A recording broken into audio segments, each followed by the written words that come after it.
All right, guys, welcome. We are back from the dinner break. And I got special guests in the booth. Molina Mike. My man, thanks for having me. Yeah, welcome, Molina. Good matchup here. Yeah, Mitch and Jeff. Yeah, it's one of my favorites, actually. I really like this. It's brutal for the Calcutta buyers, though. Yeah, it's bound to happen eventually, right? No kidding. But day one, you don't expect a whole lot of the high-power matchups.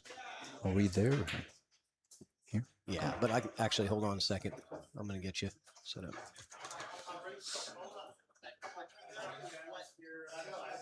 So I think do they still get warmed up? I didn't see a lag. I don't know. They just lagged, yeah. Did they? Okay, cool. Yeah, yeah. Thank you. And I'll pull that off of there. Okay, Jeff. To break. I think they're rooming together now, too. I think they're sharing like the VRBO. Damn, somebody's sleeping on the floor. Yeah, after this one, for sure. And Mitch, I think it's his first time him being here. Oh, they already started, so this is the second. Is it? Well, I mean. Oh, shit. Okay. Well, they're keeping score, so that's the beauty of the players keeping score. We don't have to worry about that. I like it, yeah. I didn't realize that was a rack they were in play. I thought that. Neither did I. Well, they said 6:30 they were going to start up. It's not even 6:30 yet, but they decided they were ready to go. Let me tell you, the only 2 times I've seen pool players on time. One of them was for some free food earlier, and the second time was whenever they know they're done for the night. So they're trying to knock it out. Barely met Jeff for the first time this weekend. Great guy. Really enjoying his company. And, yeah, Mitch is just always a sleeper in tournaments, but does extremely well. I don't know what his bar table game is like, but I know he's a sneaky good big table player and a real good all-around player, too.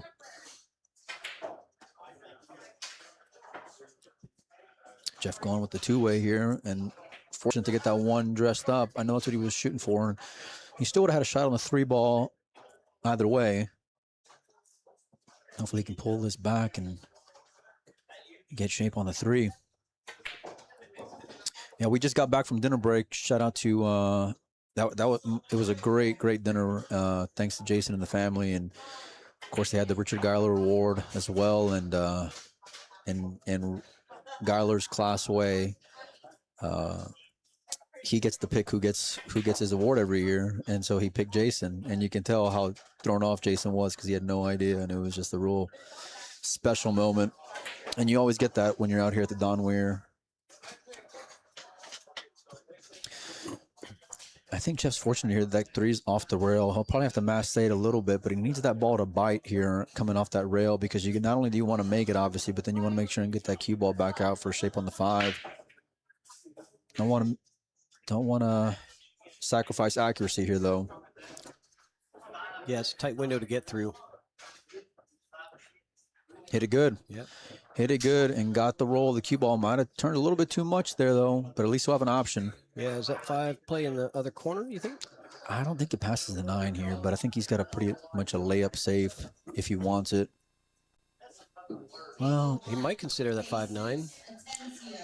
I don't think it's worth the risk. Not against a guy like Mitch. If I'm playing someone else, like if I'm of Jeff Speed, I don't want to risk it against a guy like Mitch personally. Yeah. So I mean, 1-0 race 7 is nothing, but it can turn on you real quick. So yeah, that 9 doesn't go. He's gonna make you pay for sure. Yeah, I think he's just a little bit funny here. Just trying to get the 5, avoid the 9, and then also play safe with the cue ball here. So he's gonna have to. It's not as much of a layup as he would have liked.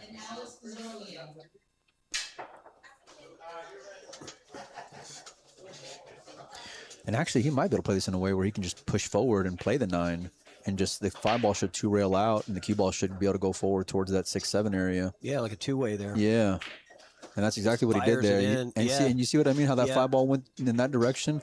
He didn't get the safe, but he got the 9 ball. That was the important part. So I think he was just in case, just trying to, like I said, try to get that cue ball a little bit more forward, and that's why you saw that roll of it going towards that 6. But if it laid better, I think Jeff for sure goes for the save. But again, all things considered, I think he played a great shot and executed real well. For sure. Oh, thank you. Yeah.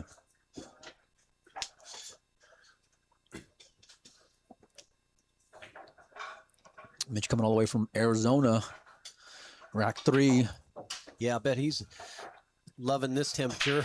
About 40 degrees cooler over here. Yeah. Oh, it's gorgeous out here. Yeah. I mean, if you guys are in the area, I would say stop by normally, but I don't know if you'll be able to get through the door because it's a pretty packed house in here tonight, and it's only Thursday, which is crazy because it's only going to get crazier the next 2 nights. Yeah, honestly, the time to come as a guest is Sunday because, a lot of the players go home, but then the fans come in, and that's when it's more of a fan room versus a player. And the cream of the crop is playing on Sunday as well. Exactly. You're going to get to see all of the best matches. Safe lays real good here from Mitch. Wow, played it to go after the 9 ball there. Going after the 9? He was. There's no way that was a coincidence because I think he would have played that cue ball up by where that 3 ball is if he was just playing that. I wonder what his thoughts were. Is sort of like, well, if it doesn't go, he's still got to get out, right? And three balls kind of covered up, but I don't know. I think he was hoping for get a little bit more fortunate on the 2 because he was playing all cue ball towards the 9. But I don't like the gamble against Jeff. I mean, Jeff can play. Mitch is the favorite, but Jeff can get out and it's bar table. So look at that hit there. He might have cooked it too much there though. Yeah, he sure did. Brutal. Well, the reward's going to pay off, and it'll be a quick rack here because he'll go for that 5-9 following the 3. I like Mitch's game because he's just a get after it guy. He's not the player to go look at it 3 times and get up and down and up and down, up and down. Like Mitch knows what he wants to do and how he wants to do it. This angle here looks like he might be playing the run. No, he's holding. You're right. He just wanted that nice, perfect straight line to the combo. And Mitch, I think this is the first time coming to this tournament. I think so. Yeah. I don't remember seeing him before. Unless he came last year, because I know the prior years he hadn't been here. I would remember Mitch. No. Fun guy. Glad I got to meet him and hang out with him.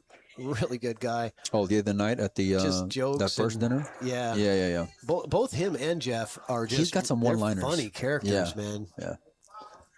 That's the great thing about pool is the characters, right? There's just so many.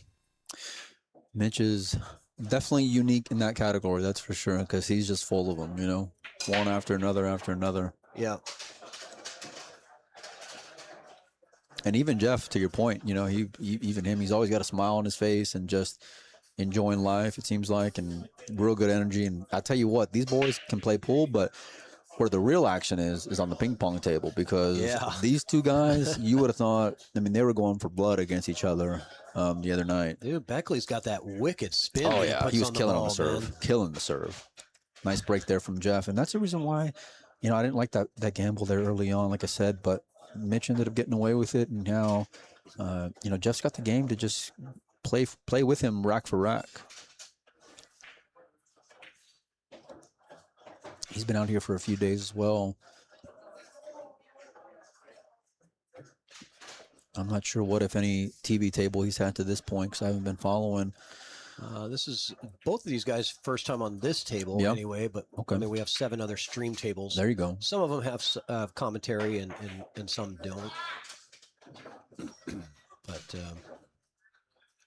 chances are they've probably both been on the stream table for every match. Oh yeah, yeah, you yeah. know. I mean, guys like that should, especially when you get Yeah. when you're that versatile with y'all streaming equipment. Yeah. Yeah. Well, and in the beginning of this tournament, you do have the highs playing the lows, so that's those are the best streams for for those players too to be able to watch that back and Yeah, yeah, of course. that's what they're here for, right? Is to have that moment. And I was telling Jason this a few times, but like this is the one tournament where I'll go to because it's invitational, right? Like you got to know somebody to get in, and everywhere I've gone, like whether it's Vegas or the East Coast or whatever, I can't tell you the amount of times I've been asked about how can I get into the Don Weir? Can you get me into the Don Weir? I mean, people look forward to coming here, and you can tell even from like conversations I've had with people that I don't know, they're just real appreciative to even be invited. You know what's special to me about this event is I go to so many memorial tournaments, and so many times a lot of times the players forget that it's a memorial. They're just there for the tournament, and you don't really get to hear a lot about the person that you're memorializing. But this tournament, you do. You really get, feel like you get to know Don, even if you never did know him, and that's really what it's all about. And I love that about how Jason puts this together. Jeff looking pretty good here. Yeah, it's funny you mentioned that because I didn't get a chance to meet Don, and but I've said this multiple times over the years. Like you really get a feel for who he was by Jason, by his family, and you can tell he was raised right. And that's the goal, right? Yeah, of that is course. the whole goal of memorial is memorialize a person that you knew, and if you didn't know him, get to know him. Yeah, right. Get to know who he was. Well, that happens so many times, like you said, and I remember the first time I got invited to Hard Times with Oscar and Dez was to do the Brendan Crockett, and like this tournament, I never got a chance to meet Brendan, and but one thing I always told him just going into it is that, hey, listen, if I'm going to be hanging out and helping out, I want to know like what it's about, who that person is, and Brendan's dad shows up every year. Actually, his mom and his dad show up every year. And so that tournament and this tournament are like the only two really that I go to where like you really get a feel for who the person. Well, now the Markang as well, but I never want that to get lost because like you're celebrating somebody. Yeah, and Oscar does a good job as well of really memorializing that person, and there's a speech in the beginning, and everyone's always tearing up. Yeah, it never fails. And just like it was tonight, with Jason, he's speaking from the heart, and it comes through. And so all these players who are invited here and get a chance to participate, including these two gentlemen, they're all real happy to be here. It's a lot of like love in the room. It's not all cutthroat like some other places may be. Right. Well, I mean, this is a big spot in this match. You're going to 7, and I think right now it's Mitch's break. So Jeff has a look, but it's not the best of looks. He's lining up that combo, and I can't say I blame him because him having the break and having the break and run in the previous rack. I like him going after and trying to put a little pressure on Mitch here. I was thinking he was going to look at the thin in the left side of the 1 and just trying to hold the cue ball up, use the 9 or 5 to get blockage, but I don't mind that spot either, Patrick. To be honest with you, we got to play some one pocket. I love one pocket. If you're seeing that, yeah, you can try to put him on the 6. You're doing your shot. Yeah, I mean, if you hit it super thin, it's hard to get him on the 6. He's not going to get a rail here. He's not going to get a rail. He was going for the 6. I was thinking come back a little bit with it. I like going because you have the 9 and the 5. Yeah. You might end up. Usually, I end up right in that middle. Right in the window. Sure. The only place where you give up a shot. That's usually what happens to me. But you had good chances to maybe not lock up, but get yourself back to the table. Yeah, I mean that's a mistake there from Jeff for sure, especially because you got to figure if Mitch comes out of here up 3-2 and he's making the mistakes, he's not going to keep on making mistakes. So Jeff would have loved to have had that one back for sure. And really, it's all about this shot here. I mean, Mitch will get right in line on the 5 ball after a nice crisp forward down the rail, getting the cue ball off to a cushion. He overcooked it here a little bit though. All right, he's going to have to navigate here. You know, I've always noticed about Mitch is he's got that pinky that just seems to almost be dislocated off of his bridge hand. It's like how do you separate your pinky that far from the rest of your fingers? It's so natural for him too. Chopping the 6 down. Needs a good bounce here from the rail, and he's going to get one. And the gentleman's going to get one step closer to 7 here. Fast action, bar box 9 ball. It's about what I expected here with this matchup. Whenever I saw these two lining up and giving him the 9, I can't say I blame him. I'm okay with it on the bar table. You know, these guys are doing it out of respect for one another in their game. You got dead perfect, so there's no chance he's missing that.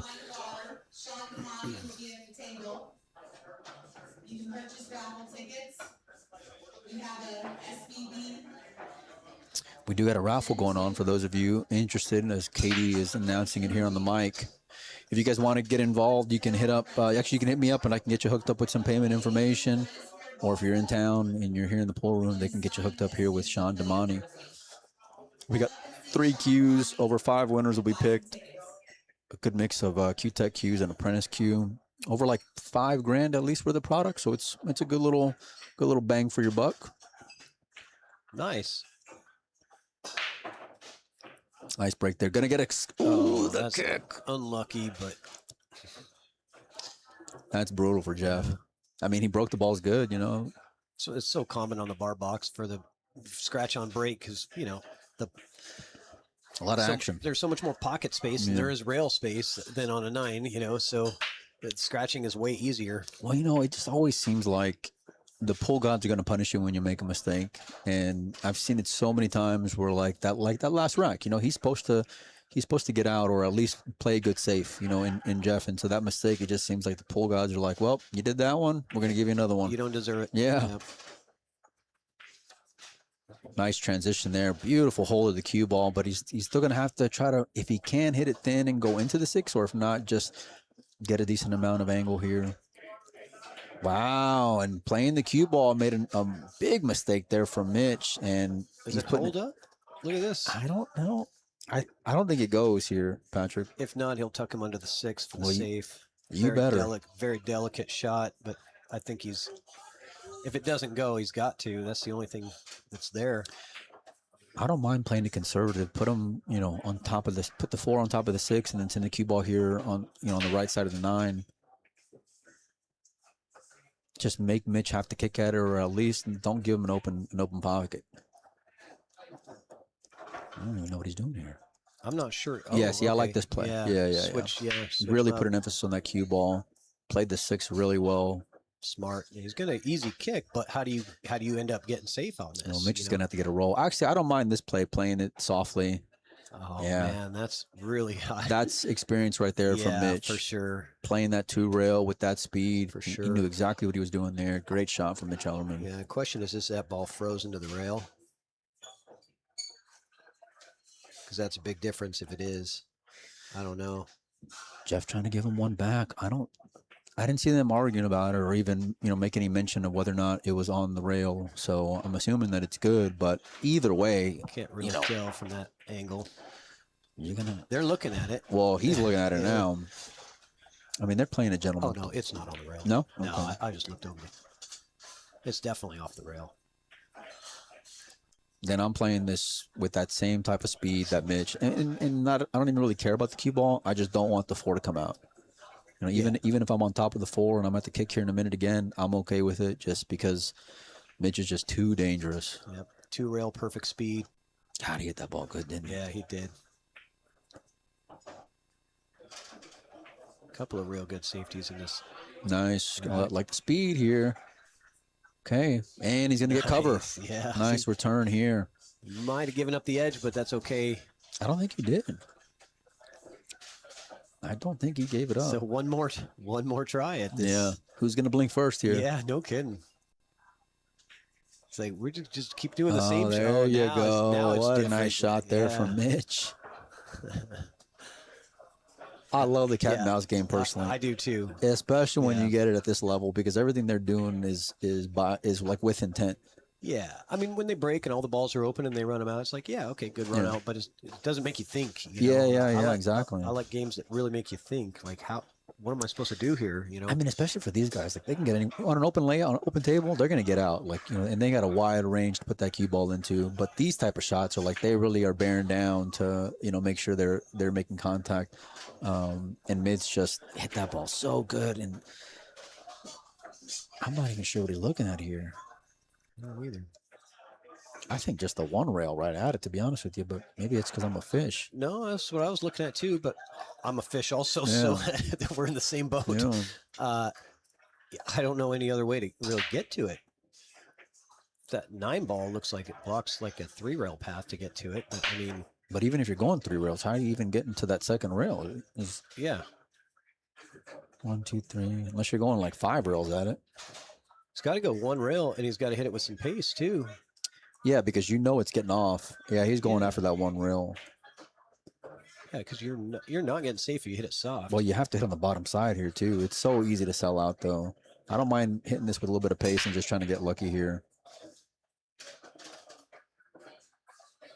Yeah, I'm not in love with this play from Jeff. I'm being honest with you. Wow, and he got the corner hook, and look at that. He's gonna laugh because he knows he got away with it there. No way. He was trying to get right on top of that ball and hit it right in the belly of it. Yeah, and just leave it right on top. He got away with one there. Big time. Oh, maybe he didn't. Never mind. Well, even still, he just had he's still got just not scratching. Even hitting that side of it, and not scratching is a miracle. And Mitch just getting the better of the safety play and taking a 2-game lead. Jeff says that's good. Yeah, just enough. That was so funny. Yeah, let's take a look at that again. It looked like it was hooked from the camera view. Yeah. It looked like he couldn't see it, but no, he could see enough of the outside edge of it to put it right in the hole.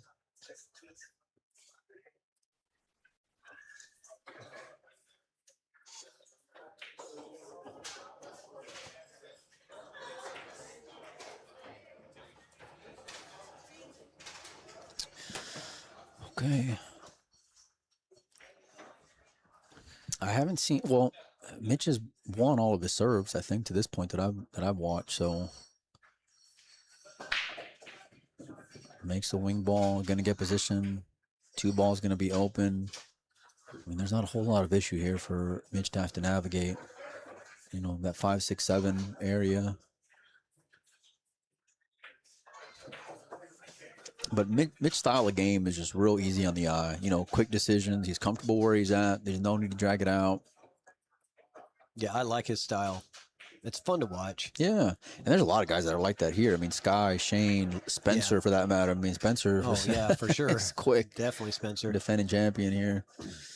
Okay, he's going to have to hit this one good here, Patrick. Blake Baker, another one that's racing around the table. An error there from... Is that Jeff? No, that was a mistake from Mitch, yeah. And this is the opening that Jeff needed here in this match if he wanted to tie it back up. To even have a chance because he's going to be on break next. And I guess Mitch was just a little bit flatter than maybe the angle let on. He got good on the 5, but forgot to make the 4. Big shot here for Beckley. Upper left. Makes it. Speed looks a little light. Is he going to get there? Is he going to have the wheels? He's there. Got a nice angle, too. Should be able to come up through the gap. Or use more inside and go around the 9. He's got a real nice area to get into here on the left side of the table. Yeah, right between the 9, 7. The 7's going to be rolling here, though, and the cue ball wants to go to the left. So I wonder if he's going to try to get that 7 to come off the cushion after it makes contact. Yeah, 7 seems like wants to go down towards the 8. Yeah, but that's what I mean, though. Like you gotta think about things like that as far as just what kind of speed are you going to hit it with for that second ball? You know, because that has to be taken into consideration here. Yeah, you might try to draw away from it a little bit. Looks like we got a frozen little buffer action here. Yeah, I'm not sure what's going on. Well, he made it. Okay. And he held it. Used the 9, looked like. Good shot there from Beckley. That was the first time we've seen anything freeze up on us. All right, looking to get one more game back, and now we got a real good match here. Going to 7. 9 ball on the bar table. I like it too. 7 and 7. Get on with it. Quick action.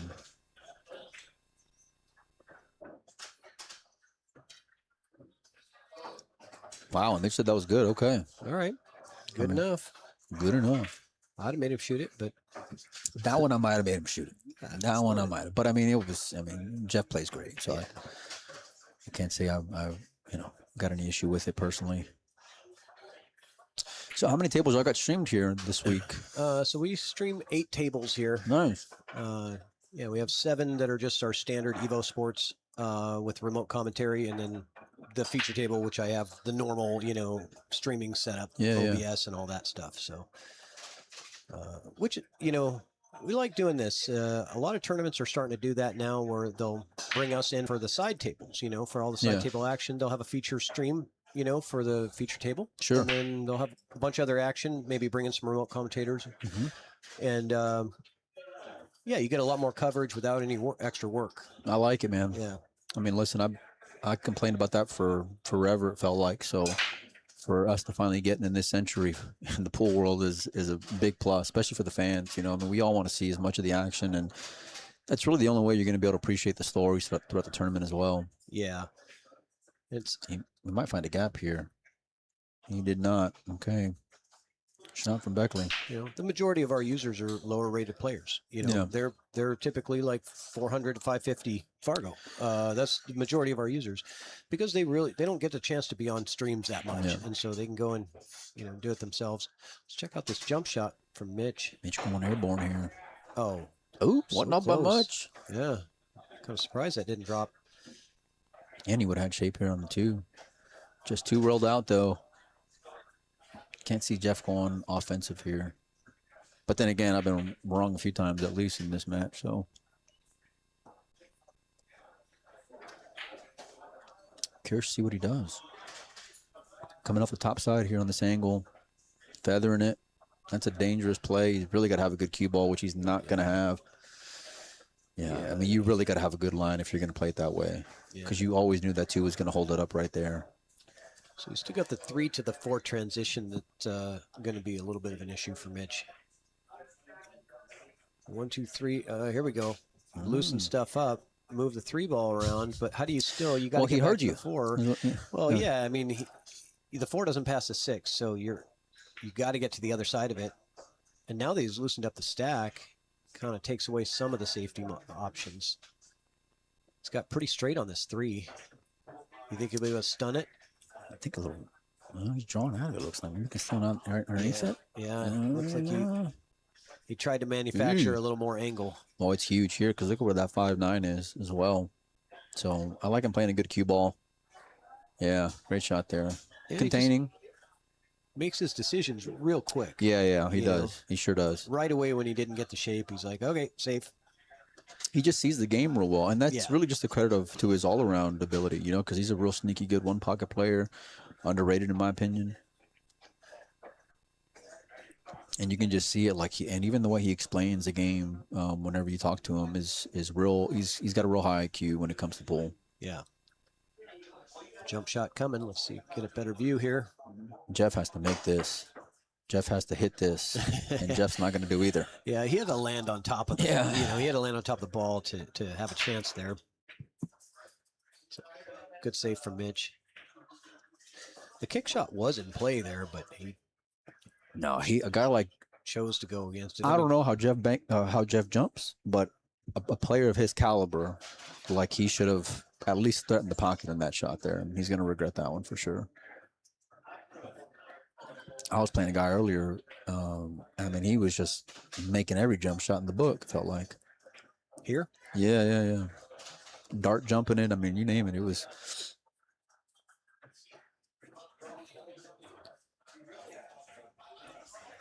Yeah, in my opinion, one of the best. I mean, obviously, Jesus Atencio, we would probably say in the building is probably the top, building, yeah. The top. Yeah. Then probably Shane. Who do you think? I'd probably put.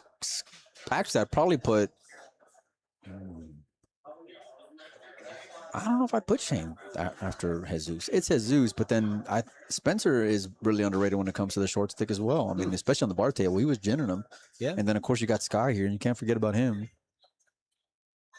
But Jesus is just a monster.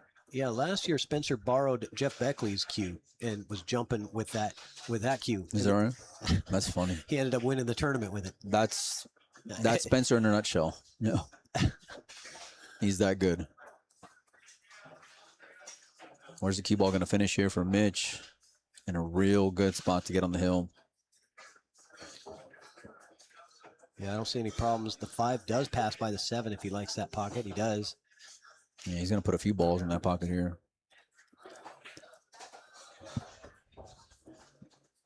Well, I don't know if the 6 passes it.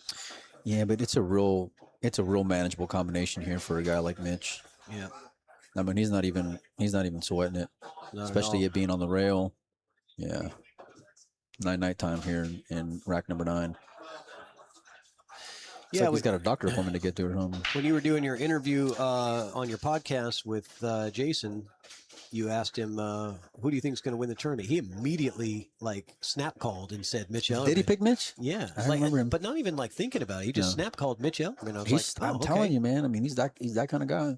And I know he went for, God, what did he go for in the Calcutta? Maybe like around 1,600 around there. Yeah, I don't remember either because I was outside half the time. But I mean, he was a good value. You know, I think Sky went for like $4,000. Shane went for 26. Jesus went for like 25, I think. So I mean, for that matter, you know, Mitch was a pretty decent buy. Pretty good bargain. Yeah. Corey went for like 800, another good buy. Yeah. And it's bar table, so I mean, you're gambling here. And the wild thing is, even though I mean he's double Jeff up here, you know, one mistake it can be you know 6-5 here in a minute. You know, real quick. Yep. Needs to get off a good break here.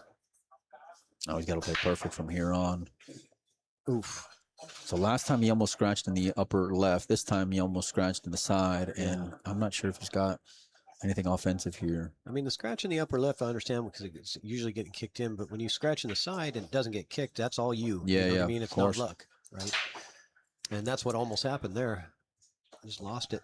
He's looking to play it here, so he's got the whole bottom side of the one ball to see. His bank lay's pretty good too, man. I don't know.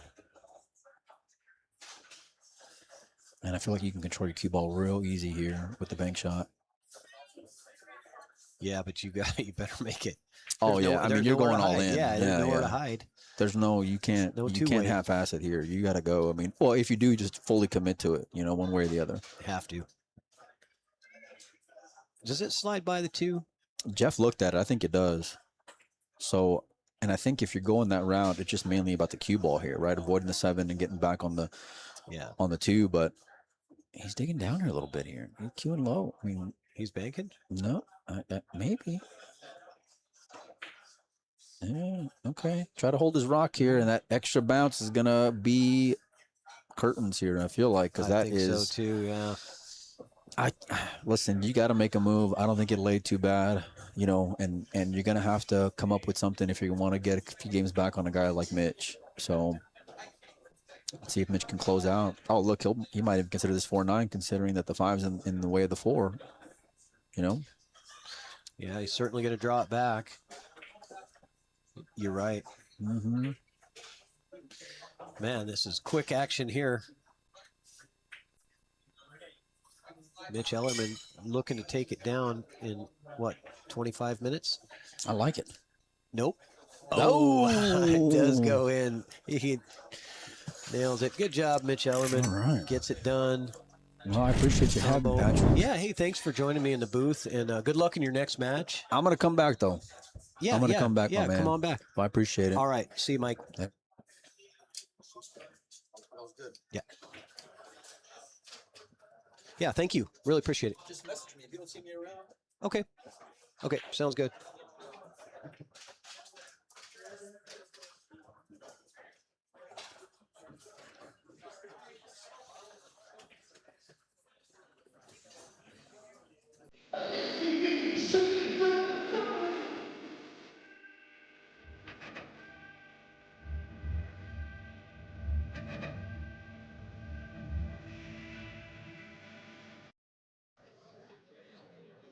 Tackling a home remodel, roof tear-off, or garage cleanout?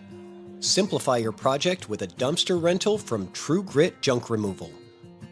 Serving Tacoma to Seattle and everywhere in between, we deliver driveway-friendly dumpsters with fast, same-day service.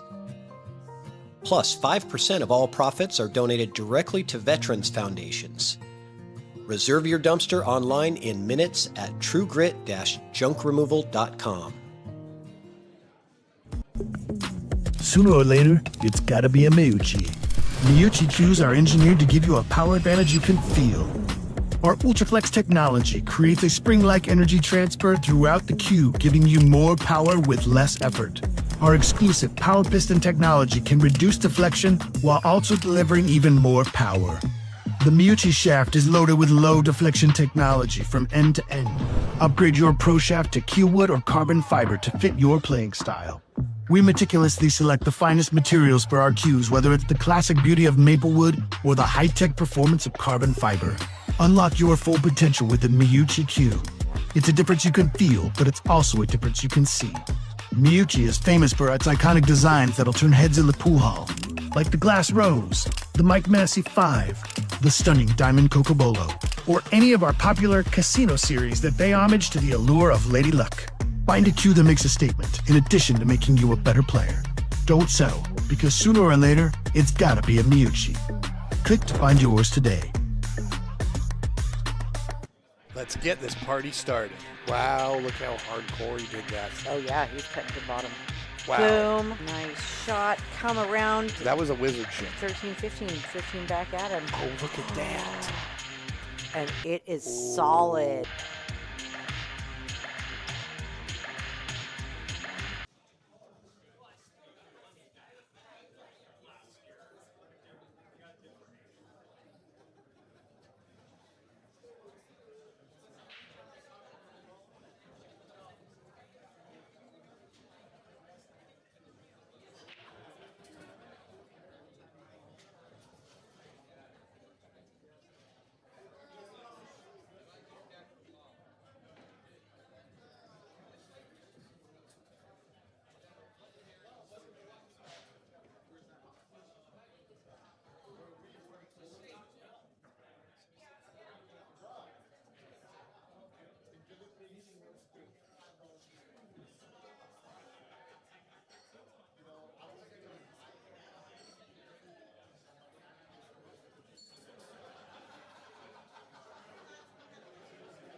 Sherry to table 5.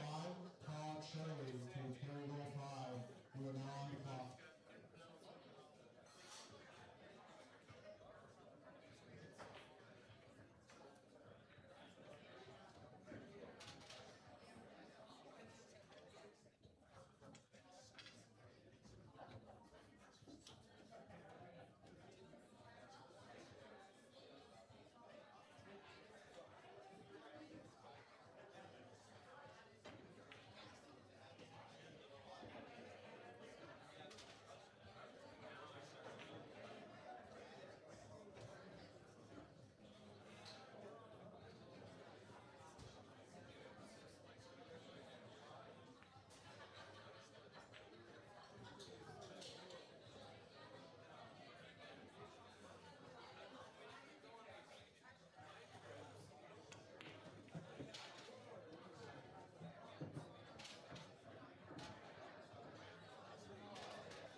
Don't you find it weird just practicing on this table already?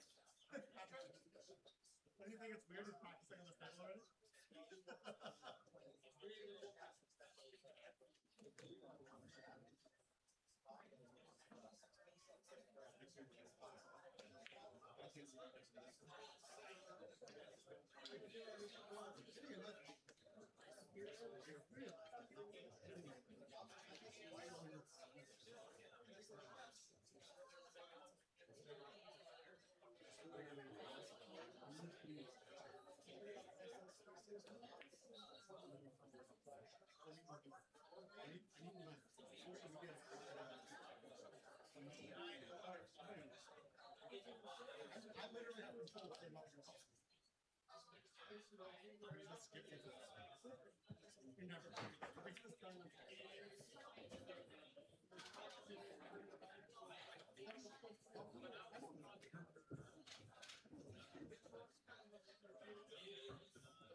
You should also start calling her out.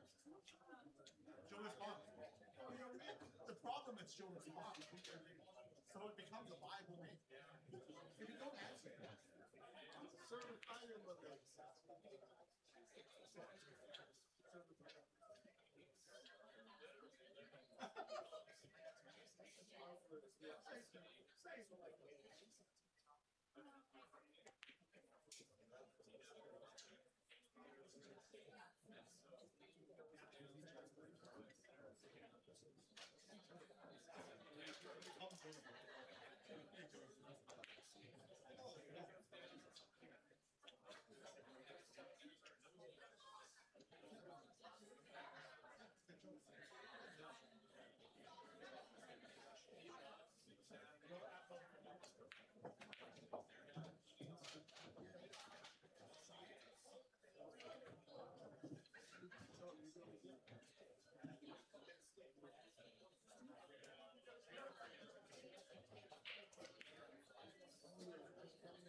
sudden I seen it pop up on the thing. Oh, that's how you see it? I tried calling Justin. I'm like, see, you guys need to announce it because I don't have my phone. Yeah, I just didn't, I didn't even get a chance. We were just sitting right there at the bar. And then one of my guys goes, hey, you know you're up? I'm like, okay.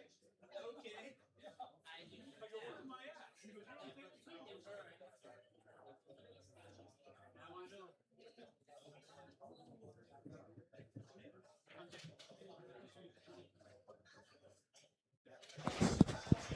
All right, welcome everybody. We're back from the dinner break, and we're back in action. I got Mr. Dan Louie in the booth. Welcome, Dan. Hi, Patrick. How are you? Good. Thanks for joining me. So we got a B-side matchup.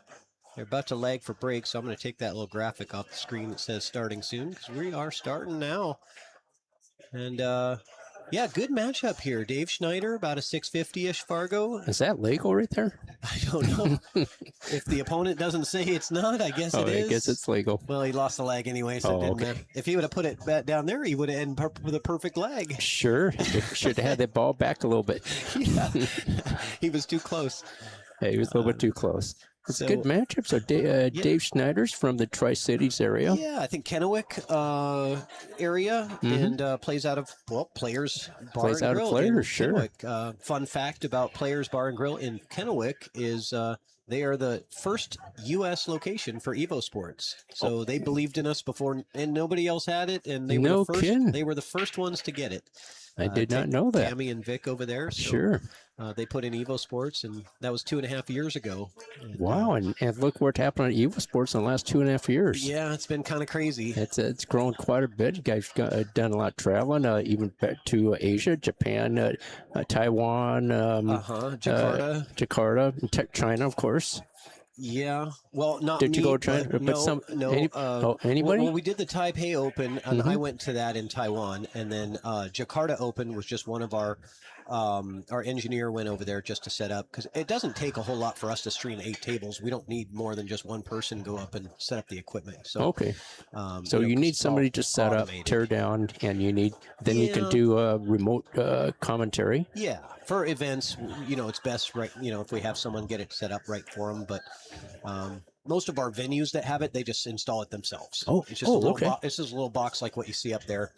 Oh, okay. Yeah. So that makes it pretty easy then. So you have a pretty easy setup. Yeah, easy to set up, easy to use. Okay, good break from Dave. Okay, is he hooked on the one ball? He is. He might have to do a little something to get on the to make that one. He could kick it, or could masse, could jump it. Yeah, the masse looks pretty strong. You'd have to really get some good curve to it, because the one is pretty deep in that hole, right? Yeah, it looks like a jump. It looks like he's looking to jump it. Oh, he did masse. Yeah, he did masse it. Okay. Nice. And it's got a good angle to get on the 3. Let's see if he needs to go one round to hit the end round, come up, either play in the up the corner or play in the close corner. So let's see which way he plays it.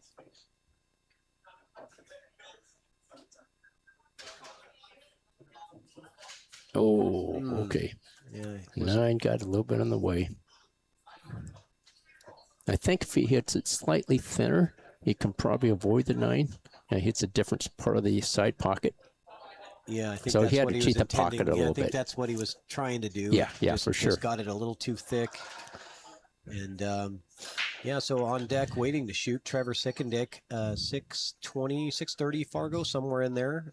Been really improving. Trevor's part of the Evo Sports crew. He does a lot of our shipping and logistics work. He also does our events. So he's an event coordinator. So he's going to be hopefully soon going out to the Wisconsin State Pool Association event that they do there in Wisconsin. We're hoping to get that on board and do some other events like we do in Lincoln City. Okay, like is that at a casino also, the one in Wisconsin? Yeah, I think one is, and the other's in a convention. So they do an 8-ball, they do a teams and a singles. They do 2 different events. They're in different locations. But yeah, so Trevor's a big part of our business and the success of our organization. So shout out to Trevor. Give him a handshake or buy him a Coke when you see him. Okay. Okay, I'll buy him a Coke when I see him next. Well, I was saying to the general chat, you don't have to buy him a Coke, Dan, but if you want to, I'm sure he wouldn't turn it down. I'd be happy to buy Trevor a Coke. Yeah, he doesn't drink, so he'll be. Okay, here. It's possible he could hit the left side of 3 fairly full and go to a couple of rails, come up behind is that the 4-ball by the end rail? By the side rail? Oh, he couldn't see it. Yeah, he couldn't see it. Yeah, okay. That's why I switched that camera. Yeah, I couldn't see the angle. 7 was blocking the path. It worked out pretty well, though. Yeah, good contact. We'll see what Trevor can do. Kick shot to you want to come 2 rails, right? 2 rails, possible. That'd be a little better. You can control the cue ball a little bit better. Yeah, 1 rail, you end up in trouble a lot of times here. Yeah, it's going to have a tough shot if he goes for 1 rail, for sure. Yeah. Trevor's a smart player. He's got a weekly lesson coach that he does lessons with every week. It's like an online course, right? Something online? Yeah, it's Kim, the Dragon, Kim Young. He's out of the East Coast, New York area. I think he's called like the Dragon or Dragon Billiards, something like that. I can't, okay. Sorry if Kim's listening. I don't remember exactly the name, but Kim Young is his name. And Trevor does online lessons with him once a week. Okay, not to be confused with Charlie Williams, because he's also has something like Dragon School or something. Yeah, and then you also have, well, let's see what we can do. Too many dragons. Just keep dragging out of the name. Less confusion.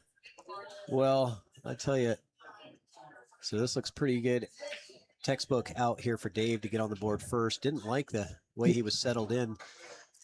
But speaking of names that are overused, how many pool halls with the word pocket in the name? Because we've signed up with Evo Sports. We have 2 corner pockets. We have a side pocket. We have a leather pocket, a hidden pocket, and in the pocket. How about just the pocket? And the pocket of Boise.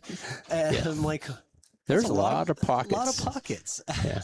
Can anybody get creative and have something else? There's a few that don't have pocket in the, in the name. Yes, there is. But there are a lot of rooms with the pocket on the name. Right. Dave strikes first blood. But it's pretty early. Race is 7, anything can happen. Yeah. I know Trevor's not happy with himself. He's pretty high percentage on those kick shots to make. What was the first game too? And it looks like I had a chance to kick a little bit on, and they are going pretty short, at least a half diamond short. Of what are you talking about? Just kicking 1 rail. Oh, okay. They're going really short. I just practiced one. I think, okay, if I hit this diamond, it should go in the corner. It was about half diamond short. Yeah, we call it the red label effect. Is that what it is? Yeah, they bank different. Yeah, that's true. I forgot that these were red labels. Yeah. Okay, it looks like he made something. Yeah, he did. He's got the 1 to play off the 6 in the side, and it should be able to follow through and maybe get shape on the 2. Mm-hmm. Hey, Jackson, welcome. Thanks for joining us. Glad you're enjoying the stream. Hi, Jackson. All right, let's see if he's got the perfect angle to get on the 2. Yeah, he might have an angle. It looks like it's taking the cue ball into the 2. Well, he can stun and play the 2 up table. He needs to knock the 6 out of the way. Yeah, he'll clear the 6 out with this shot. I didn't expect that. No, he hit the point first, right? Looked like he hit the point before he hit the 6. Oh, I thought he hit the 6 full. Yeah, did it look that way? Yeah. Did it look? Oh, okay. I guess I didn't see it the same way. But yeah, he probably did hit the 6 full. Yeah, I was kind of surprised that it didn't go, but he ended up getting fortunate, got the safe. But definitely an unusual error from Trevor. Got away with it though. And with these current jump cues, it's a pretty easy jump, but can you make it or can you get safe out of it? But I think he's going to go to make it in the corner. Come 1 rail across for the 2. Yeah, I think I'd go for the make. You still have a chance to get safe if it doesn't go. He didn't. He didn't. He left Trevor a makeable shot, but it's not easy to get on the 2. Looks like he's got the line to kind of come back into the 2 almost. Yes, he could come back under the 2. That's a definite possibility. It's probably the best shot if he elects to go for the shot. Yeah, because you can't hold it to stop it before the 2, so you kind of either have to go into the 2 or around it, and then you got See so the much line? traffic there. Yeah, he was aiming Yeah, right at the 2. So let's see if he does that or he's playing something else. yeah, I think so.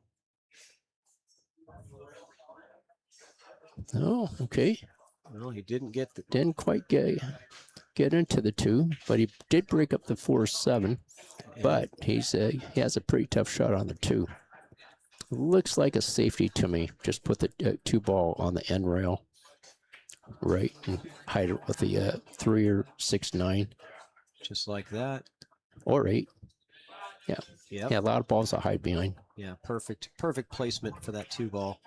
Right on the center diamond, close to the rail. And does he have a natural angle to hit it, or is he going to have to draw into it to shorten the angle? I think he might have to. Angle. Okay, let's see. I don't know. It's kind of hard to tell without maybe doing a measuring, but yeah.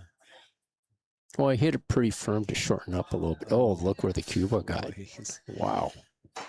Well, Trevor got away with one earlier with the missed. Okay. Well, the rows, as they missed- say, the they missed one balance ball. them out eventually. Yeah, I had just having was Molina Mike in the booth, and he was saying, yeah, it just always does seem like though the player who's shooting better gets the better rolls. It seems like the pool gods tends to reward punish you for your mistakes. Yeah, you make a bad mistake, and then the next time you get a bad roll, and you're like, yeah. Okay. There's a good nice kick. kick. Oh, Yeah, and look at this. Look at that. That's what they're talking about. Yeah, we'll take that one. Was that a cha-ching? Yeah. Get him some cash. Yeah. Yeah, this is tough because getting by the 8, there's nowhere to go but the pocket, so he's got to take it out the other way. Let's take a look at that shot again. Yeah, great that hit. Was pretty impressive. Yes, it was. Just missed that 9 ball and perfect. Yeah. Now he could probably go rail first and draw a little bit or jump. He could jump it. It's not too bad a jump. That's true. He's only going over the edge. You're right. But that's not too bad there. He's got to draw a little bit. Okay. To draw a little bit to get you at the right angle. Yeah. Ooh, you're kind of crossing your fingers there on that one, right? Yeah, you're taking your chances. Yeah, you don't really know what you're going to get. I mean, those are the kind of shots where you're hoping it's 9 ball because a lot of things can happen in 9 ball. Right? Yeah, you can get lucky. And that's why they call this lucky 9. All right, Trevor. All he wants is just a little angle on the 3, so he can come back on the 4. Definitely doesn't want. Worst thing can happen, he gets straight in.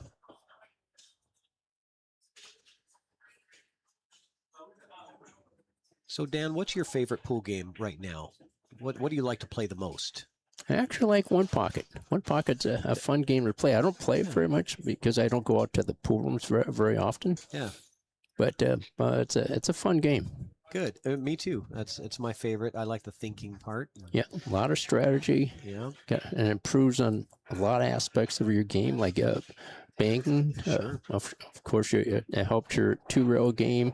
Yep. 1 rail, of course, it helps your safeties. Yeah. Your speed on your safety. So it's a really good game to learn and run it out. Yeah, you learn shots in One Pocket that you just don't really see. You don't that see in other often. games.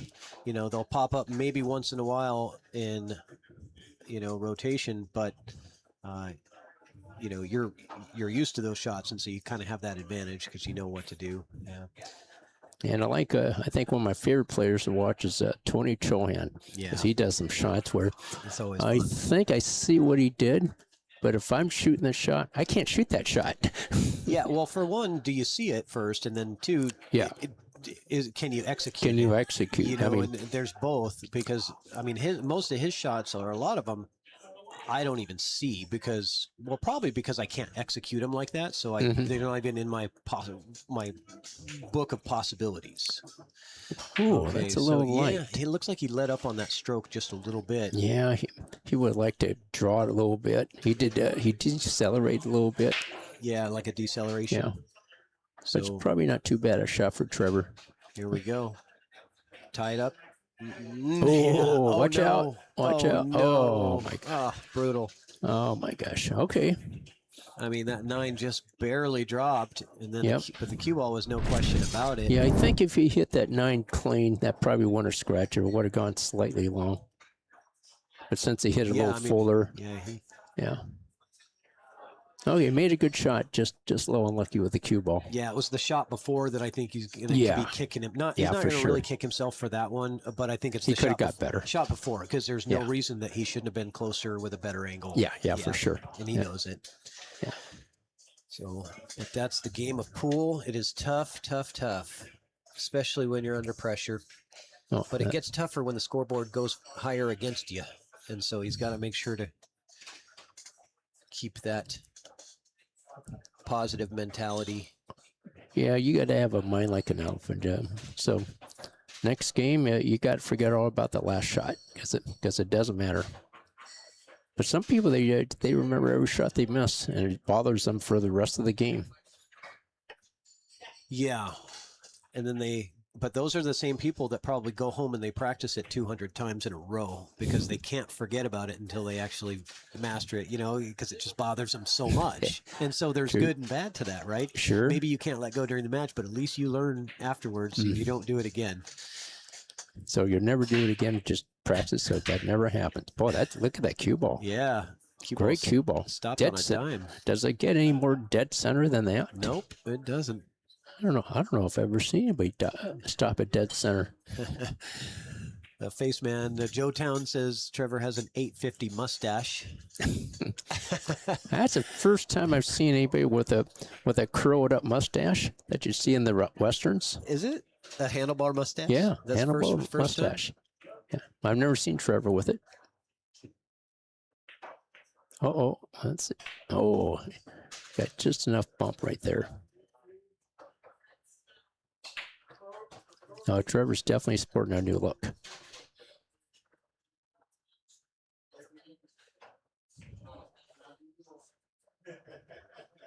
Yeah.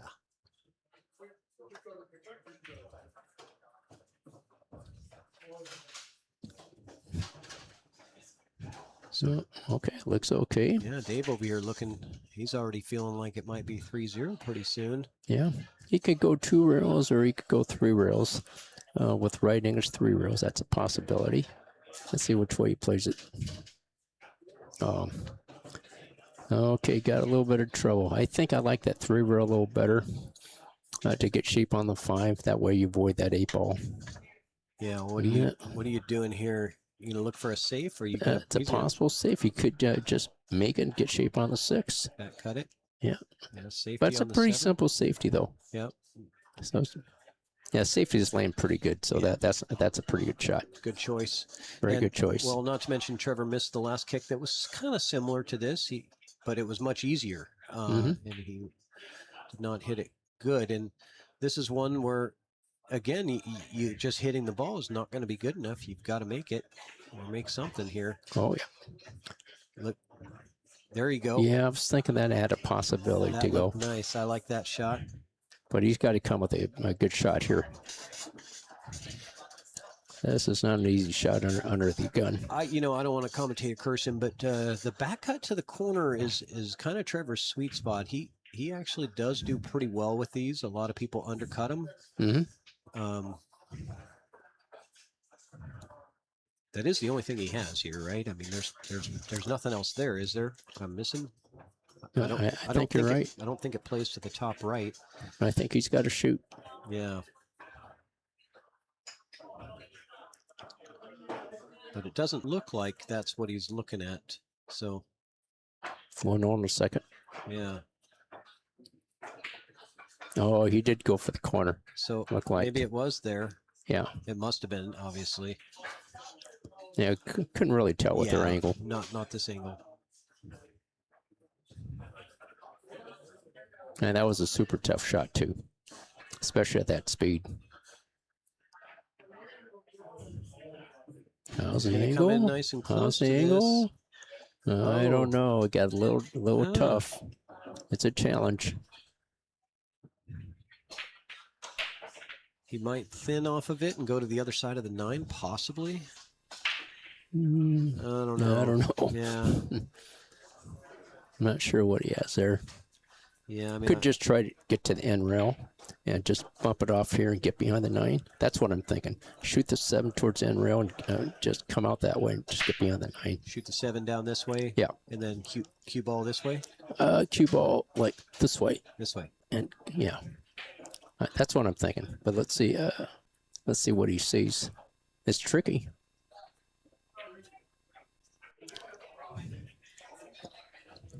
No, he didn't like that shot. He looked at it. He didn't like it.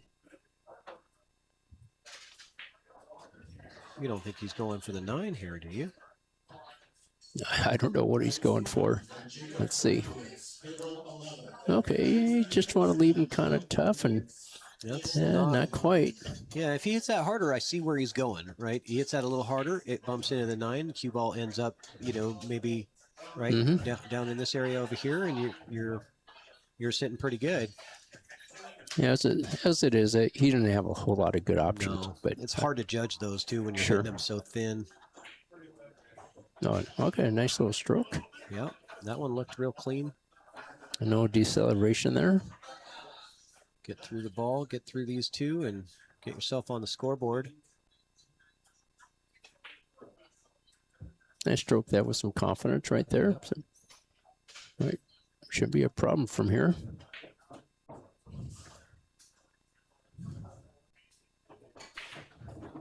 There it goes. All right, 3 confident shots. I think I That's saved a good start. I think I saved a replay. I'm not sure what I have. I can't remember now what it was. Oh yeah, it was this shot. Oh, it makes it. He made the 6. Yeah, it was He got a little funny on that 5. It's a good shot, yeah. He didn't like the back cut on the 5 on that one, but I don't blame him. No, if the other corner was open, I understand. But he hit that with a lot of power, and that took away his accuracy. Yeah, he wanted the ball to go around the table, so Yeah. it might have been easier if he didn't put that much power into it. And just take a longer shot on the 6. Yeah, for sure. Understandable. Still a tough shot. All right, Trevor's break. Let's see what kind of break he can get out of this. Thank you, William Chavez. Appreciate that.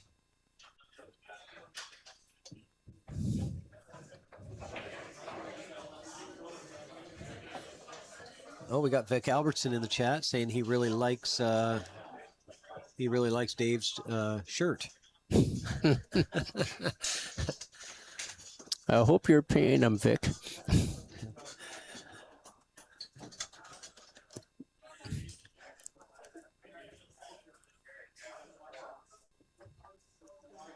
Yeah, Vic's getting some pretty good advertisement here. Yeah, sure. Yeah, he's got quite a few players from Kennewick Tri-Cities. in here. Yeah, there's. Okay, do you make anything? It doesn't look like it. Yeah, we got like a crew from Spokane here. We got a crew from Yakima. We've got a crew from the Kennewick and Pasco area, Tri-Cities area. Yeah, we got people it's- from all over. Yeah, it's great. Oregon, Washington, BC, but even outside of the area, a lot of players travel out here to get into this. Oh, a little hard. Let's see. Okay, he's got a shot. 3 ball could be a problem. Yeah, people from all over are coming to this. It's kind of nice to see players from different states. It's great, and moving it to 128 players really opened it up for more of the locals to be involved that have for been sure. wanting to, but there just wasn't room before. It is an invitational, so you do have to get invited. Good stroke there from Dave. Doesn't get the love, but he's going to have a nice safety and tuck in behind the 7, I think. Oh, yeah, for sure. Delicate little shot here. Just a little touch shot. Just Yeah. get right behind the 7. These are also one pocket shots that you end up with too. Yeah, takes a certain stroke, like a little nip stroke, right? Oh, he's going the other side. Oh. He's going the other way and trying to get beyond the 4.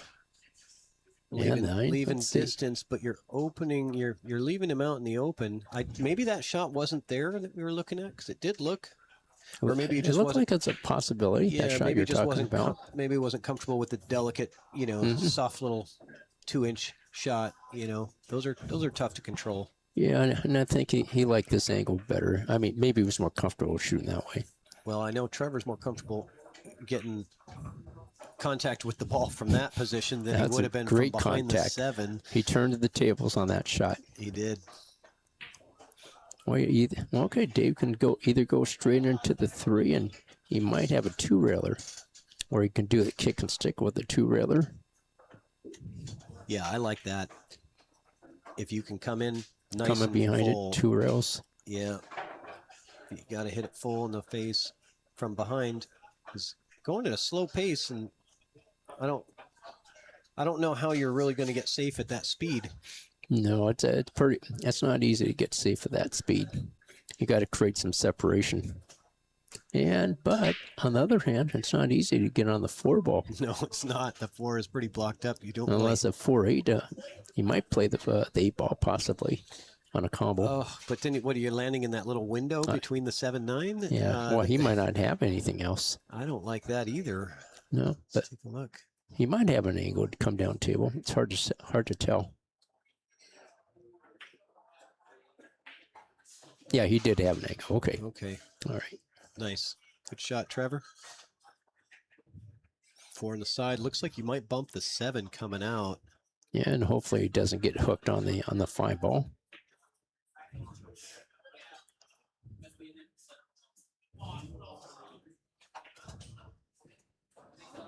Okay, looks like he can follow straight by the way he looked at where he wants a cue ball for the 5.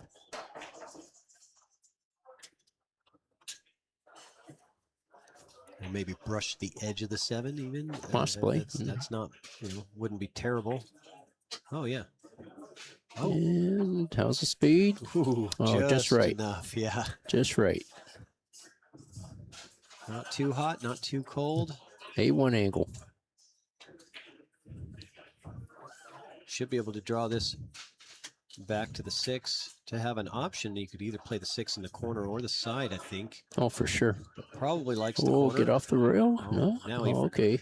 For sure likes the corner, but he's going to have to do something else with the cue ball. The 7 does play in the bottom right, so he could slide over to that area. Does bring in the scratch into play.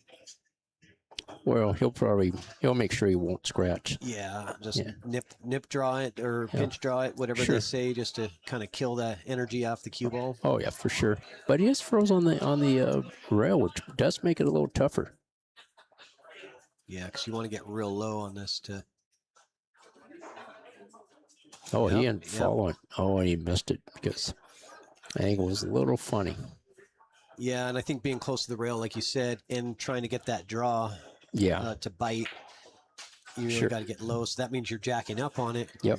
Elevating, that's going to lose accuracy. So all of those things. So he didn't want to do that. He did what he thought was a little more comfortable. Yeah. Where he gave him the best chance of making the 6. We'll make a prediction. 6 ball here, cue ball here. If you're playing a save. Yeah, I kind of like it. He's going the other way. Either way, it's the same thing, but he might have left him an edge. Maybe. That's a possible edge there. Let's see. Take my little line. Well, I think he's got a slight edge. Yeah. He's got an edge, I believe. I don't know what he can really do with it, though. Is he going to try? He's not going to cut it on the side. That would be an amazing shot. That would be Dan. something. If he cuts this thing in the side pocket, he's going to have to hit it really hard. He's got to add a little speed for sure. Yeah, he's not going for that. As he gets safe, it does not come back far enough. So he's given Dave another opportunity. Yeah, just 1 rail or 2 rails possibly for the 7. Okay, 1, 2. And okay, it's a little tricky. Yeah, but you got the 9 to stop your cue ball here, so that's not bad. Yeah, he could draw right into the 9. I think so. To get an 8. Yeah, he doesn't have to. If he hits the right side, the 9 could follow, go to the end rail, and come back out for the 8. That's a possibility too. Yeah, I didn't see that. My go-to would be trying to draw it into the 9 to try to hit it as full as possible. But and if you don't hit it as full as you can, oh, here we go. And then you get the 9 ball. Where's the 9 ball? He missed the 7, but he makes the 9, and that's gonna put him up. Wow. Two-way shot. Yeah, it was a two-way shot. You're gonna move the 9. Right? Sure. He knew he was coming to the 9 like that, but he was definitely playing the 7, so he missed that. Yeah. The other one. Yeah, he got a little bit fortunate there for sure. Yeah, let's take a look. Andy Camping, table 16. 9-1 like it had ice. Yeah, no doubt about it. We have a little player break here, maybe. Yes, looks like we're on a quick player break. Back in just a second. Hey, Trevor. Up here. Is that a player break? Okay, cool.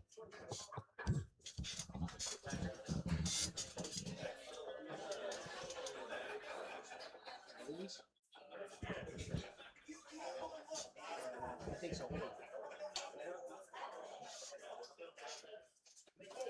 Got a little break? Yeah, a couple minutes. Oh, okay. Is there a power out there? Okay, hold on.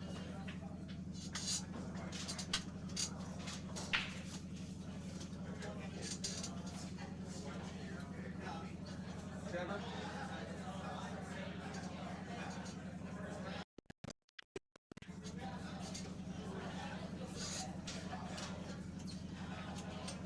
Let's see, I think Jeff is playing downstairs.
So we're going to take it looks like we've got a quick player break. They should be back in just a couple minutes, so hang out with us.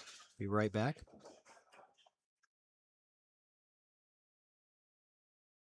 Tackling a home remodel, roof tear-off, or garage cleanout? Simplify your project with a dumpster rental from True Grit Junk Removal. Serving Tacoma to Seattle and everywhere in between, we deliver driveway-friendly dumpsters with fast, same-day service. Plus, 5% of all profits are donated directly to veterans foundations. Reserve your dumpster online in minutes at truegrit-junkremoval.com.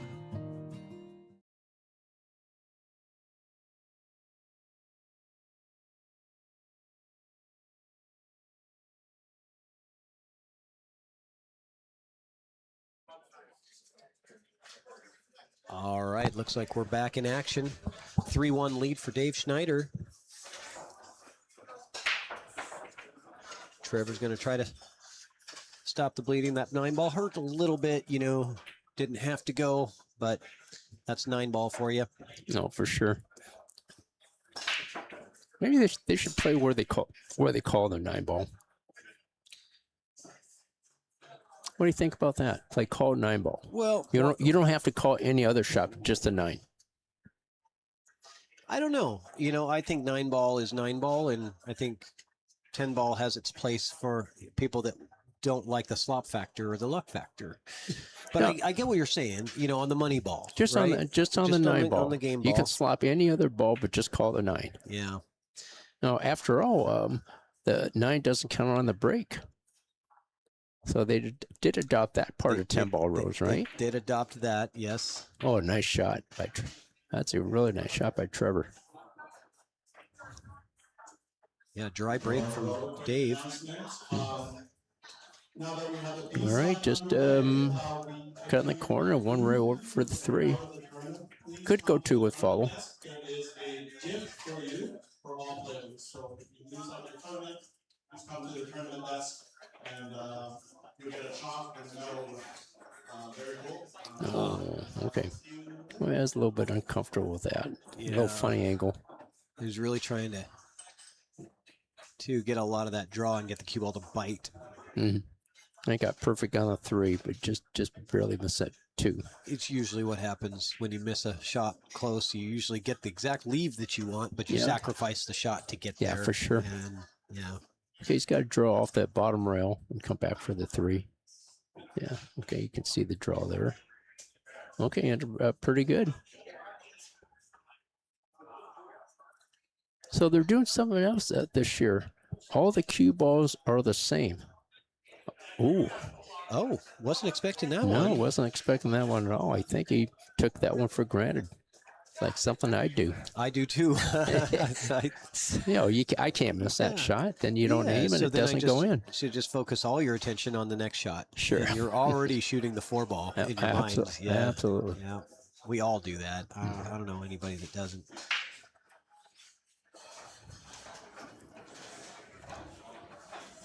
Okay, could close the gap here with a win. That looks pretty good. Yeah, I think so. 7 to the 8, you know, might take a little bit of work because you can't get too low on that angle on the 7.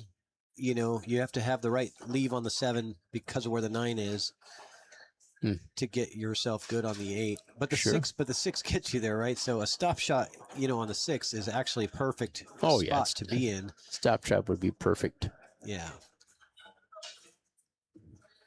Or you can follow a couple rails. Yeah, from this distance, I think follow is the best thing. Ideally, stop shot is more predictable because you know it's going to be in this exact place. Yeah, for sure. But your stop shot from that distance might not be exactly, you know, that bottom spin might wear off too soon. And watch out, watch out. Oh, he's okay. He's okay. Are you sure? Yep, he's there. I think. He's getting down on it. He's looking at it. It's pretty tight. He's going to have to cheat it to the left side of the pocket if it is there, I think. No, goes dead center. Yeah. Never mind. You know. You know. He's right there. Why am I second guessing Dan Louie? What is wrong with me? What is wrong with me? I got lucky. I guessed right this time. Your commentating Fargo just went up, Dan. Okay, now I'm at 400 now, right? No. Oh, nice shot. Oh, okay, that's good. That's perfect. Yeah, so they changed the cue balls where all the cue balls are the same this year. Last year they're playing with this ball too, that's the Aramith, and they're also playing with the red circle. So they play totally different. Yeah. Watch out. Oh, watch no. out. Trevor. Oh, my God. Oh, my goodness. What in the world? Wow, didn't expect that. No. Is the train derailing or is Trevor going to get back on track here? It's his break. And he definitely had that win in his belts. Yeah, that was right there. Man, 3-2 to 4-1 in a short race is just such a huge... Just a little lack of concentration right there to figure out where the cue ball was going. Yeah, I think he could have just followed with maybe a little bit of right English and just make it. And there's no scratch there. But he ended up putting a little stun, it looked like. A little stun to get to go to scratch in the corner. Yeah. Okay. Yeah, I think it was. Yeah, I don't know.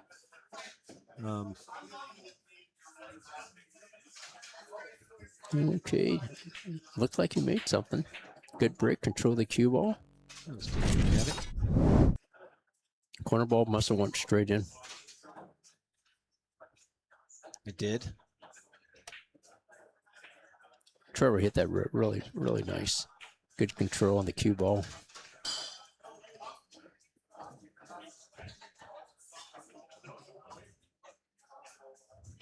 You know, that shot, I almost like him banking towards his corner. Not necessarily make it, but make it towards, because you got all those balls to block it, right? Yeah. It's like a one-pocket shot. Yeah, that's a good point. He tried to make the harder safety, trying to get behind the 8. Mm-hmm. Harder to hold the cue ball. Yeah, but that one's so natural. Just get Yeah, I see anywhere. what you're saying. Yeah, he Yeah. definitely. It's like a one-pocket shot. You're not making a banking to make it, just making play safe. Wow. But to get on the 2, it's real tough from here too, even if he does make the 1. He does not. This is going to be easier for Trevor to get on the 2 than what Dave had. Yeah, and the 2 is a little tricky. Yeah, which path are you taking here? Are you using outside? I mean, because my thought is use outside. Outside, go and 2 rails or 3 rails to come down. You know, does it take you down this way? Or hit it thin and come straight down the rail. Yeah, that's what I'm thinking. That's the easiest path. That's not a bad idea, and that's what he does. A little inside. Oh, sorry. Let me get you a better view here. Not bad. Okay, yeah, he's got a little shot on it. I don't know where the 3 goes. Goes in the same corner, but I don't know how he's going to get there. Might go past that 8. Does it go past the 8 ball, do you think? Possibly. Or the side. Could it go for the side too? Yeah, it's possible that it does go past the 8. I think it does. Ooh, didn't want to hit that 4. Well, now that makes it a little bit tougher. Oof. Is he going to have to back cut this past the 8? No, if he does go for it, it's a very big side pocket off the 5. Yeah. Right. I don't know. That's a tough spot. Yeah. Things are just getting, the weight on his shoulders is getting heavier and heavier right now. Yeah, for sure. He's going to need easy out to get things on track. Oh, that's not bad. Oh, a great shot. Very good shot. Okay, let's see what Dave's going to probably bring out the short stick here. Yeah, that was a good recovery for sure. Yeah. Good control of that cue ball and object ball. Good speed for sure. Yep. Not to get beyond the 8. Okay, let's see how Dave hits this one. Yeah, not hard to make the hit, but hard to make the shot. Oh, for sure. All the Luna to table 13. All the Luna, table 13. This is last call. Oh, is it going to go in? One? Not quite. Not quite enough speed.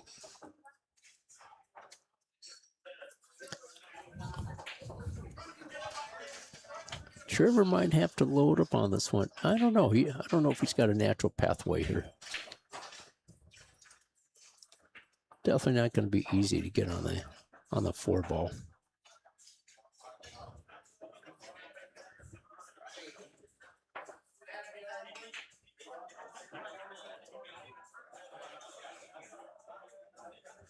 All right, let's see what he does. Looks like a 1 or 2 couple rails maybe. 1, 2, 3. Oh, not bad. Not bad. He got his money's worth out of the rails. That's not easy. No, yeah, it's either do you back cut or do you go for the bottom right here? I think that's a good question. Bottom right. I kind of like that back cut myself. Okay. And I would probably go. He might play safety. Yeah, it looks like he's going full into it. Yeah. Yeah. I don't think he liked that angle. No, that's okay. I think he's got the cut to the side. It's difficult. But I don't know if he's got the side, but possibly. Yep. Oh yeah, maybe not. You're right. It could be there.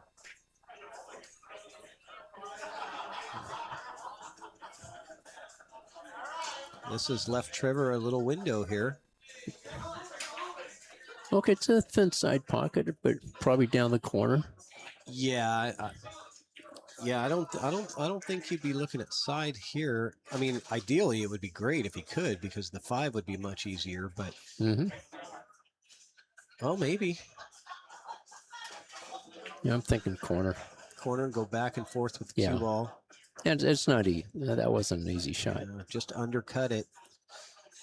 Okay, And, Dave's got a pretty good angle. Just hit that one end round, come back up for this 5 the same corner. A little bit of left English.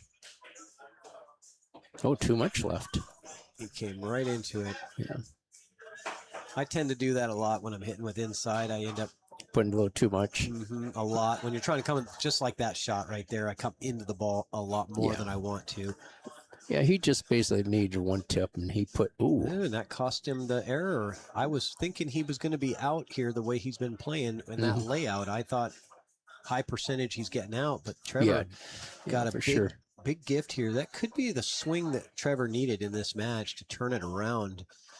But he's really got to fix a few things. He's had some execution errors. Well, he's got to get out for one. If he gets out here, it's going to make a big difference. Yeah. Okay. Oh, it's a little hard. Let's see. Draw to the side rail and back out for the 8s. That's what I'm thinking. Let's see if we can get to the side rail.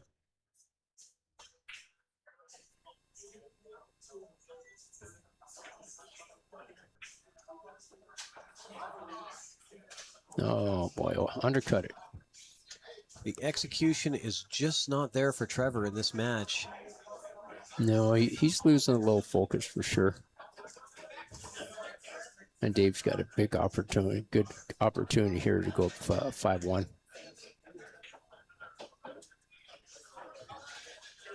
Yeah, bottom line right now, Dave's making less mistakes than Trevor, so that's why he has a lead.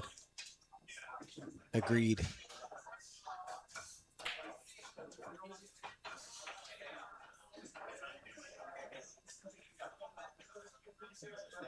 And a little hard, but a little harder than he wanted. But is he going to have to draw a little bit to avoid the side? What do you think? I don't think so. Think just straight follow? Yeah. Okay. I think so.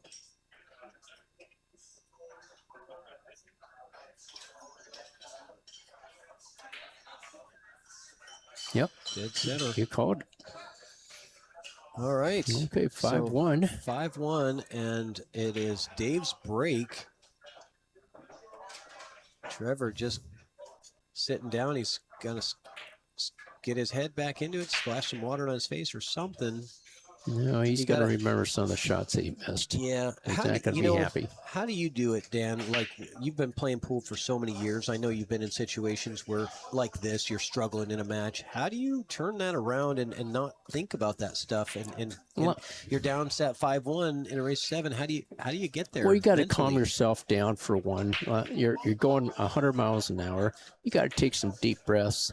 Got to slow your body down, and you got to take bathroom breaks. Give yourself a little break, time to reset. Yeah. Sometimes it works, and sometimes it didn't make any difference. Yeah. When the emotions start running high, it messes with your ability to execute. Yeah. For sure. It clouds your ability. Your abilities. Yeah, for sure. And it could be done. I mean, I'm sure Trevor's been down 5-1 plenty of times and come back to win. Oh yeah. But Dave's shooting pretty good now, and Trevor's going to have to really come with it to have a chance. Well, yeah, and I think Dave's, he's going to be shooting good because he hasn't been paying for his mistakes yet, and so that makes you play a little bit easier, right? I mean, because less pressure on you. Yeah. And on top of that, when he has been making a mistake, and Trevor's had a shot, Trevor's been giving it back to him. That's what I mean. He hasn't been paying for it. He hasn't been paying for his mistakes. Yeah. Okay, and this is tough too. The 2 is not easy. It's possible to get there, but it's not easy. Not bad. That's good. Nice hit.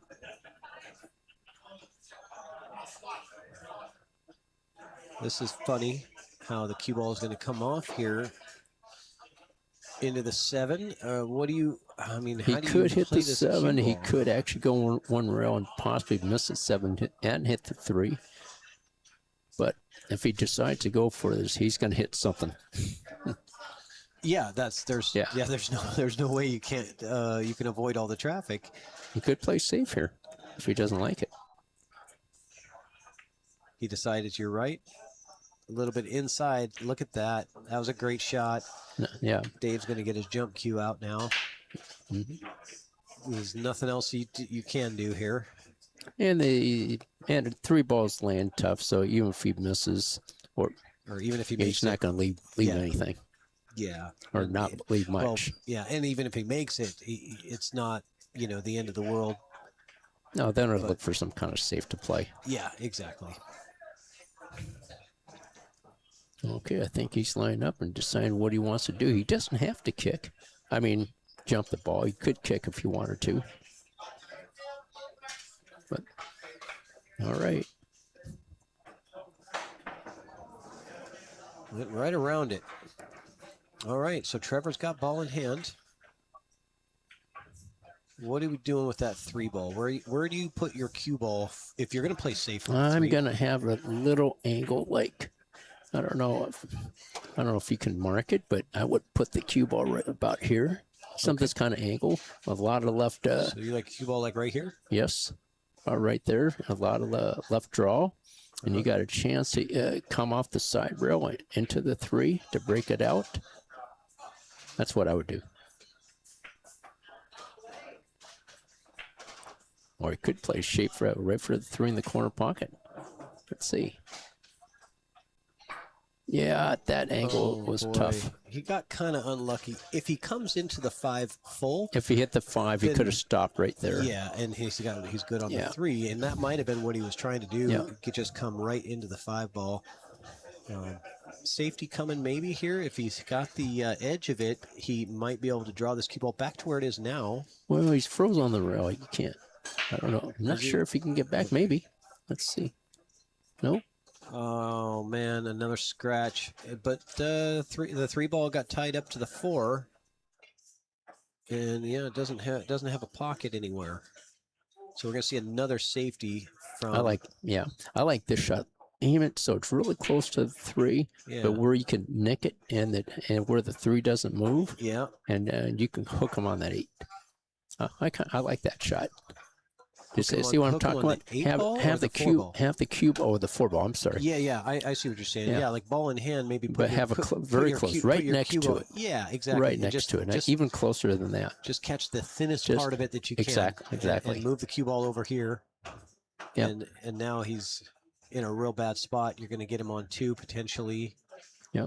I think you heard me. Yeah. You don't want to hit it too full. No, you got to hit it thin. That's a key part to that one. And he hit it. Yeah, he hit it perfect. Don't think there's a rail. Yeah, I don't think there's a rail just before the 3. No. I mean, Trevor's got the 1 rail kick at it, which is pretty straightforward. Unless he hits the point of that side pocket and it bounces outward. But he's looking at it, though. Oh. He's looking at that rail. Does he have a... He might have a rail. A rail first? Or the 3. Straight in. Let's see. Oh, he played it off nice. the point. Wow, he faked all of us out. That's like an Efren Reyes kick. I did not expect that one. Coming off the point of the side pocket. Nice kick, Trevor.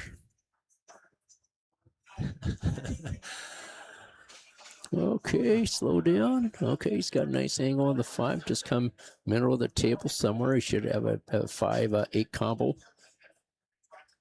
Just don't aiming at that. I'm like, what the heck is he aiming at? I didn't know what he had. He sure shocked the heck out of me.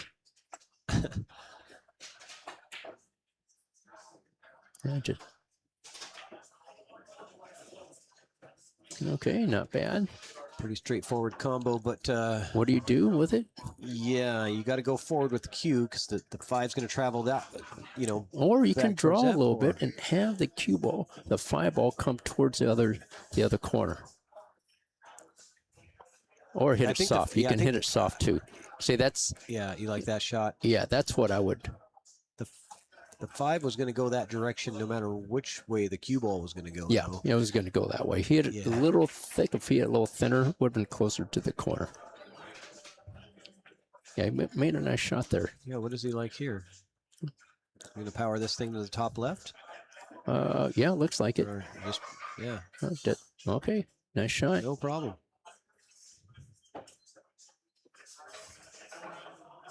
Dave Snyder. Stunner. One rail. Watch your side. Perfect. That's pretty close.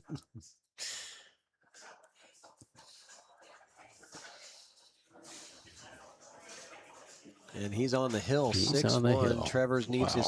Trevor needs the big shovel to get out of this hole. Let's check out this replay, though. How many times do you see a guy play this shot off of the point of the side pocket Not just to very get the often. hit? I mean, it didn't work out for him. It ended up running out. No, it did, but that was very creative. Yeah, he was in a bad spot anyway. Yes, he was.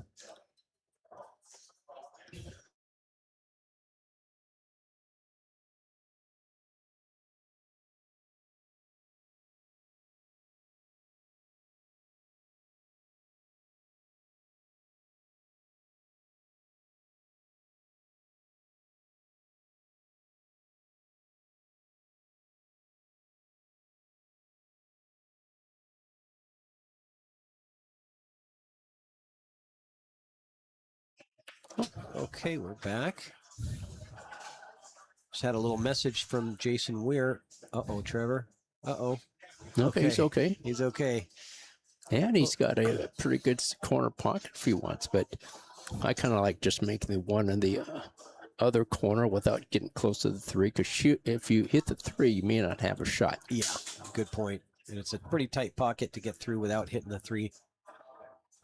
So Jason Weir was just in the booth saying that all of the players that enter in this tournament get a free Titleist chalk compliments and a rack as well. Compliments of template rack compliments of Titleist. Dr. V, Dr. V's custom shop, the Titleist brand, so Titleist chalk and a template rack. So if you're listening to this and you're in the tournament or you've gotten knocked out, make sure before you leave that you pick up your gift bag. So thanks very much to Vernette for those gifts. Oh, it's a nice confidence stroke by Dave. The 4-ball doesn't play, so he's looking at how does he want to get. Yeah, possible combo.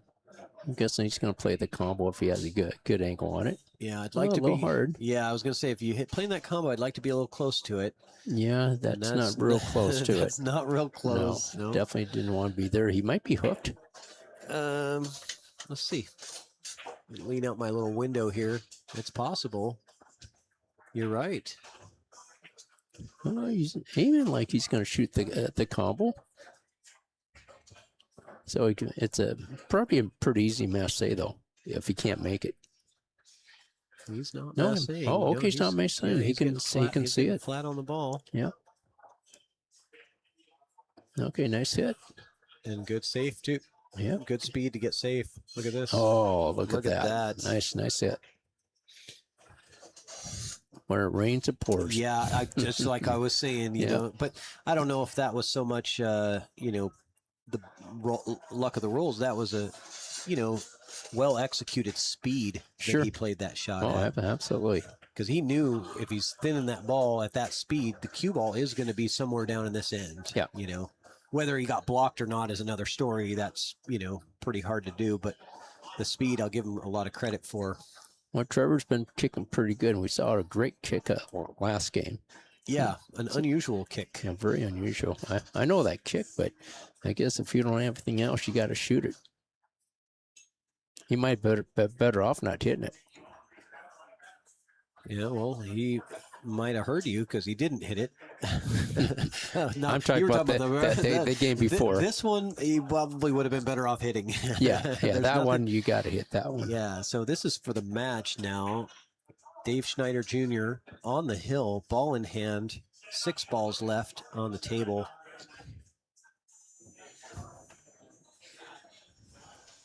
And this is a B-side match, so loser is eliminated from the tournament.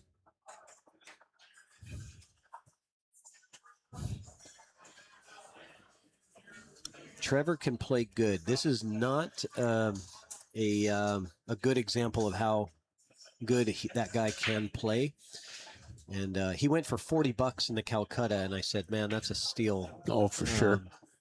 Because he can get hot. Yeah, we all seen Trevor when he plays well. Just didn't have it today. Yeah, And sometimes you don't have it for some reason. Yeah, and he's got some distractions here too. Yeah. I mean, he's not going to ever say that, but Oh, you're right. Okay. Oh, a little bit of drama. Well, he's got a possible side pocket. Yeah, it looks like he's got the bank on pretty good. Should be able to come around the 9-ball, 3 rails to get shape on the 8 as well. I don't know if he has that angle, but let's see.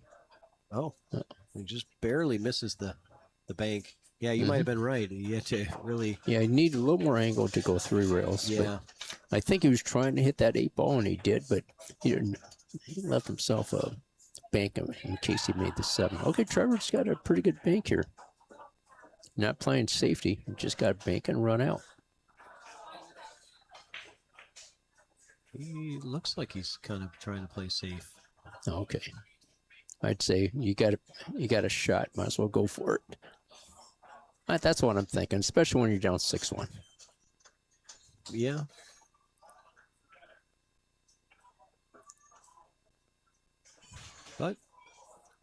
But maybe Dave's in a little bit of a tough spot. It's not easy. He's got a cut. Yeah. It's not easy. Even on a bar bucks, those are tough.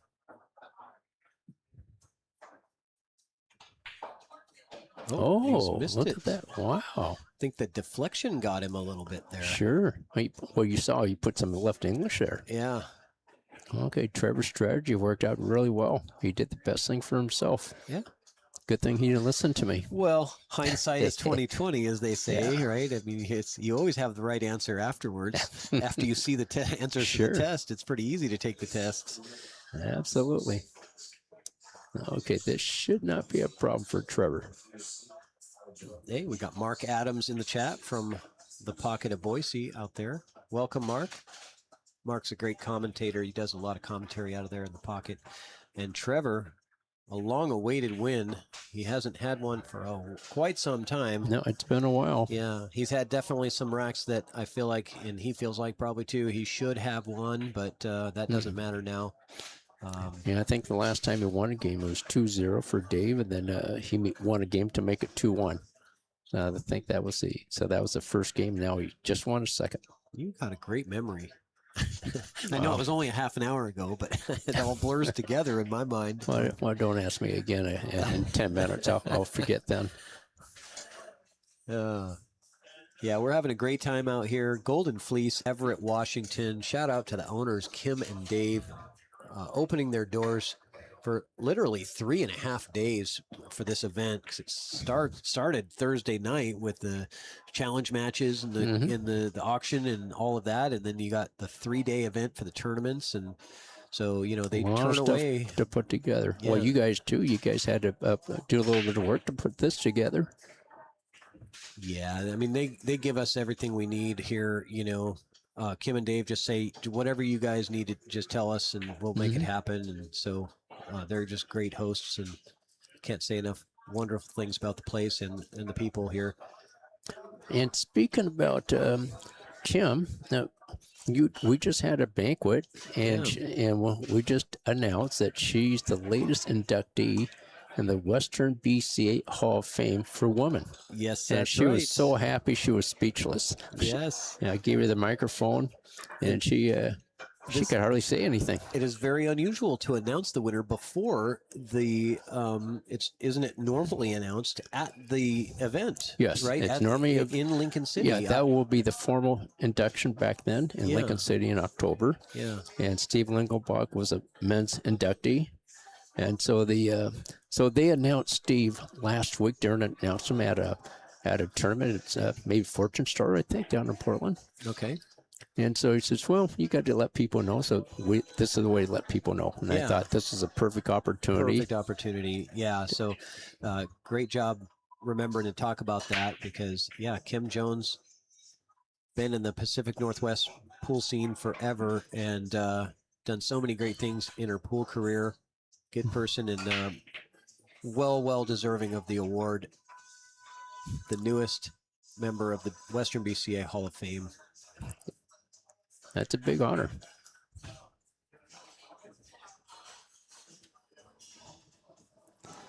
Okay, let's see. He can go 2 rails. He's got to cheat it a little bit, right? He's got to watch out for that Ooh. 8 ball, you know. Ooh. And so he's going to go get his jump cue right away. And I'm going to take you to the side camera here to see the action. Well, I'm sure Dave's probably going to get it over. It's not easy to make it. It's going to be a great shot to make this 7 ball.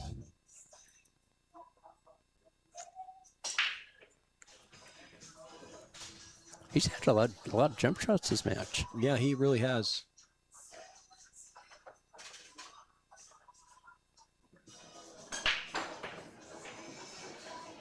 Is it in? Oh, almost. Very so close. close. Very close. All right, Trevor.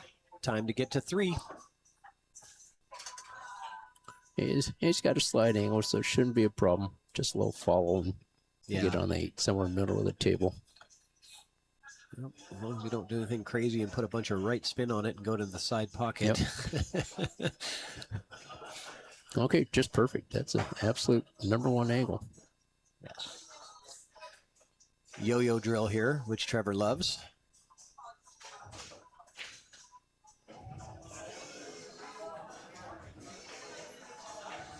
Down it goes. Okay, it's getting a little closer. Here we go. Maybe the heat is going to start getting turned up on Dave. He's had, he definitely had a chance in that last rack to get out. Got stuck behind the 8. Mm-hmm. Couldn't execute the jump shot. And yeah, he was a little bit too straight in on that on the 6 ball. If you would have liked to have just a slide angle, either way. Yeah, I mean, he could have chosen not to go forward though, and just he could have stopped it and just played the long shot. Yeah, absolutely. Yep. And that was an option too. Of course, he didn't have to get hooked by that 8, but the pool gods weren't with him this time. Yeah, it was touchy to follow that and get around the 8, and he didn't just skim the 8. He hit it full. Yeah, he hit full. 1 rail. And then the cue ball hit that 8, and it just went just a perfect angle. Right into the path. Didn't have to, but it did. Yep. So some of the rows that Dave was getting earlier, now it's going back to Trevor's side. So let's see if he can win another game and make it closer.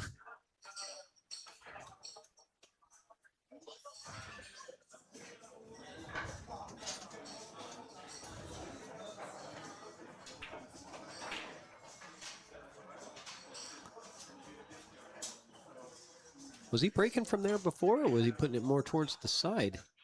I think he was breaking on the side, wasn't he? Yeah, I thought so too. Is he coming in more now for some reason? Looks like it. Like making an adjustment, maybe. Well, that adjustment worked, whatever it was. Wow. If that was an adjustment, I definitely approve. He'll be breaking from there again next time. Yeah, for sure. If he gets another break in this match, that's where he's going to break from. The cue ball flew a little bit, right? Yeah, but he got good results. That's 3 balls. He made 3 balls. Nice shot on the 1. Yeah. Doesn't get much better than that. Yeah, he's just got to come underneath the 3, I think. Yeah, for sure. They just don't want to get straight in. So whatever you do, don't get straight in. Yeah, because you got to get to the 6. Ooh, well, he's not straight in. He might have a little more angle than he wanted. You said whatever you do, don't get straight. Yeah, don't do that don't either. like that. he didn't get straight. He did not get straight. I think he was thinking about it though. Aye. All right. Oh boy, first shot after the break. Could just cut it in. Already in a. He might go. He could hit the 7 to slow it down.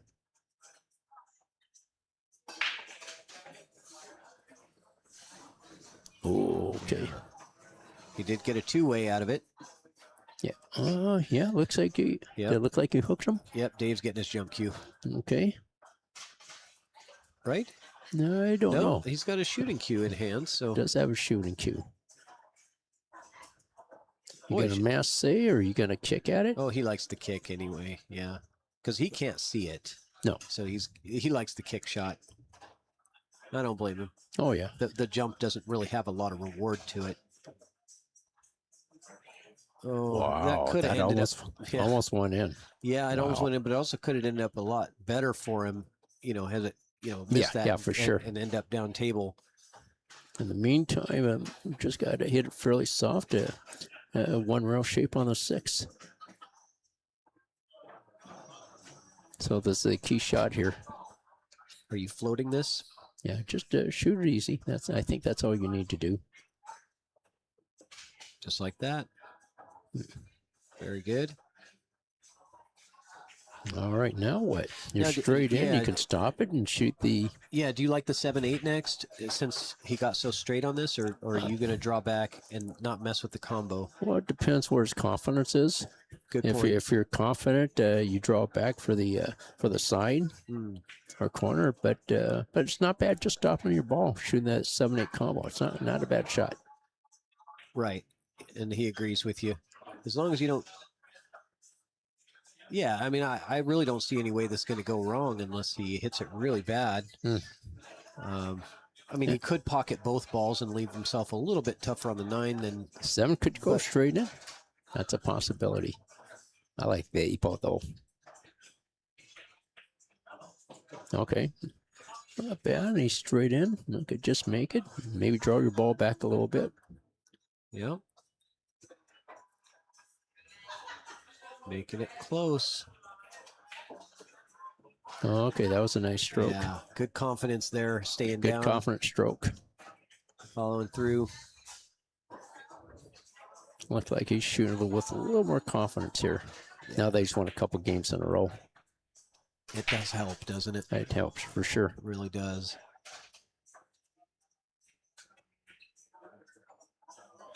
Oh, no corner. Yeah, he already had one of those in this match. We don't need another one. 6-4 now. 6-4. He's won 3 straight racks. No, that could put a little more pressure on Dave. Yeah, I mean, Dave's been on the hill for a long time now. Mm-hmm.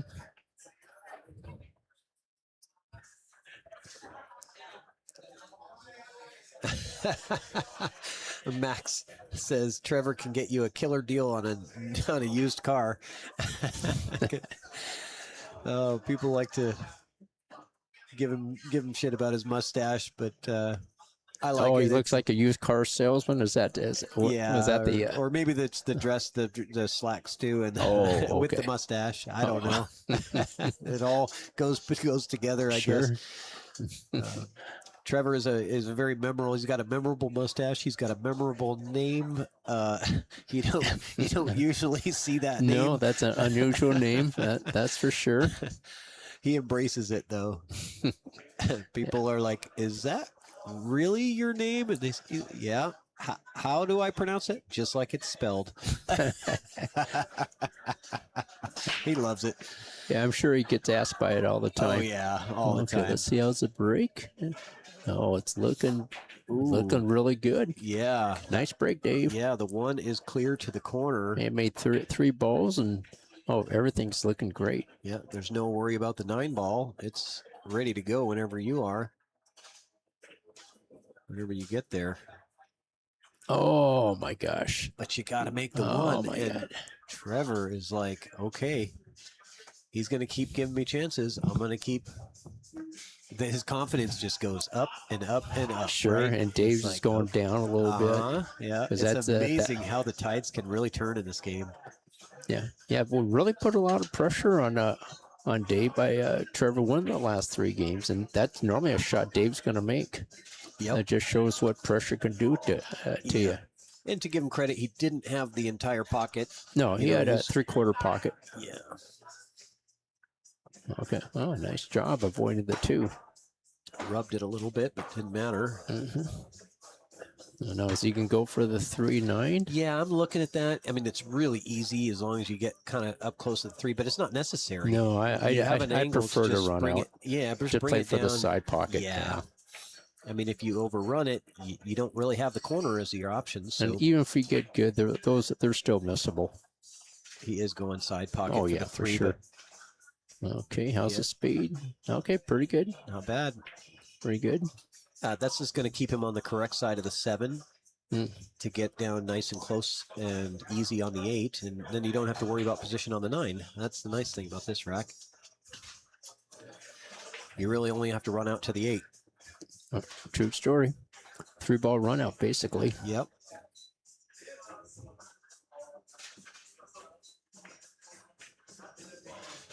Huh. He had more, Okay. he must have had more angle He than I had a thought. little more angle than Yeah, it looked like.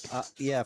I should have went to the side camera because it looked like he's pretty straight. Yeah, it looked like forward. that's what it looked like to me. Yeah, but this It is looked not like bad. he could have hit it easy. Yeah. Oh, that's not bad at all. Maybe drag draw this to the side rail. Sure, a little stun. Yeah. Oh. Uh-oh. What do we got? Whoops. Looks like he's got a rail first. Could go ball first. What do you think? I think, yeah, it looks like rail first to me. Rail first, okay. You know, maybe with even a little bit of a touch of spin. I don't know. A little bit of spin. Yeah, it he's looks like he's a jacking little. up. Yeah. He's a little spin. Okay. Yeah. Well, That's there a it very, is. very easy shot to Masse. As far as Masse shots go, that's probably Sure. as easy as they get. And it looks like, barring anything crazy here. Oh, okay. man. Wow. And it looks like Trevor's run has ended. Yeah. And congratulations to Dave Schneider. Good match there.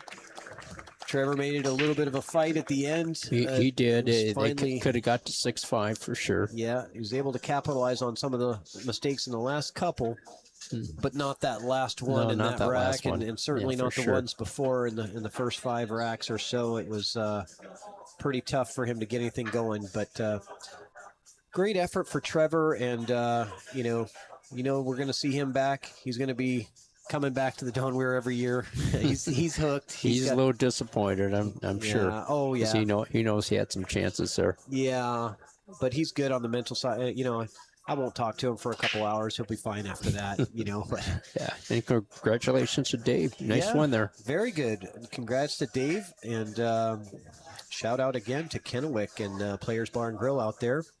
And that was players doing all the applause a second ago, right? That was from players. Yeah. All the way from Kennewick. Oh, yep, that's what you heard. You can hear it all the way from Kennewick. They were probably at the bar watching it on the big screen. And players, I'll bet you anything they had it on the big screen And up Vic there. was leading the cheer at the applause. Yeah, that's right. We give Vic a remote button that he can just press to do the applause. No, I'm just kidding. All right. Well, we're going to see who's up next, but we're going to take a little break here. We'll be back shortly with some more action for you guys. We're probably going to be running matches all the way until, I don't know, 10 or 11 p.m. might be the cutoff tonight. I'm not really sure, but we'll go check out the bracket. Katie Burley running the tournament, doing a great job. We'll see what we have. See you guys real soon. Thanks, Dan. Okay. Well, thanks for having me. All right.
Looks like we're going to be back in action real quick here. They've already called another match to our table. If you guys are still out there watching, you got Camilla Layden, the wife of the last year's championship last year's tournament. Winner was Spencer Layden, I think.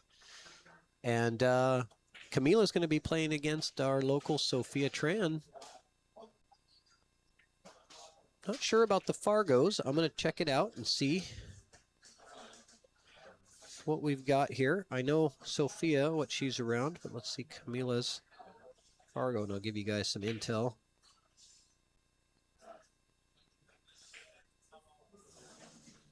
I do not see anything in Fargo rate for Camila.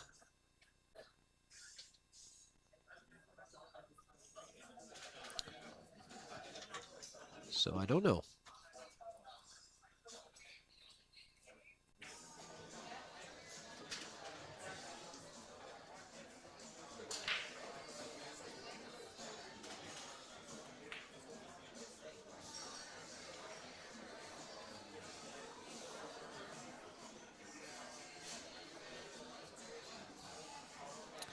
So Digital Pool has her Fargo rate at 399. Sophia Tran as a 493. So it looks like about 100-point Fargo difference. However, watching Camila's stroke and fundamentals, it doesn't look like a 400 player in the fundamental area, but it just might be the more the experience and the robustness factor. We'll see what happens. We'll let these ladies warm up. We'll be back shortly with commentary for this match.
All right, we're back, and action is about to begin here. Camila Layden breaking off against Sophia Tran. And we're coming to you live from Everett, Washington at the Golden Fleece. And I just found Shu Chang Chow out there and invited him into the booth. Welcome, Shu Chang. Hello. Thank you for having me. Yeah, thanks for coming in.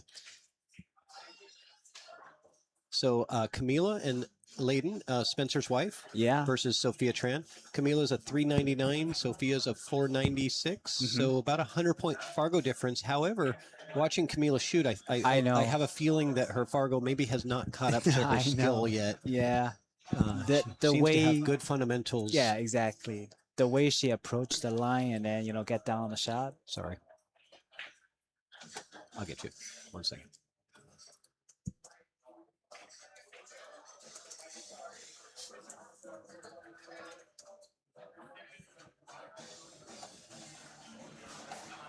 Oof. Missed that two ball. I can do it. Yes. Thank you.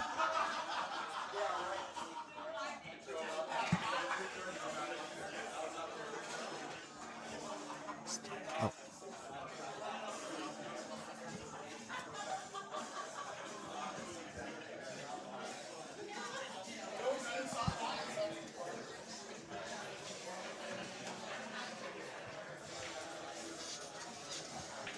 Okay.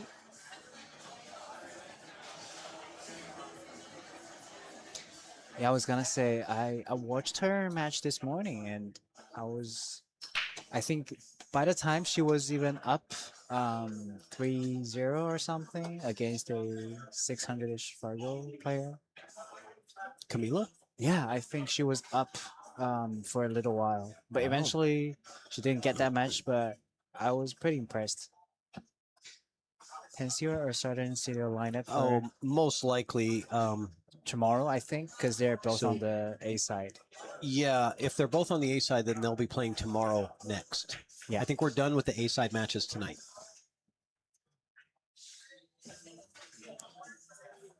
Yeah, we have 128 players, and I think Justin and Katie are trying their best to. They're doing a Get great everything- yeah, job. they're doing a great job. I'm very pleased with I how know, how exact- fast yeah. it's moving along, and Yeah. it's very encouraging that you know, nobody wants to be here until 2 or 3 in the morning and then start at 9 a.m. So Mhm. you know, it's important that they keep it running good, and they're doing a fantastic job. Yeah. So because we have such a big field, the A side players are getting some rest after 2 rounds. Good kick on the Good 2. kick, yeah, on the right side, but just a little too hard. Yeah, she kind of got unlucky with how that cue ball came through everything. If it hits one of those balls, that's likely to end up safe, but it comes through clean. So Sophia, and another person with very good fundamentals, I think Sophia does a great job. You'll see she is the queen of staying down. Sometimes she stays down, but you have to like wake her up off the table because she's still down on the shot after, you know, long after it's been pocketed. But I think that when doing that, she telling herself, you know, Yeah, to it's an stay exaggerated way of saying, you know, this is what I'm gonna do. Yeah, You know, yeah. yeah, It's just like, a long follow through. yeah. A lot of times the cue ball has left the tip for a while, but making sure you follow through, just kind of make sure you don't decelerate during the stroke. Yeah, good point.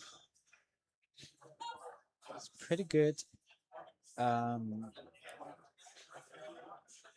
Pattern so far. Yeah. Need to be careful not to touch the 6. Needs to be like a slight left spin. Great shot. Yeah, well done. And that's what I mean. Yeah, You know, yeah, exactly. she stays down all the way through. Hey, John, welcome. John. Thanks for joining. Hope you're enjoying the stream. Ooh, don't be too... Okay, yeah, she's fine.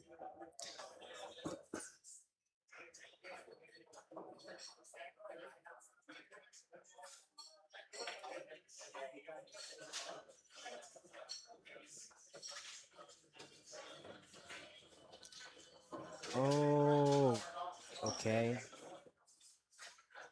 Yeah, that one, she went a little quick, and because of the angle, she tried to kill the cue ball with right English. It's a little fortunate that the cue ball caught the corner of the side pocket and stopped there. So she still had the shot.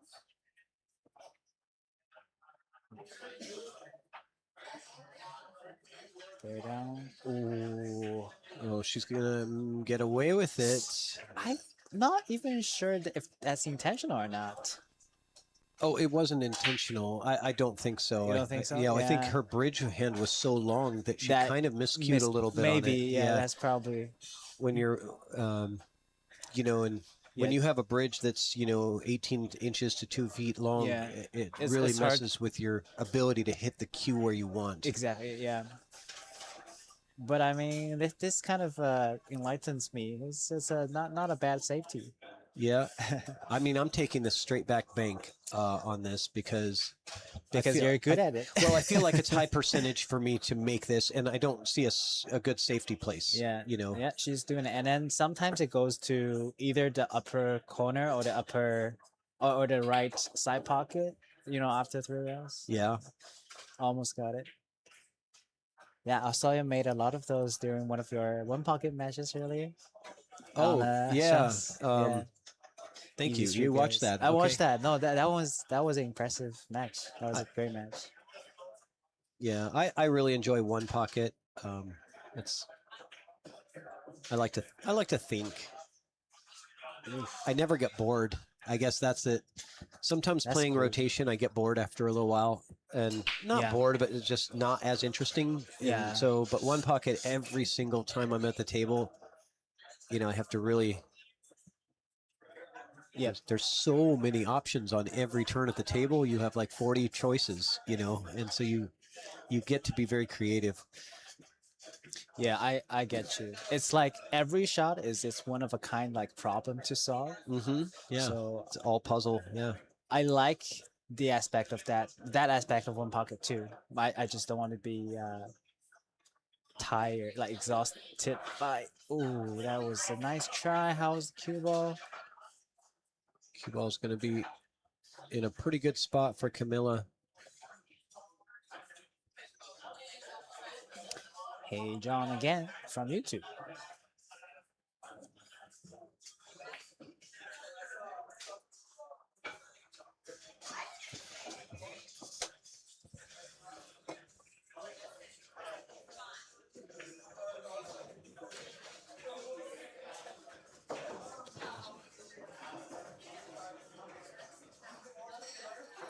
John, he messaged us from Facebook and Yeah, YouTube. and I didn't realize that it was both. I was like, why is he messaging again? Two different platforms. Maybe he's just testing to see if our chat works on both streams. So Yeah. Camila got that 9 into the side and gets the first win. And let's see what Sophia can do on her break.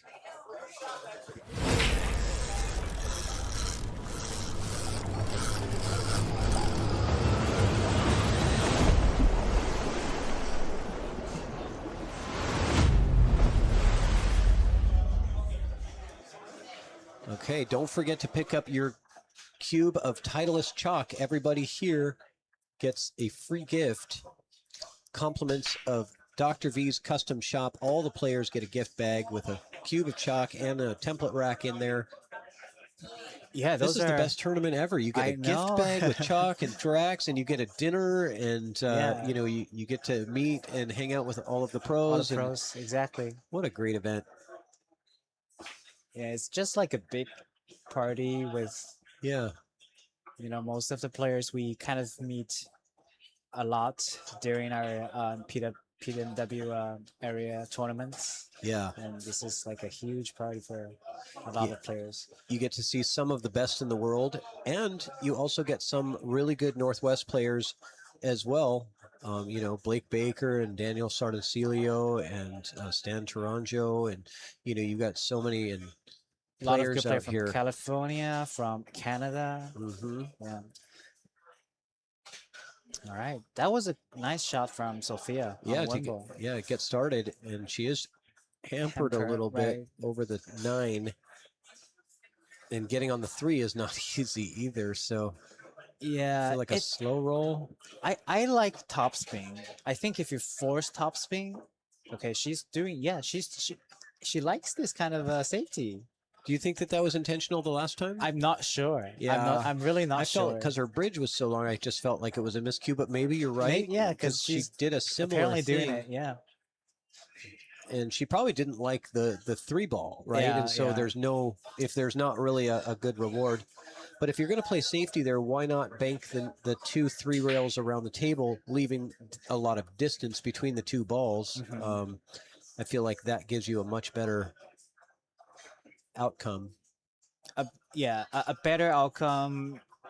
Like this is for sure you don't have cover. That one like less certain, but maybe half the time you do get coverage. So let's see. Camila seems to be attacking this shot. It's a super thin cut. The cue ball's gonna fly maybe 3-4 rails. Oh, she's trying to hold it. It's not. It'll be really tough to try to hold the cue ball. Okay, Sophia, what do you do here to get on the 3? She's queuing low, so maybe some cue shot. Oh, that's a little hard too. And a Missed it. scratch. Nope. Nope. Okay. So now Camila has to figure out the 2 to the 3. This one, you could stop shot. Yeah, she's looking at the line, and the 3 is available from that area. You know, if you're able to keep the cue ball in where the 2 is, you do have a line to the 3. Yeah. But if you come out past that line, you could be in trouble. And there is a slight angle on the 2, so this is where, you know, very precise cueing comes into play. You want to put a lot of draw on this and hit it soft, right? To kill it. Kind of kill it. Yeah. Yeah. I like just top spin with left. Do you? Okay. I like that. Yeah, And- I think that's what she's doing. And coming to that side of the 3. I see. Yeah. Okay, I see what you're saying. But of course, like she didn't have so much left. I will have a little bit more left just to make sure the cue ball like touch the second rail. And I think she didn't get there. Just maybe half a row more, she will be perfect.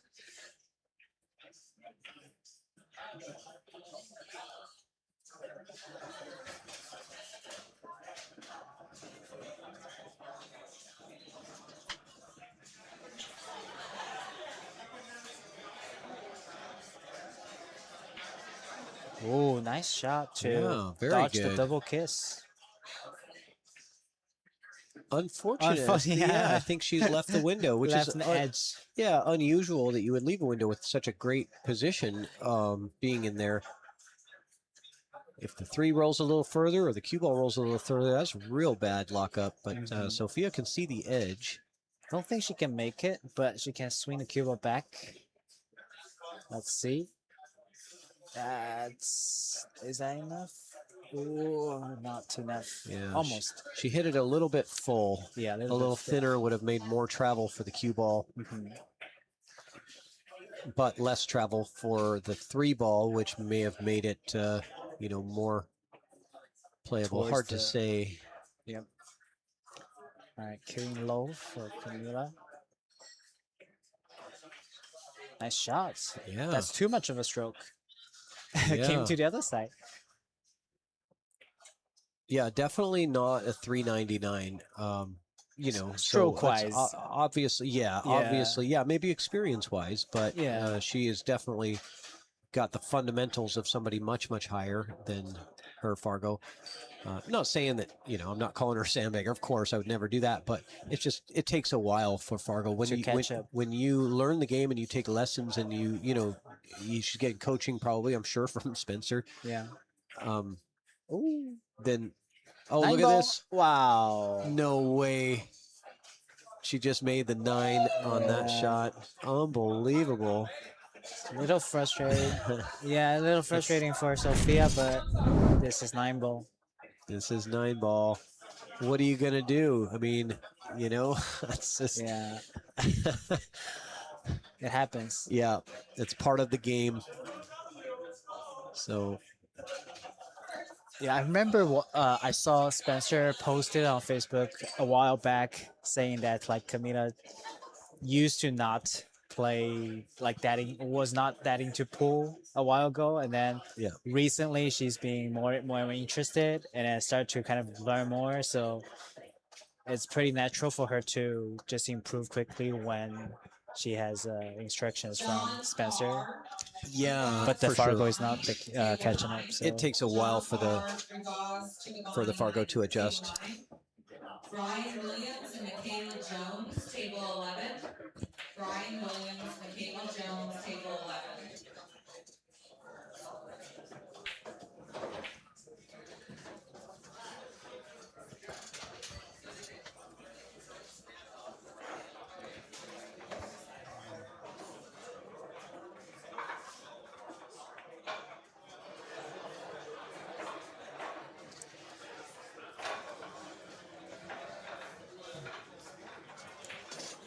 Oh, Jeff Backley from the Facebook message.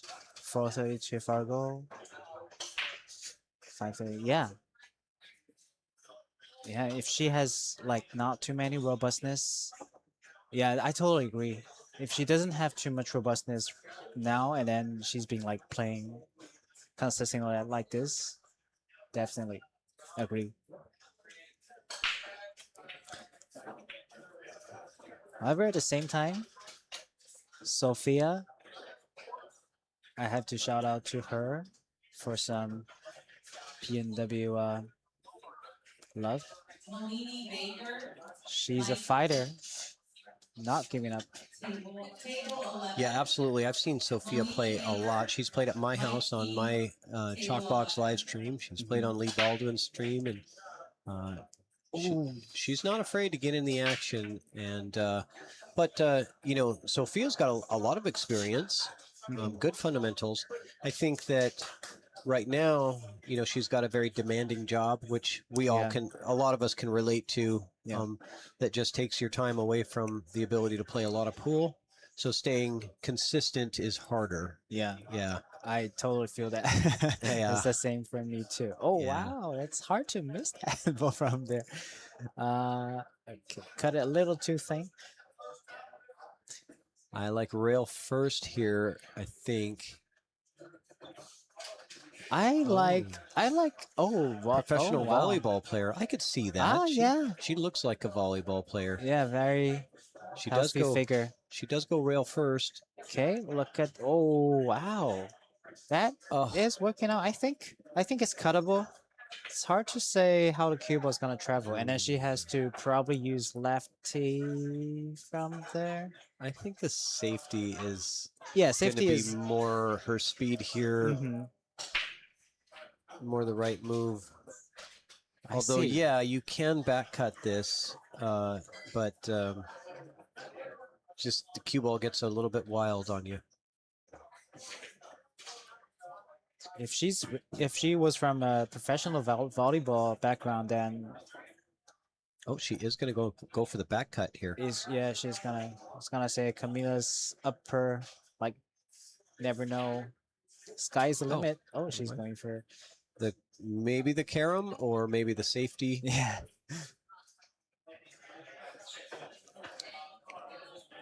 Sorry, you were saying about volleyball in the background. I was talking about volleyball, and then like a lot of the sports, pool is in some way just another kind of like coordination sport. You need your eye and your limb to coordinate. Yeah. And definitely having other sports backgrounds can and brains, right? Yeah. Yeah, the smarts that we saw it right here, right? Is she knew exactly what to do to get the advantage. Sophia's a good jump. She's got a good jump shot, but I don't think that this one might not be in her. Oh, she's looking at let's see. I might be wrong. She is jumping it. Yeah. Okay, she's sizing it. She's got her jump cue. This is hard to get. She's got to get over the edge of it. Yeah, it doesn't have to jump the full ball, but still. Oh yeah, I was gonna say. Oh, look at that. This. Nice. Hey. And a safety, maybe. Look at that. Oh, look at that. Yeah, a fluke, but still not a bad jump to. Actually, a really good job to get over the 7. Okay, this is 7 is actually not blocking the 2 rail. I don't mind the 1 rail either from the short rail. Does she have a look at this 3? Yeah, it feels like she's looking at, maybe she has the edge. She is, she has a lot than we thought. Yeah, she wanted to get behind the 7 again, do the same position, but didn't get there. All right, Sophia has a long shot. If you want to use this, just I'll grab it. Cool.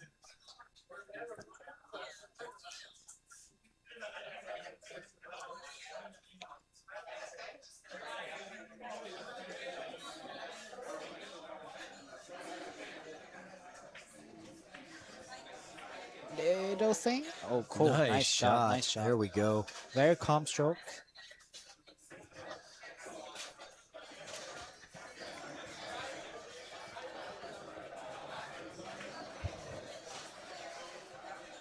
Didn't get as far over. You know, she would have been a little angle would have been nice on the 5, but that's Yeah, a that's lot a of little angle. little too much. But she can lean onto the 9 ball if she wants to. So just focus on making it. Don't think too much of. Yeah, just like that. Use the 7 or the Great 9. shot. Yeah. Great shot there. Got to watch out for the 8 ball here to be in the way. Right. It's a big ball. And if you're going 2 rail, be careful about a scratch. Mm-hmm. She's going for 2 rail. Be careful of the scratch. You are right, Shu Chang. It was right there. Yeah, It's tough. Yeah. Usually for those kind of shots, I would see the risk, but then I would say, okay, actually this area is not too bad. Although you're going across it, like it's not too bad to leave it somewhere here. So I would, try to just spin, and then although it's a floating shot, a lot of players don't like it. If you're not too sure about where you're exactly hitting on the second rail, like this is a way. There's nothing wrong for floating into a wide window. Yeah. Yeah. Because the other ball is close to the pocket. Yeah, exactly. You It's don't not too have hard to worry to. about the distance. Yeah. All right. Good point. Camila chose side pocket for 8 ball. This one's a little tricky. She has a little angle, so maybe she has to push forward to the other side for a 9. Yeah, taking good time. Look at the exact angle.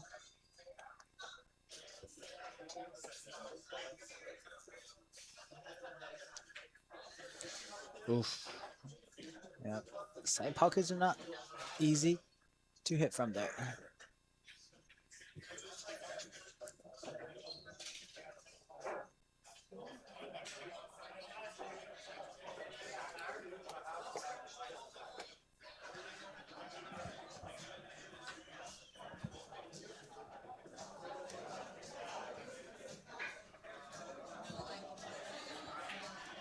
Oh, just missed it. And she's going to get a little bit of a good roll here. Yeah.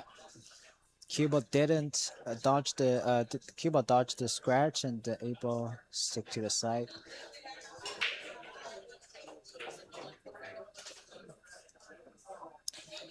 Yeah, Sophia has been like just off by just a little bit. I have a feeling that she will catch a gear. Yeah, I think so too. Yeah, because a lot of the shots, I feel like her stroke was good. Oh, wow. The APA safe. Yeah, but it's not bad at all because, it's not. But Sophia can do this right back if she wants. I think it's off the rail. I think it's off the rail too. It's close. It is. It's off the rail by a 1/4 inch. Yeah. Yeah. So the lighting in here is not easy to see the edge, but the gap. You probably see it better here. She's looking at the thin edge, just putting the cue ball probably down to the short rail or to the other side, which I don't blame her. Just don't shoot too much speed. Yeah. Or too thin. Yeah. Too thick. A little too thick. Yeah. It's tough. It's touchy. Yeah. It's touchy. So Camila gets rewarded for the. I don't know why they call it an APA safe. I've heard so many people call it that, but I guess it's just because it's like most guaranteed way of not letting your opponent have direct shot. But you don't see it at the higher levels because they know what to do. Unless you leave them frozen to it, it's not that tough. Easy for them to get out of. Not that hard for to get out of at the higher levels. Nice stroke. Oh, okay. She needs to bring it here. Yeah. Looking for a 3-0 lead on Sophia if she can pocket this 8 ball, this 9 ball. Yeah. Forget what she just pocketed the 8 ball, just barely. This got one it to drop. She definitely has the. Yeah, she needs to work. Maybe. Yeah, need to watch out the left side pocket for the 3 rail. Just not hit too hard on this one. Yeah, I would almost, if you're gonna miss, you submit on the pro side. Yeah, right? miss on the pro side. Overcutting is much better than undercutting the shot, and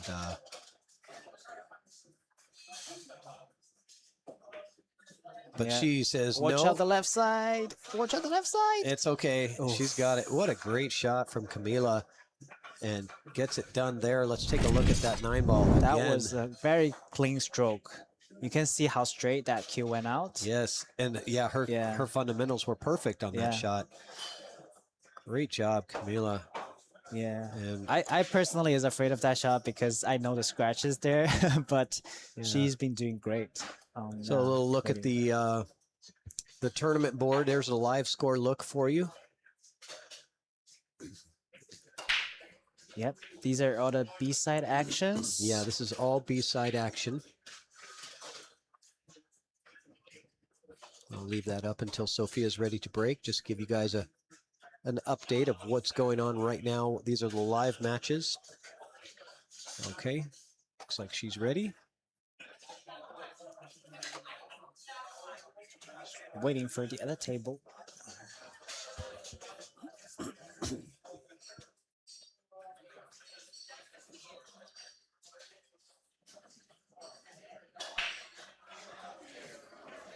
Cut the rack a little bit, but the result is pretty nice. Good break. Yeah, the 4-ball, always the last rolling ball. Does the one pass the 4? Think maybe.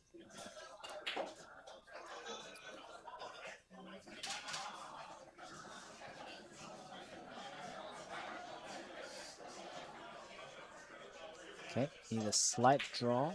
Maybe onto the 5 is fine. Yeah, that's nice. Here, just having a little, like the 5 is hampering the bridge a little bit, so She has oh, maybe not. I won't baby it. I will just go 1 rail. But the rails are pretty bouncy, so don't shoot too hard. That's perfect. A little short. That's fine. She can go 2 rail out, but now is like, so she's getting down a little too fast because the 5 to 6 angle is pretty important for running out this rack. So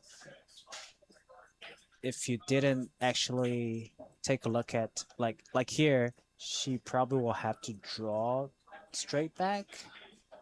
Yeah, or go. Yeah, she's going forward. That's fine too, but you actually want a little bit more angle to give you action because you're going from rail to rail.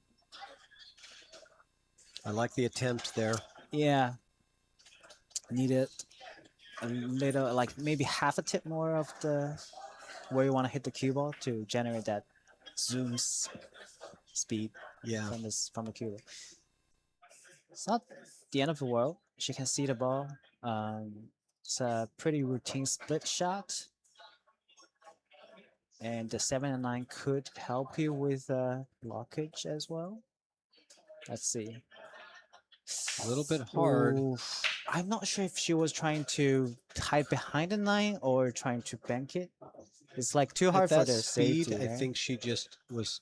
Trying She just hit it too full. I Too think. full. Oh, yeah, I think she was trying to split. You think she was trying to split it? Either that or she wanted to come the cue ball up behind That's the 9. what I think. Yeah, that's what I think. If she's hitting that full on it, and just hit it too quite hard. a bit too hard, yeah.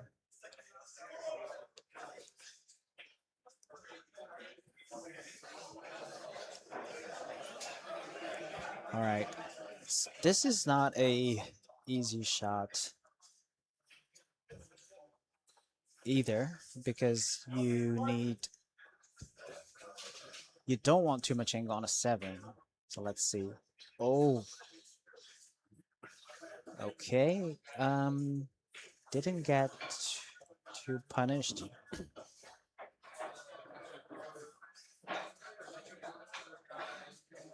She looking at the safety or the? She's looking at the. I think she's looking at making a 6, or maybe a 6-9. No, I think she's just trying to maybe visualize the line that she. Yeah, I think visualizing the line. I think she's thinking about a safety here. I don't know that she's got the best angle for that. Trying to hide behind a 7. Yeah, just row onto a 7. I see that as the 6.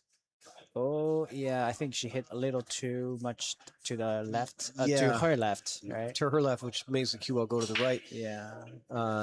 but if she hits it the Perfect other way, way. it was very hard to do that perfectly. Yeah, I think perfectly 6 might be able to hit this, like glaze off this 9 ball and hit the rail and go down to the bottom rail, but yeah, very exactly. difficult to Yeah, execute it's that. pretty difficult.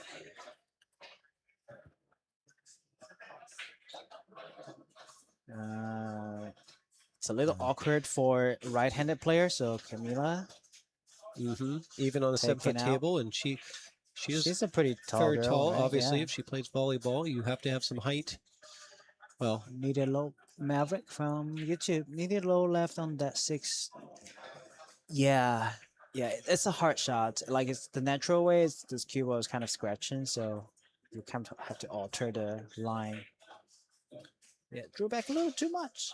She's definitely not liking this. Might have a 2-for-1 here, Shu Chang. Yeah, maybe.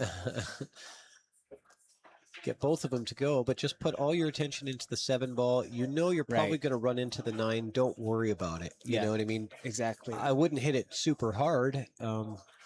I would just hit this just hard enough to go, so when you run into the 9, it kind of stays by that corner pocket. You hit this with a lot of pace, and randomness creeps into the what you're going to have on the 9.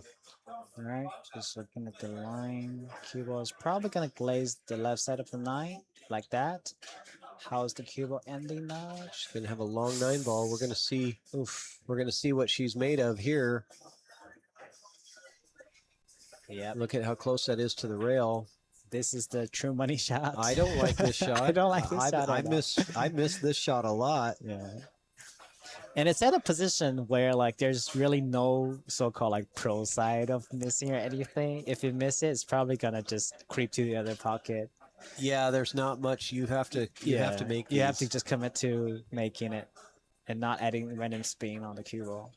Let's take a look. Look at that shot. At that. I bet like ladies and gentlemen. I bet she does that like better than maybe 70% of players in this room. Yeah, and she's $3.99. Yeah, I know. Wait, hold on. We gotta watch that again. Look at the execution with the cue. Yeah, and straight how through. Straight? Yeah. How straight did she hit that cue going straight through the ball? No side to side, no lifting up, no dropping of the elbow. None of it. If she keeps playing this game and continues to learn and get better, she definitely has a bright future ahead. Really, yeah. I think so.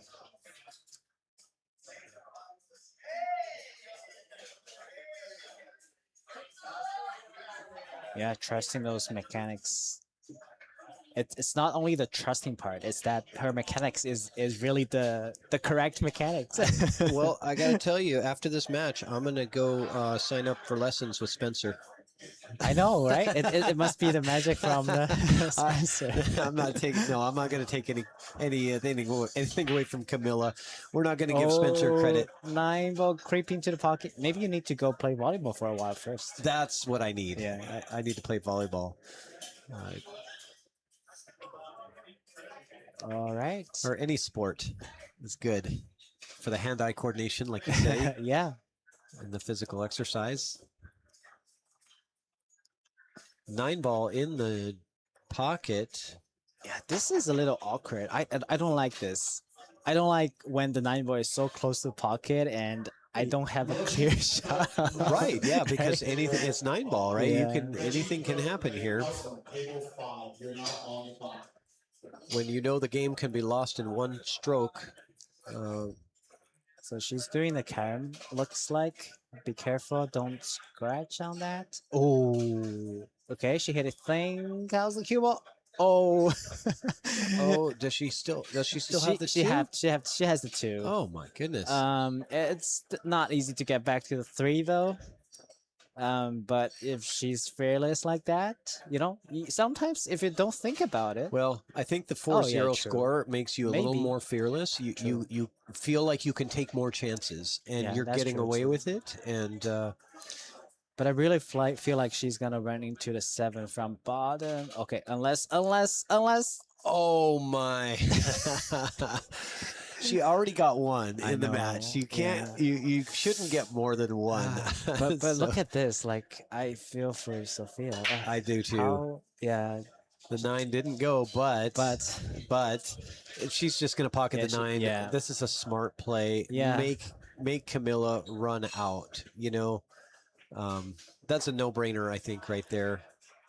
yeah. I think, well, if you're playing 650, 750, whatever Fargo's, then you're probably not going to do that move. But in this spot, yeah, no doubt about it. But you know, Camila can run this. We've seen what she's capable of. It's just Sophia's not going to make it easy for her, and I don't blame her. Just a slight, like, make a very small advice for Sophia on that shot. Like specifically, like I would carry him off the 4 to make the 9.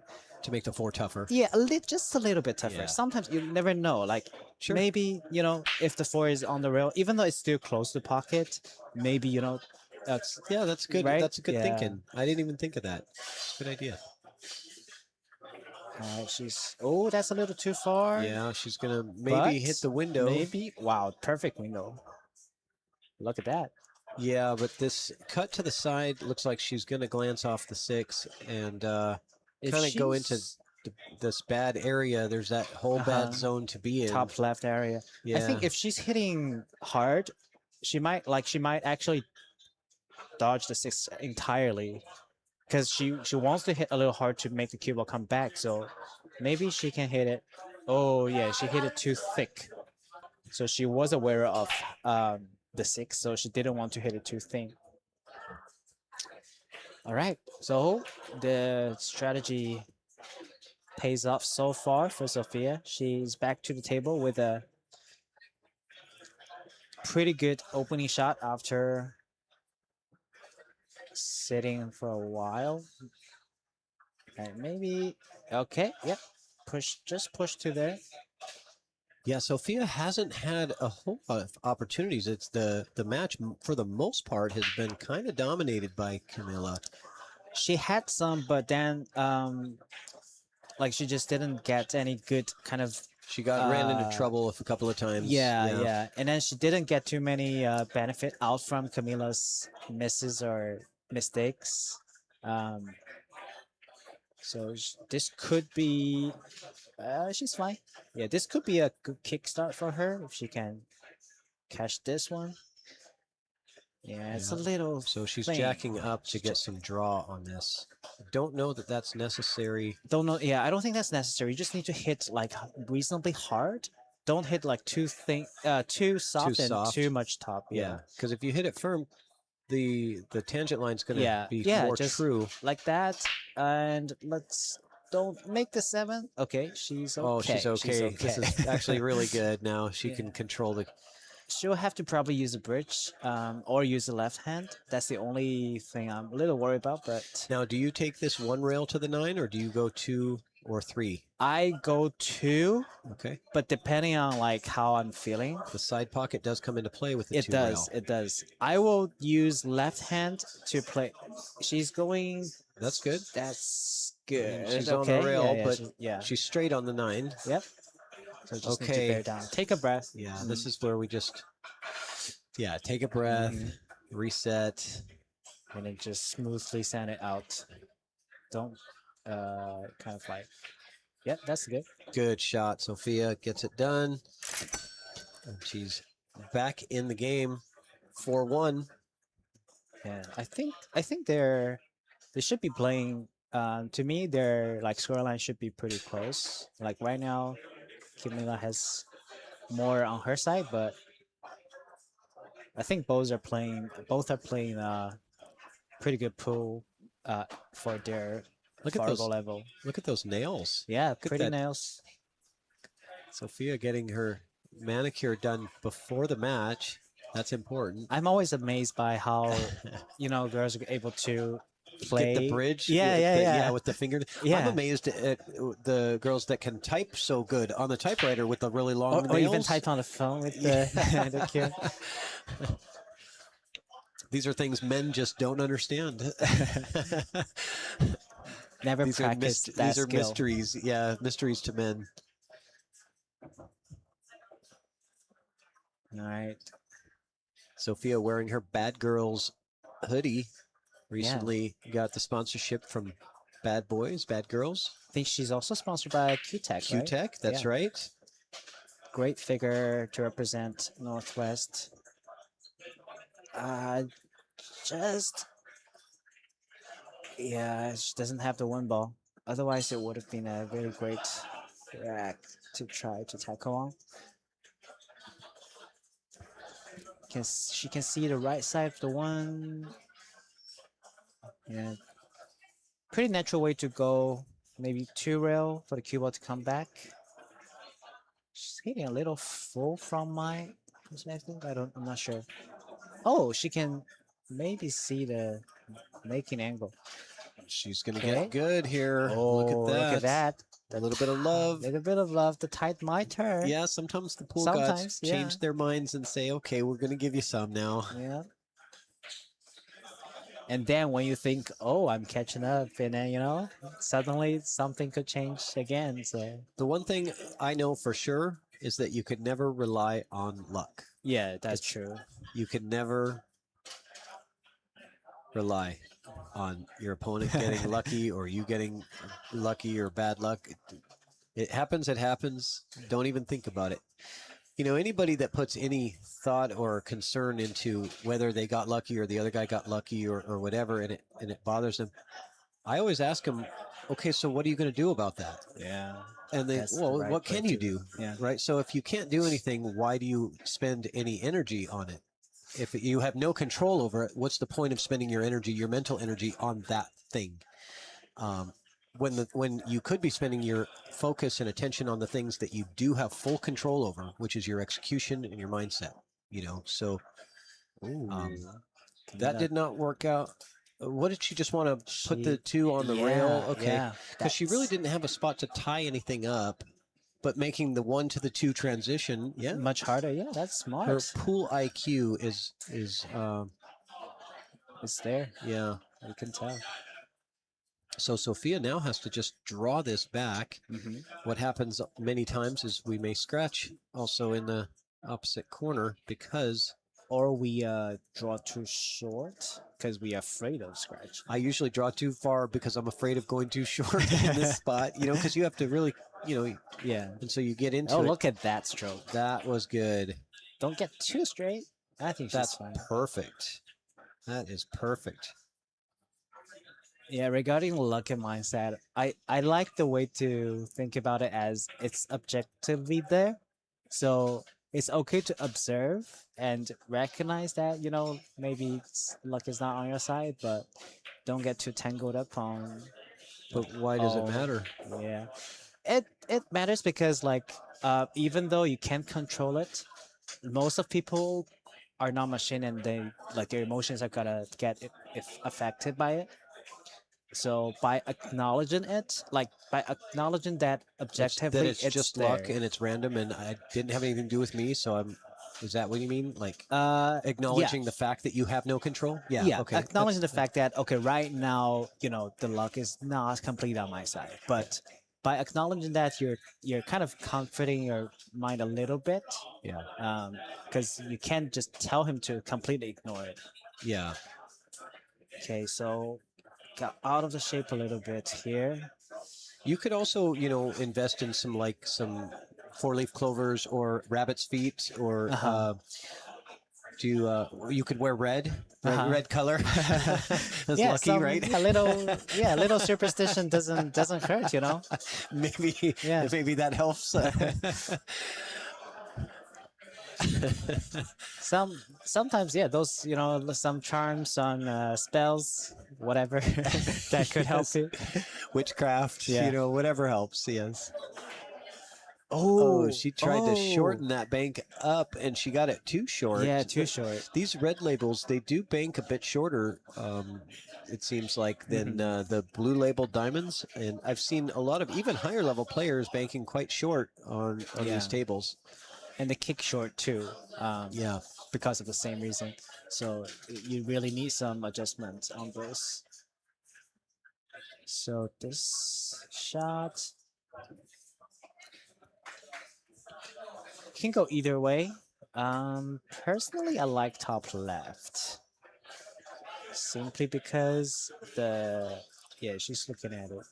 Simply because the scratching risk is slightly better.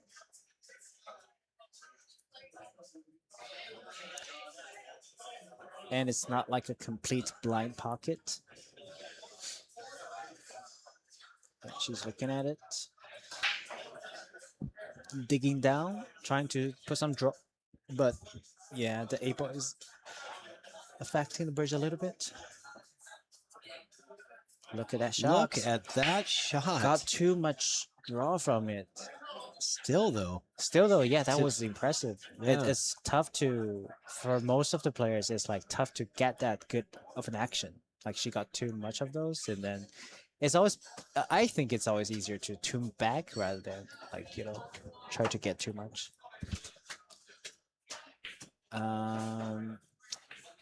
Yeah, but unfortunately now she's at the 50-50 line where neither side looks very promising.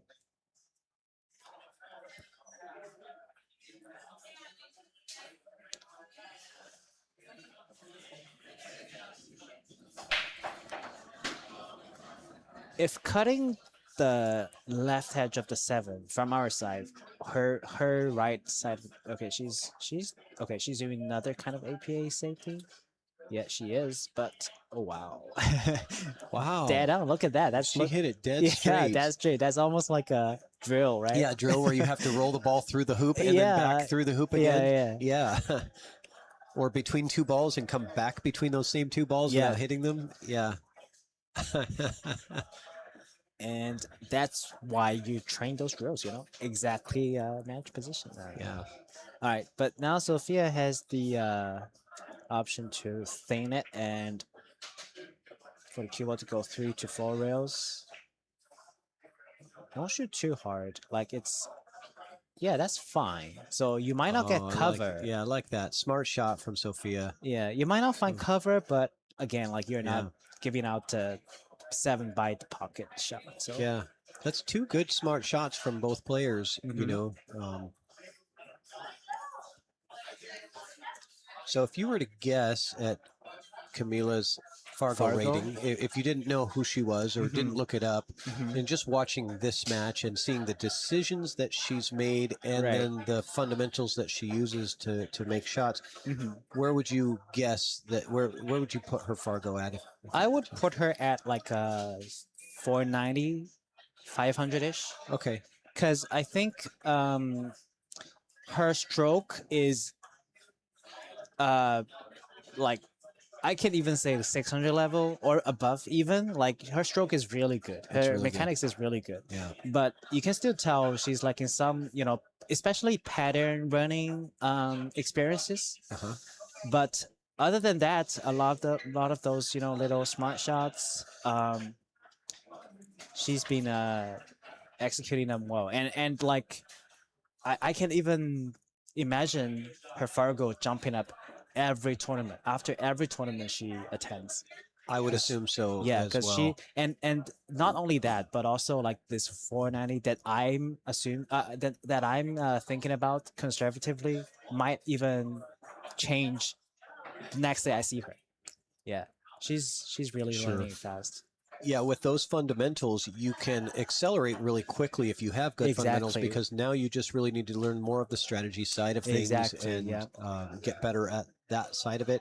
And that's much easier to learn than proper fundamentals. Yeah, exactly. Her fundamentals look like she's been doing drills and practicing a lot. Right. Okay, so Sophia's looking at a carom shot, which I don't mind because there's not too many of good safety options there. So look at that. Oh, good try from Sophia. Treetop to over the 8. This is no picnic. If Camila's cutting to the left side, then she can find some space for the bridge and the cue. Yeah, I mean she might want a little bit of less spin anyways, so it's not too bad of a place for the cue to be. It is close.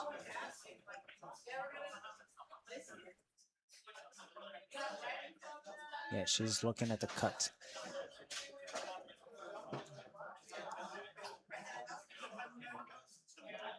I think 7 goes through the 9 to the top left as well, which she might actually pick because it's almost a straight shot, and she might be more comfortable with this kind of straight push shot.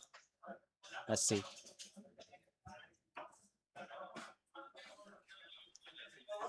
I think she's really trying to hit it through the 9 ball. Oh, nope, she's cutting it. So Ooh, close. How about the 8 ball? No. How about safety? How about? Oh. Yeah, she did get the safe. I think. Let's go look at the side view here. Oh my Yeah, god. she did. It's tough. Ooh, Wow. man. Oh, it's tough. Don't really have anything. Oh man, this is really, really nasty. Uh, Can I draw something? I think. Yeah, go ahead. Maybe. One. You hit. You know. 2, and then And maybe even maybe to 3, spin 4 it. rails. Yeah, you know, Yeah. something like this. Yeah. That actually. Okay, it looks like she's shooting that. Or maybe is she spinning wind rail into the 7 directly? Maybe. Maybe. She's putting a lot of left spin, I think. Maybe we'll hit it 3 rails. Oh, okay. So she's trying to make this 8 ball a little harder. Which is not a bad idea, but like with this table, there's really, there are not many just spots. not a spot. Right? Yeah, it's low percentage. I think that you're going to get a good result. Yeah, I think afterwards. very good players can kind of sling the 8 and then just push the 8 more towards here to the 7. But still, even that shot, if you can execute it, that would be great. But otherwise, it's still a really hard shot to do. So, okay, this looks like a little straight for me. Yeah, I like a little higher with that cue ball. Yeah, but if she's going natural angle, like going roll top spin, then I'm fine with it. Then she's going like into the shot line. Yeah, just a little far. And okay, need to bear down for another good shot.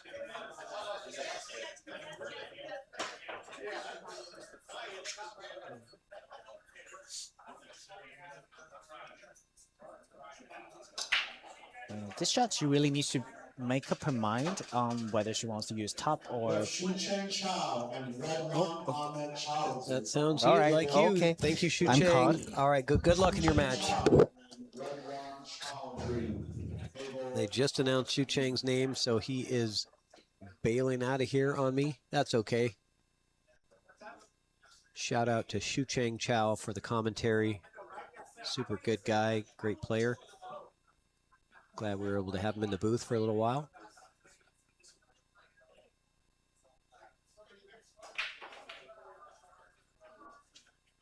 Okay, what are we going to end up with now? Does it play? Don't think so. I think Sophia might have to take this carom shot on the 9 ball. She's looking to see if it plays.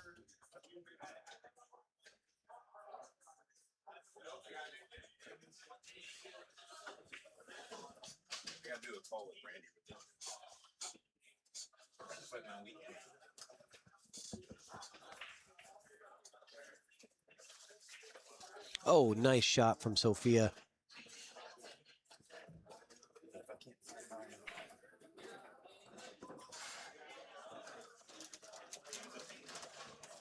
That was a good shot to get that 8 ball right by the 9. Get the 9 in, and Sophia gets it to 2.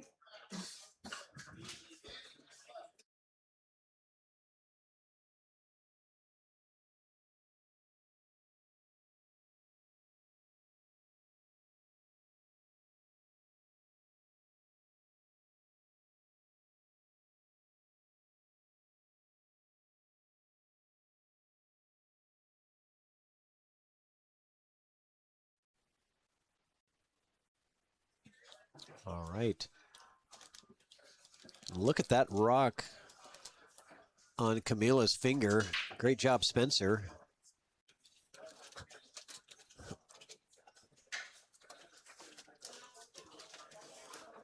I couldn't really notice the rack over that ring. Wow, that is a beautiful diamond. And congratulations to Spencer and Camila.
Okay, good try. That was a really tough attempt to kick at that 2 ball.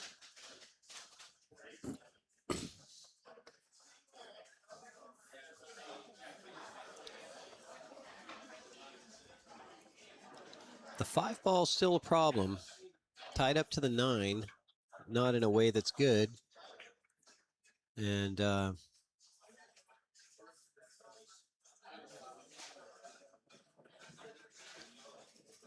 I mean, some players might actually play the 2 off the 9 into the corner to loosen up the 5-9, but got to make sure you get the shape on the 3.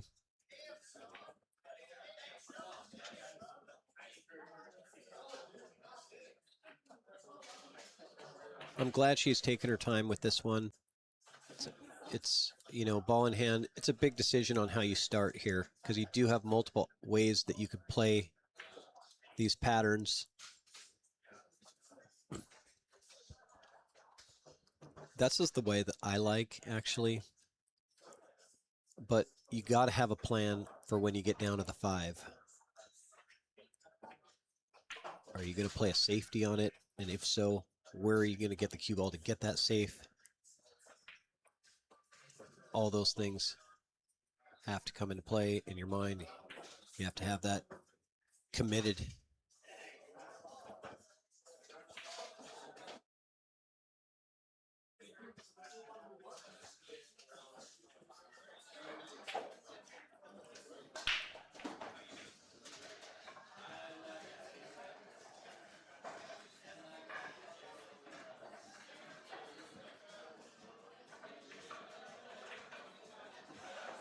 Okay, just get a little angle to the for the 4 on the side. This is going to make it a little bit more tricky to get, unless she wants to get the breakout. She might fire in here for the breakout instead of trying to play safe with the 5. She is going to go for the breakout, doesn't get it. Now she has to, now she's in trouble. So to play legal shot, you have to loosen up the 5-9. I mean, she does have a 2-rail kick to the 5 ball, but I just don't see a lot of positive things happening. Although, if you do 2-rail kick to the 5 at the right speed, it is possible the 5 just stays pretty much where it is because it runs right into the 9 and stops. You can get the cue ball up into the area afterwards up here.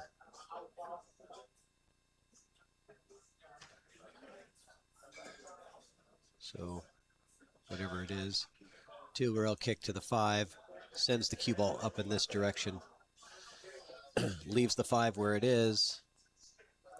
That might be your best play here.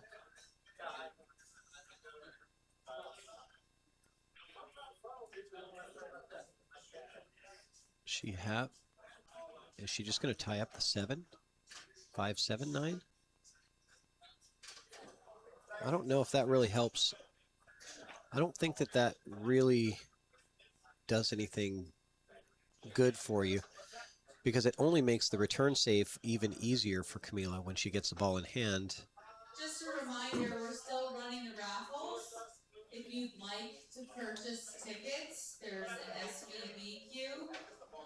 There's a Truewood queue. So let's see how her pool IQ is on this shot, because there's also a signed a couple ways you can play it, but there's some that are much easier than others. Come see Sean Damani, the 9-foot table behind the bar, and purchase some tickets. Try to get you guys another camera view here. That's what we're looking at.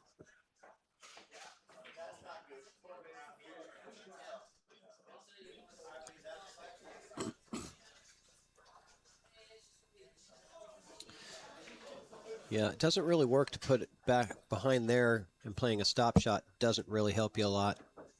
I think you want to, I like putting the cue ball above it in this situation.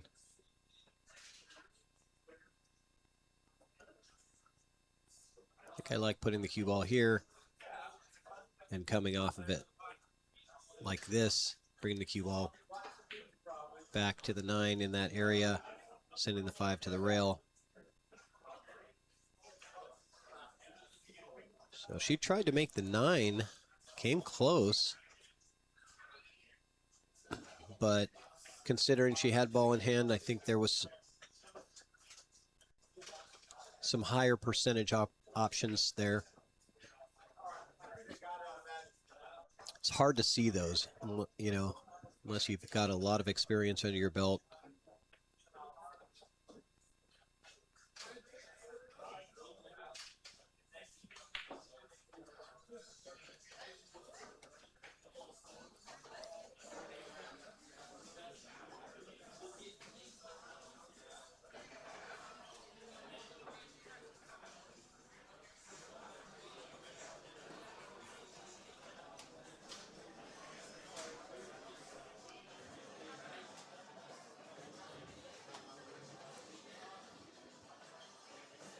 The 5 does pass the 7.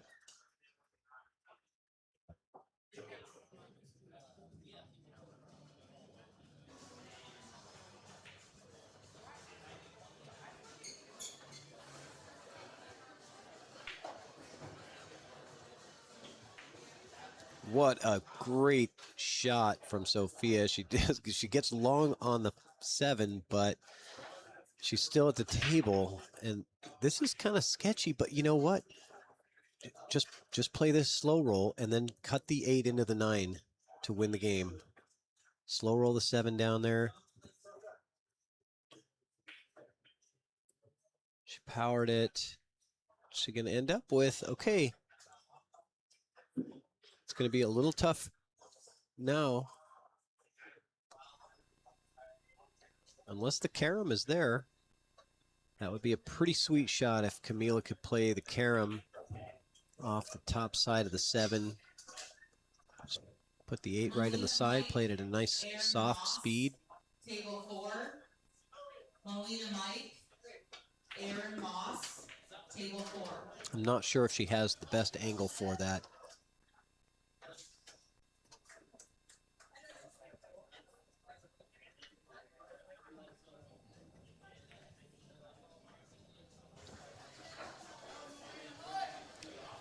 right, Sophia getting another opportunity.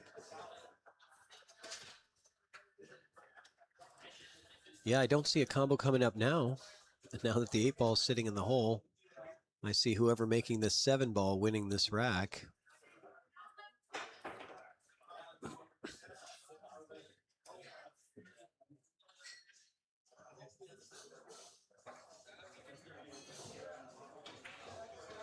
That was a beautiful shot.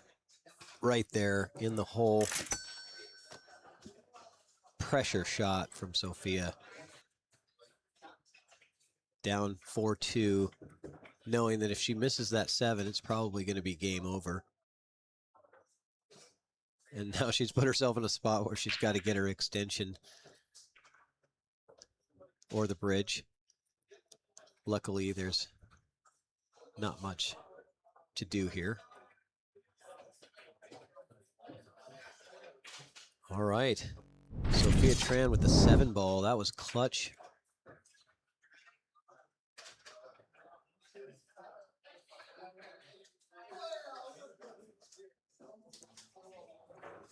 Very good shot.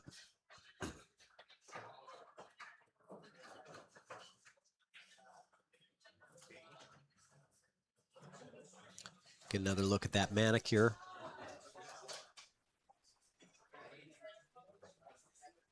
And the curls.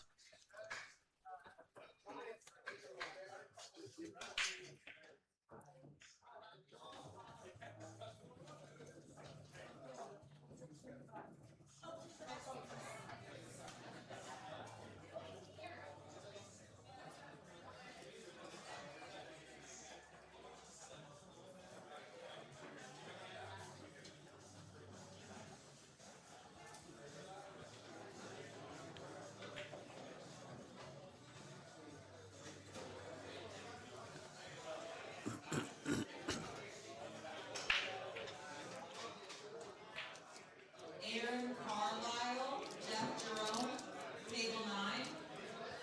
Aaron Carlisle, Jeff Jerome, table 9.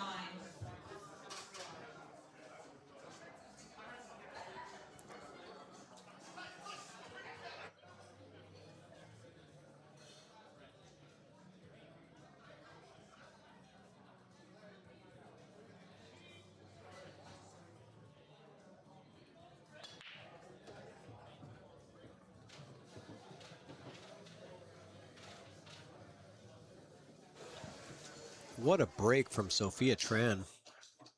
I love the cue ball control there.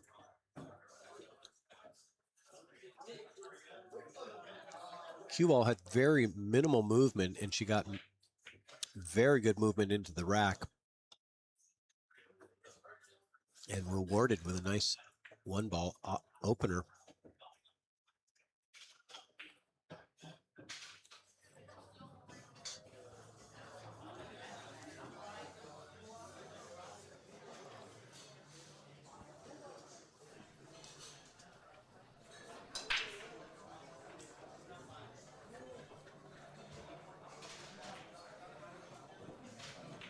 This is looking good. 5 in the corner. She's with this line that she has now. I wasn't thinking about a combo before, but I am now. She's left herself very little angle on the 5, so the really only thing to do is to roll up and get yourself nice and straight on the 6-9 combo and tie up the match.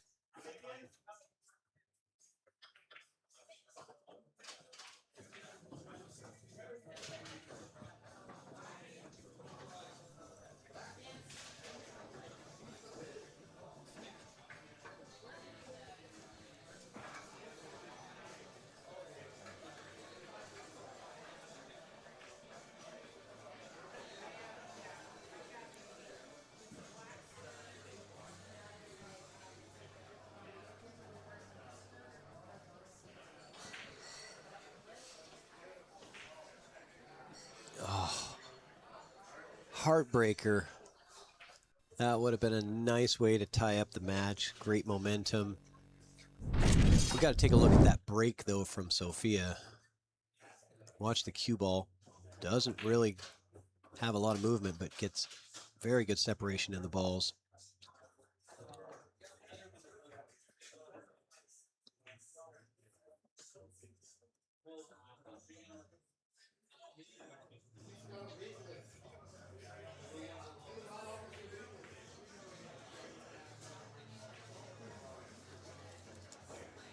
Okay, so Sophia getting another opportunity to get right back into this match.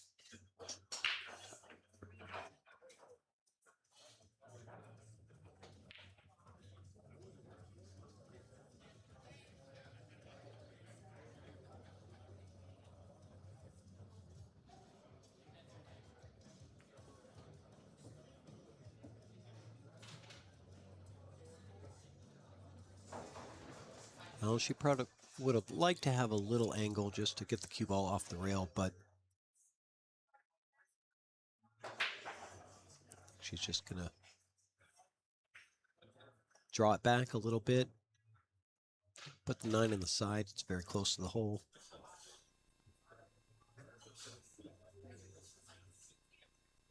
Andrew Anglin, Dennis Wilkinson, table 15.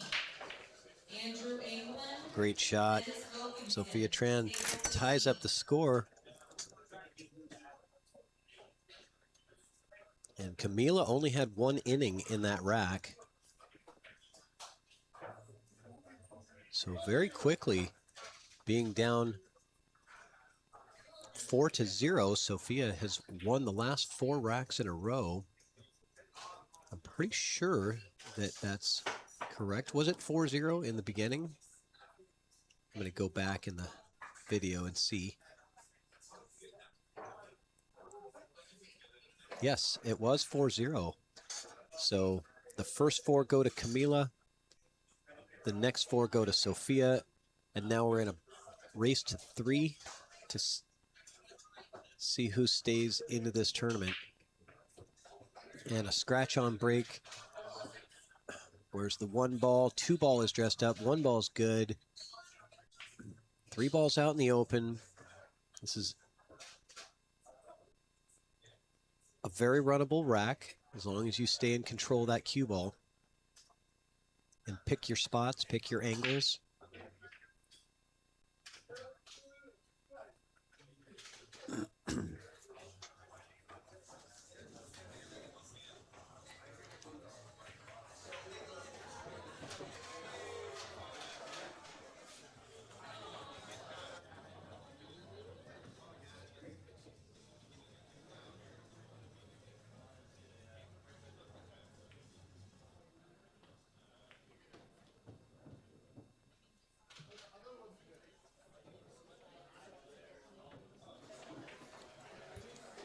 I like the control here.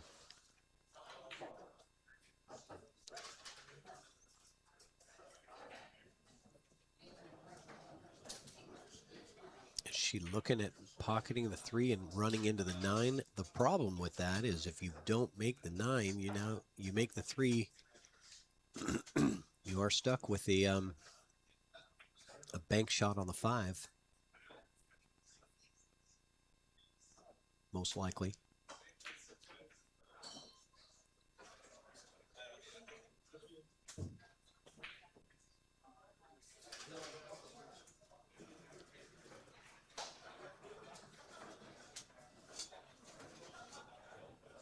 Yeah, that was a tough spot to be in with that angle that she had. If you'd like to purchase raffle tickets, see Sean Damani at the 9-foot table behind the bar.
Sophia just didn't get the elevation that she needed. So ball in hand for Camilla.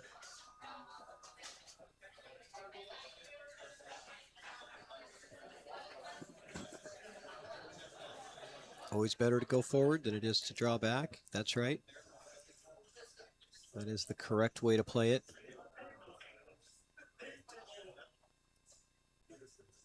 Just got to figure out what angle you want on the 5. And make up your mind. And it should be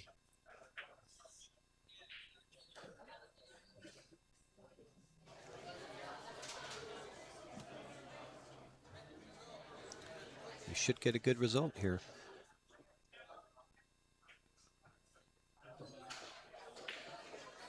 All right.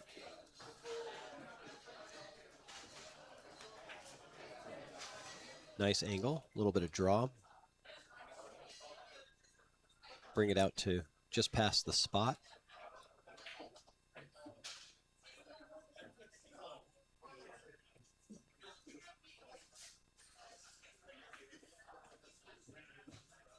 Watch out, 9 ball.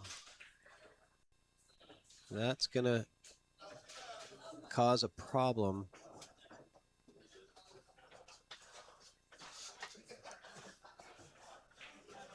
Looks like she may actually have it, or at least an edge of it.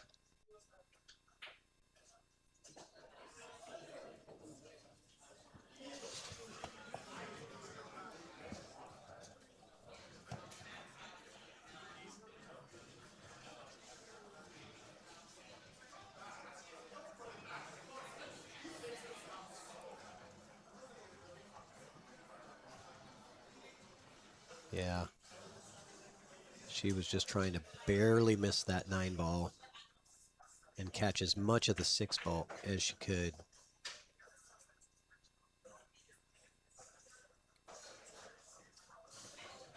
Now Sophia, another good opportunity.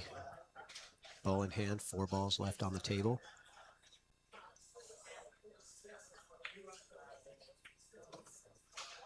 Can she continue the streak, being down 4-0? And win 5 in a row? I think the odds are pretty good. Should get straight on this 8, so I think it's just draw back, play the 9 on the side.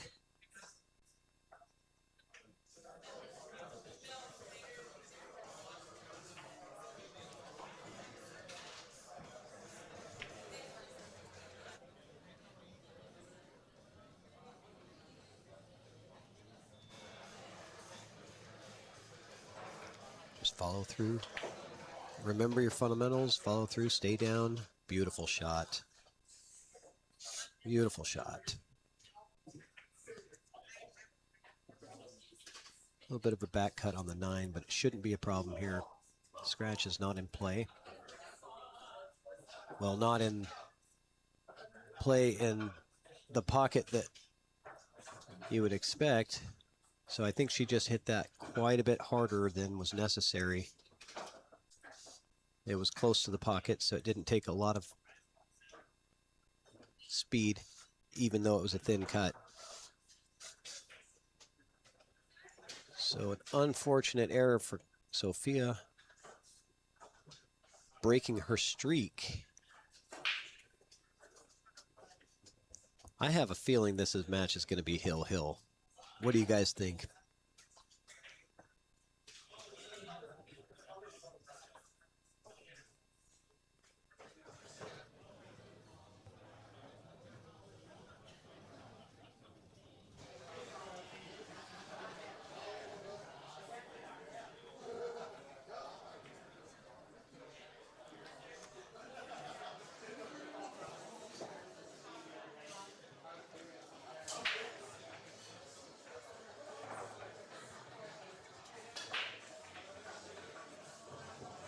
Oh, her last game ended with a scratch, and her next game begins with a scratch.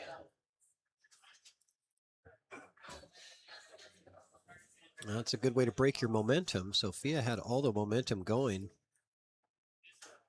Would have really made a statement winning that last rack and taking the lead after being down 4-0.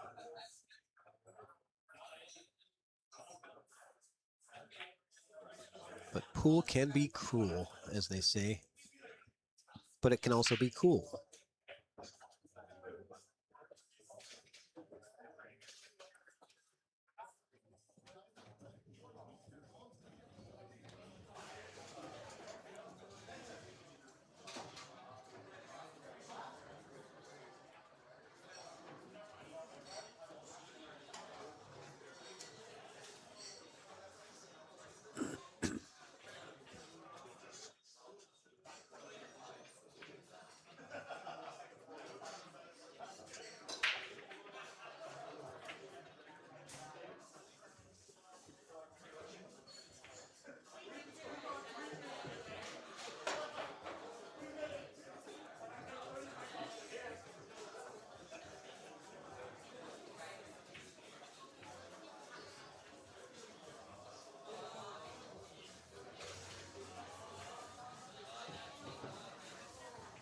Okay.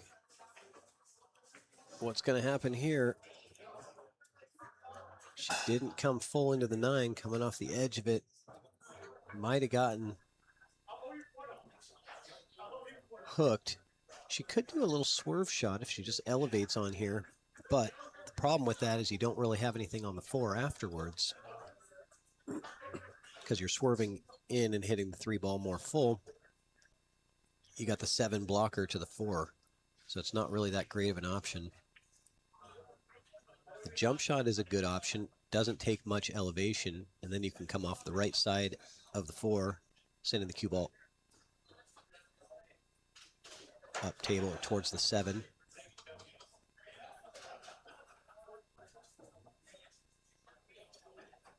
This one does not take much elevation at all to just get over the edge. So that kind of tells me that maybe Camila does not have a jump cue or a jump shot in her arsenal yet. But when she does, I'm sure, look out, everyone. I could be seeing it wrong, but that looked like a pretty straightforward, just little hop over the edge of the 9, come off the right side of the 3. So ball in hand for Sophia. What do you do with the 5 ball? That's what she says.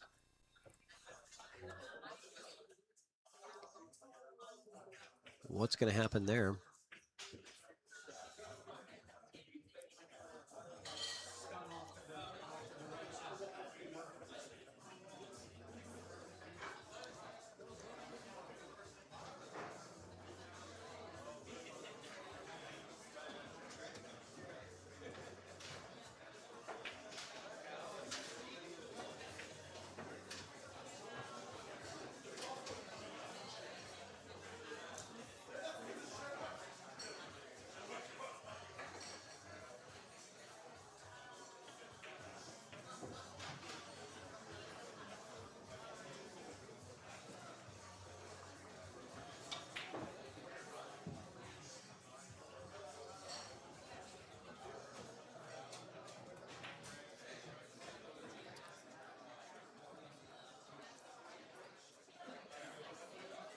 So she might have actually landed in the perfect spot to play that 5 up table. I think she is there.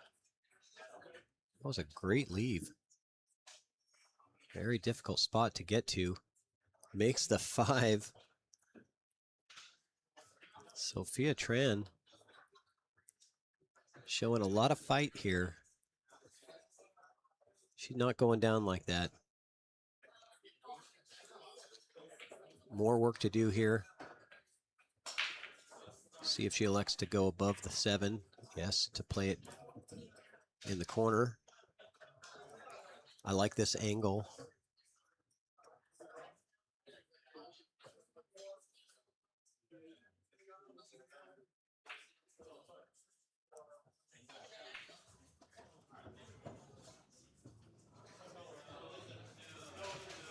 I like it.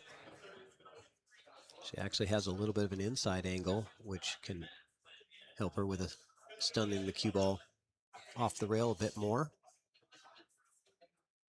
Don't want to rattle this, and those can rattle very easily when you're trying to draw or stun the cue ball.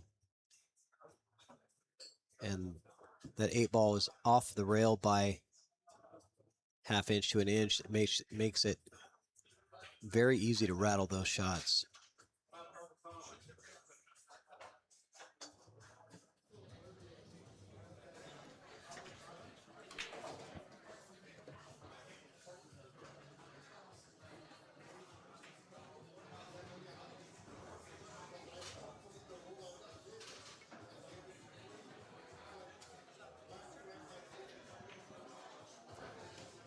All right, we've seen Camila make a lot of good distance shots. She's very accurate with these. But that one, not so much, but leaving a difficult shot for Sophia right back.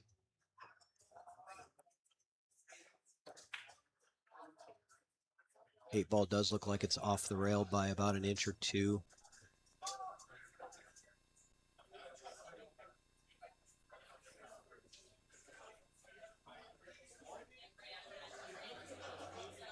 This is just where you have to just trust your fundamentals, pick your spot, bear down, and just put the best execution you can into this 8-ball. Send it down the table, into the pocket, and take your win. Good try. What's going to end up with? A little bit of distance for Camila.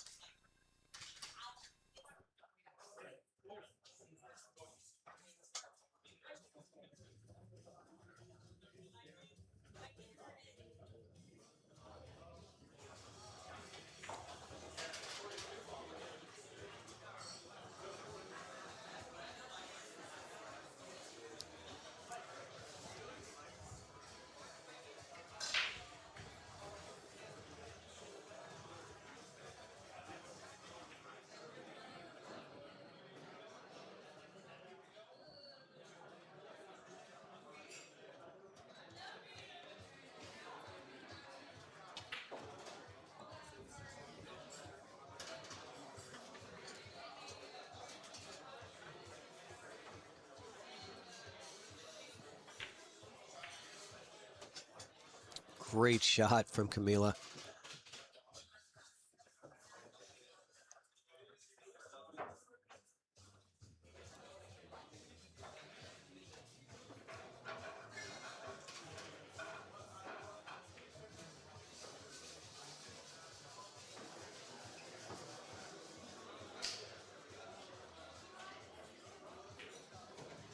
Gets it done, goes on the hill now. We are seeing the match of streaks. 4 on one side, 4 on the other side, and now 2 in a row from Camila going on the hill. Are we going to see 4-4-2-2? I did call hill. I don't think anybody's counting Sophia out at this point, knowing what she already has come back from in this match. It is a heartbreaker, though, to know that you could have been up 5-4 and had a streak of 5 in a row won. That would have been incredibly uplifting to your confidence and everything in your game. And having that scratch happen in the side. I know somebody very well who knows that 2-rail scratch to the side pocket, back cutting a ball to the other side. I know lots of people that are very familiar with that shot, but I know one person in particular who lost quite a bit of money on that scratch in a hill situation. I wonder if she's going to be going for the 9 here. Because I didn't mind that, but I like the control. It would have been a little reckless to bank the 1 into the 9, but it did kind of look like one of those one pocket racks where you could either make the 9 clean or possibly off of the 3.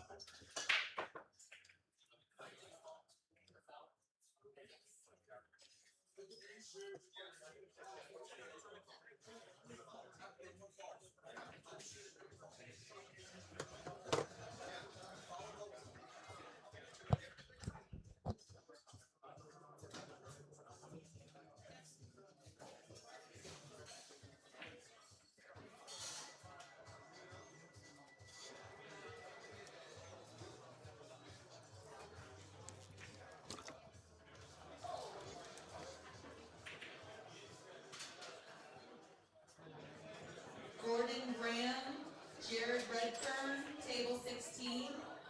Gordon Graham. Yeah, I like this shot Redfern, from Sophia. table 16. You're gonna hold the 1 ball right in place and move the cue ball to the other side. I like that decision.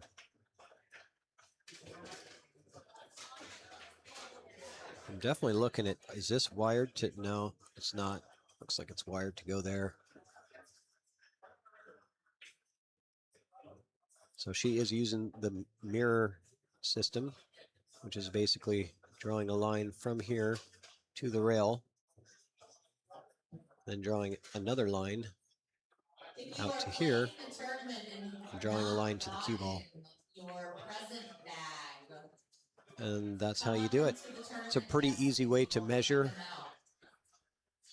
how to get a 1 rail kick in that situation.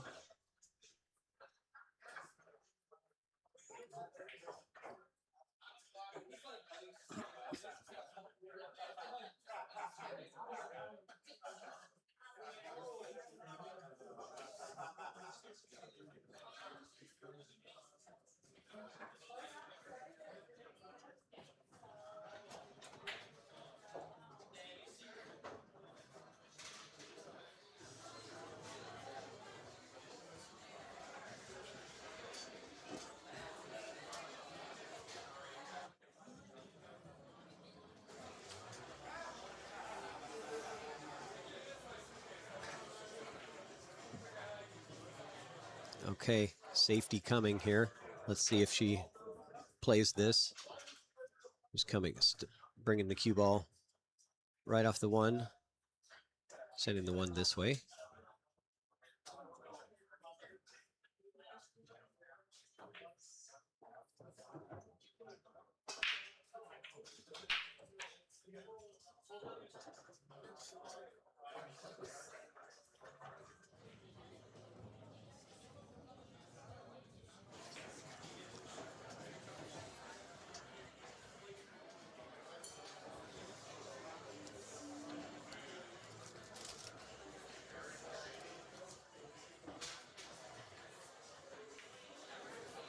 What a shot.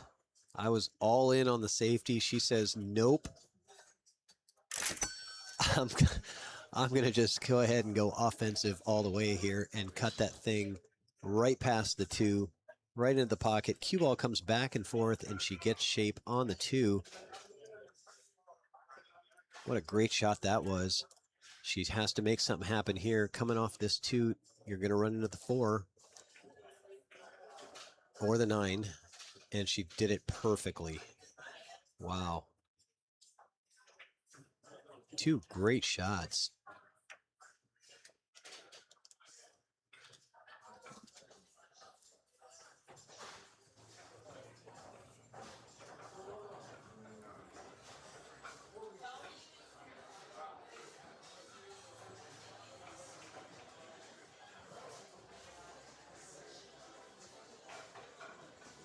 Yeah, it was really hard to hold that. I kind of think that maybe she was trying to run into the 4 ball there. And now she's going to be looking for a place to get safe. I think the best option coming off that side of it, sending the cue ball up into this direction, sending the 4 ball over a little bit, but just a nice thin hit. She's looking at the other side of it.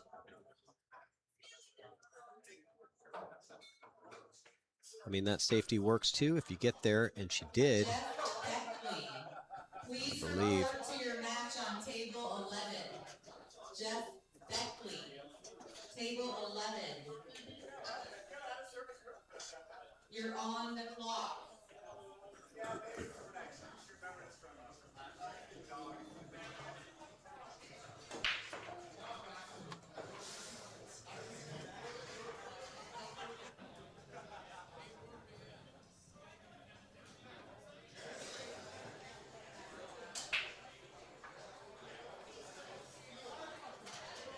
What a great hit from Sophia. She had to put a lot of spin on that ball to get there. I want to go back to that shot from Camila earlier. That one ball cut down the rail. That was icy cold. Look at that. With shape. Well, she's going to need some more good shooting to get out of this rack.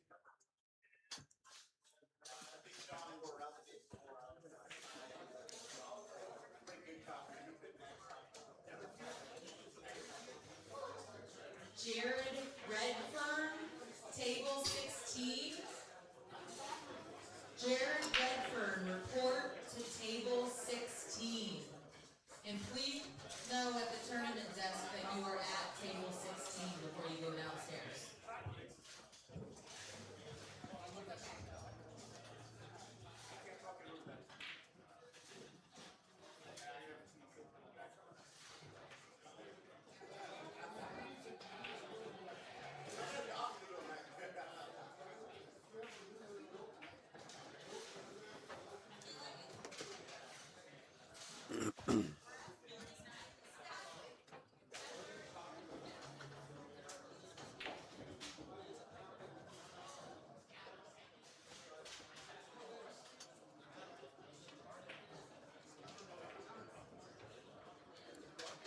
Going for the bank, gets the two-way.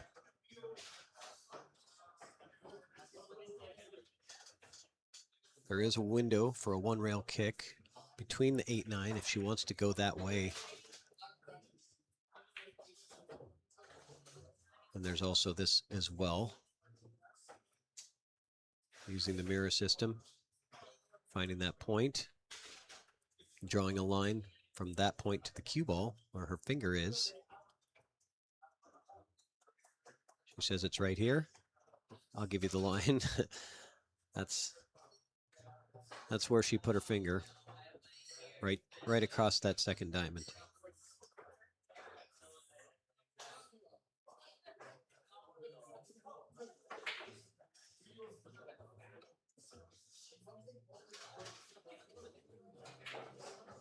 Good hit.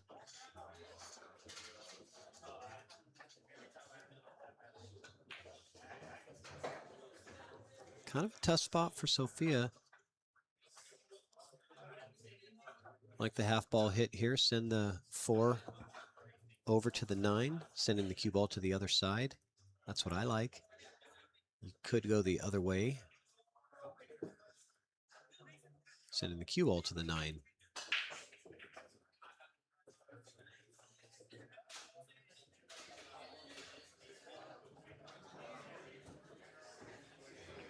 Didn't get there.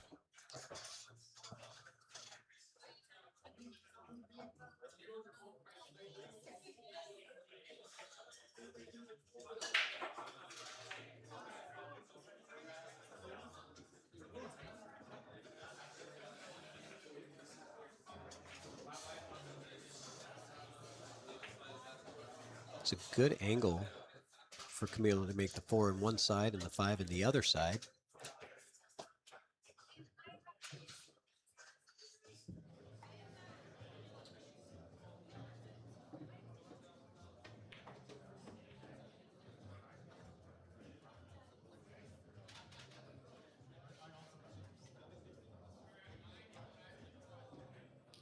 Justin Lee to the tournament desk.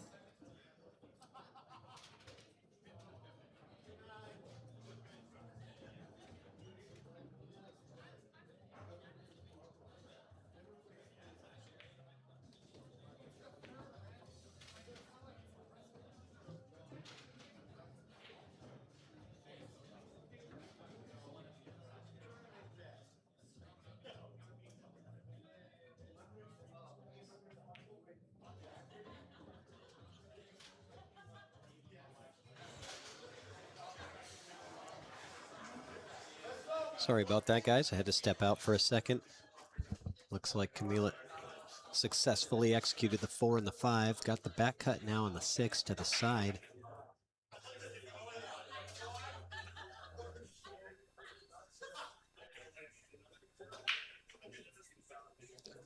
Just a little bit of an overcut.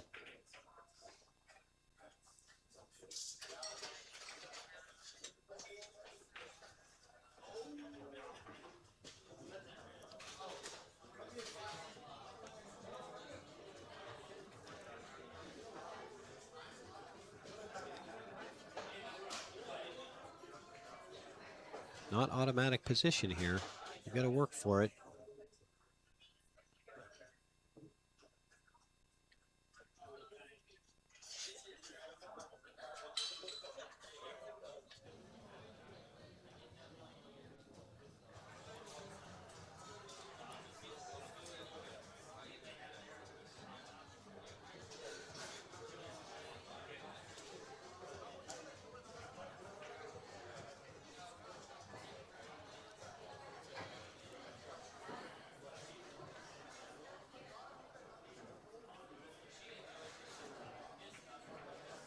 Well executed shot right there.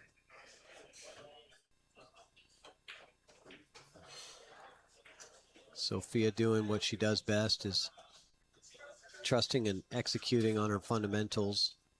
When the tougher the shot,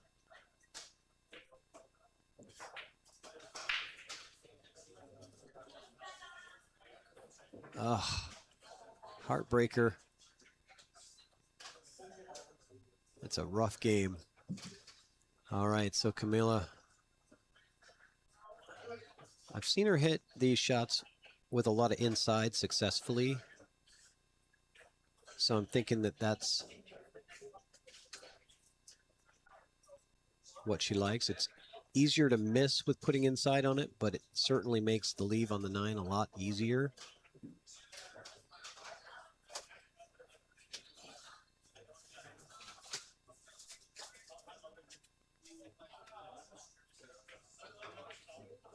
She did overhit it coming to the other side of the 9. I think she's okay.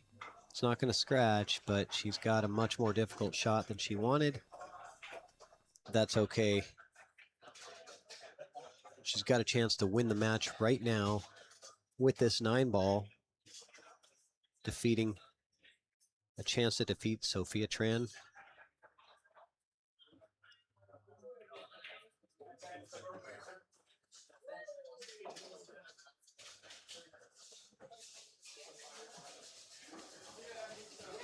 Watch the fundamentals. Watch how straight that cue goes. Missing the 9, but good. She put a good stroke on it. It was a tough shot, and unfortunately, it actually lays up really good for Sophia. Unfortunately for Camila, of course. That's just how the game goes.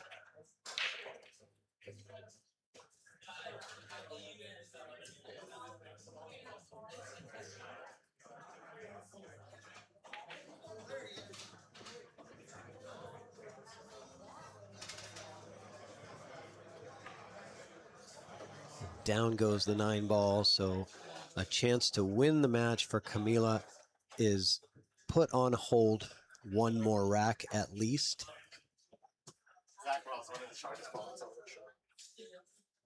I was like, sure. You okay for water and everything? Do you need something to drink? The Corona, maybe?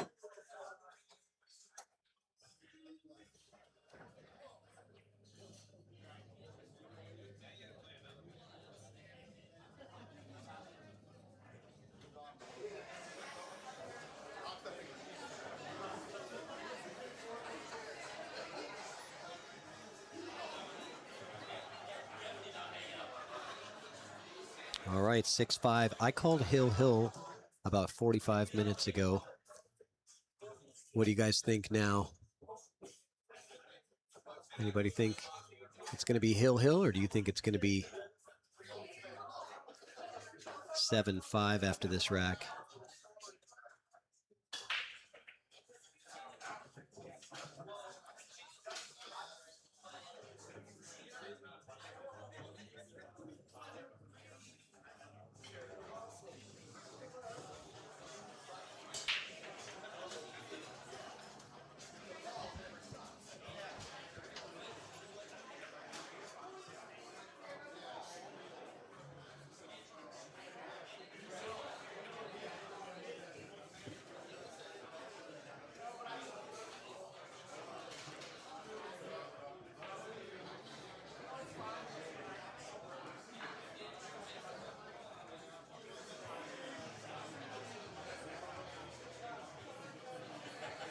Straight back bank shot. Ended up double kissing it a little bit.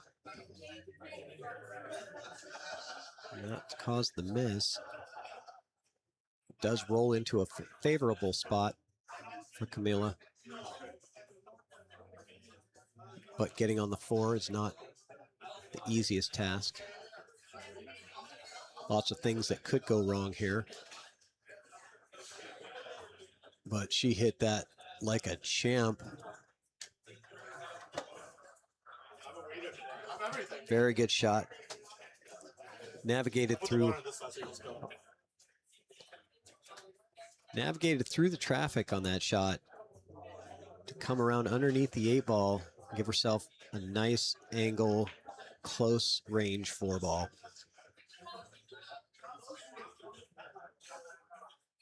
Hey, Nikki, good to see you. Welcome. Are you here in the building? Did you come down, or are you still up in Canada?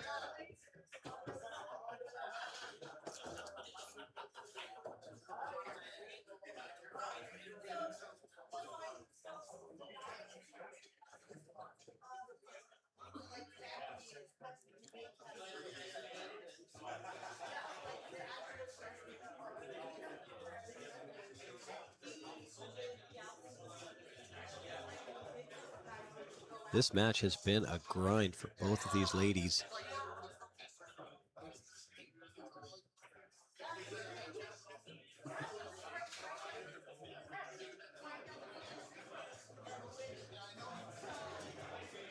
And I know how bad Camila wants to win because I've seen her play ping pong against Jesus Atencio.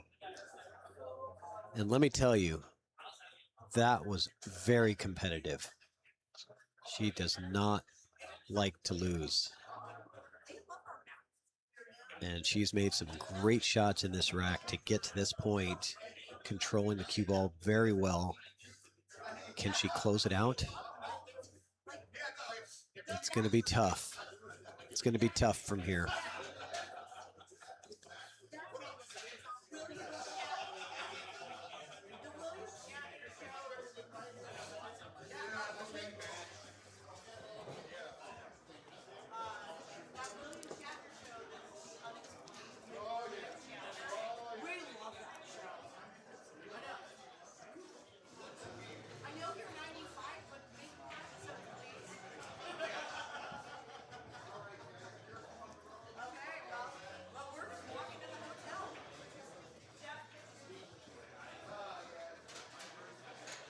Okay, she tried the safety to just roll the 8 off the rail back up to the cue ball, but obviously ended up with more separation than she would have liked, leaving Sophia an opportunity. The challenge here is you're so close to the 8 ball, you want to get topspin to move the cue ball up table above the 9, but doing that is very difficult without double hitting it. Dave Schneider, Joe Peterson, table 1. It's almost easier to draw away from it if you have a little angle and you can draw it 2 rails and out. Table 1. If you're not comfortable with either of those, the bank on the 9 is not bad. If you can get that cue ball just above it, banking it back to the side is not a bad option. Just rolling the 8 ball in, roll the cue ball up a foot if you don't feel comfortable with trying to push that cue ball full through the 8 with top English. Aaron Rodgers, Joe Landy. She's going to the side. Okay. Shane Devine, I didn't realize that was there. Yeah, that works. Shane Devine, That could work out. table 13.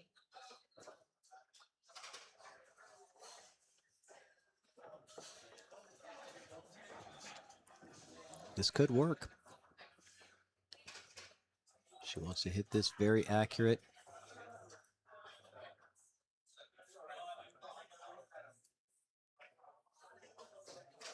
She's hit it too full.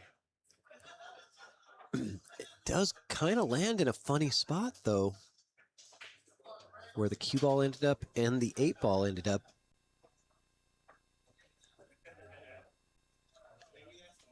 I think it's fine to play it in the side. I don't think the scratch is really in play here.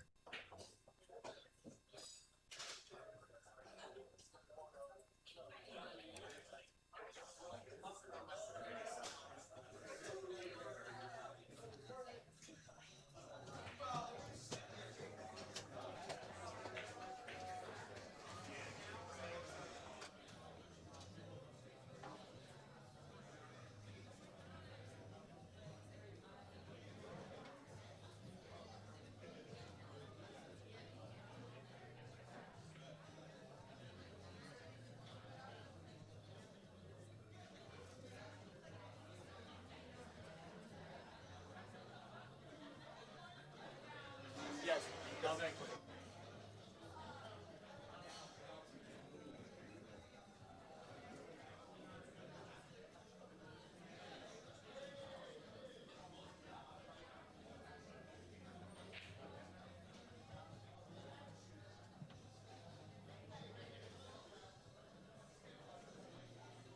She's undercut it by a little bit. Did she get away with it is the question. Or maybe she was intentionally playing that safety.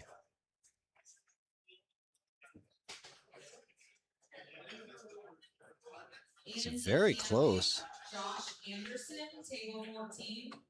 Andy Camping, Josh Anderson, table 14. So you can see there's a gap there that the 8-ball can go to the side very easily with really almost any type of a hit.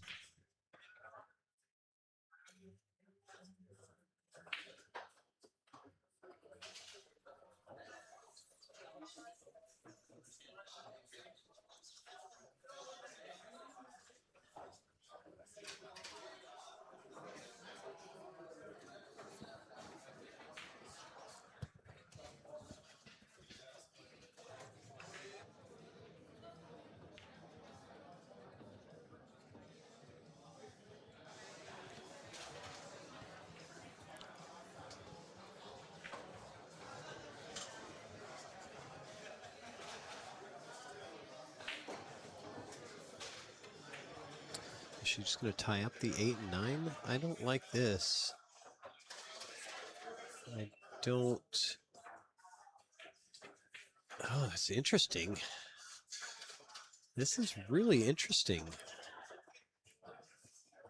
I'm going to have to get my camera back on this.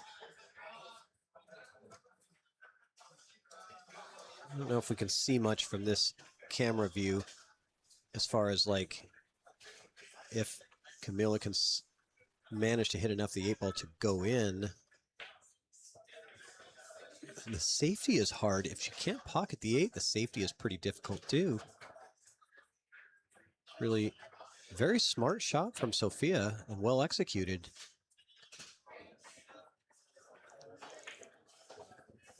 Camila is going to try to squeeze that 8 by the 9 off the rail. I don't think that's going to happen if that's what she's trying.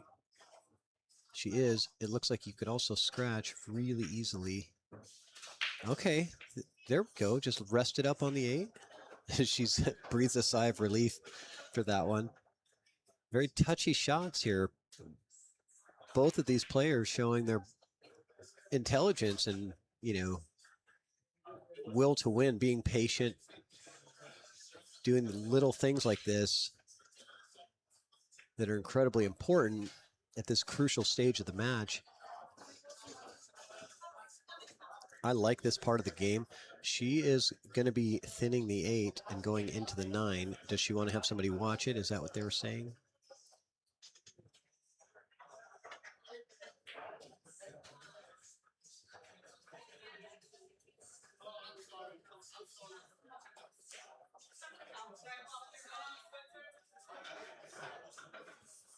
She wants to just thin a little sliver of the 8-ball. I don't think she hit the 8 at all. Did she? Or was she just intending to put the 9 over on the other side, knowing that the 8's already in a horrible spot? That's really smart too. I mean, the 8 is in a bad spot, sitting there right on the rail right next to the side pocket. And then she puts the 9 ball pretty close to the same spot on the other side. Really smart shot from Sophia. I'm very impressed. I did not even consider taking the intentional foul. I was thinking about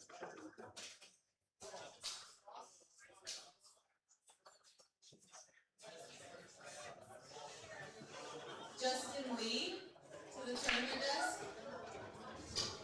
I wasn't even considering not hitting the 8 in that situation, unless it was frozen to the rail, and then maybe, but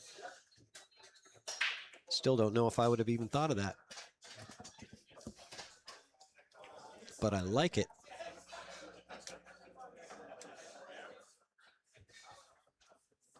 I like intelligent pool. Yeah, this is a fun battle. Absolutely, Jeremy, you're right.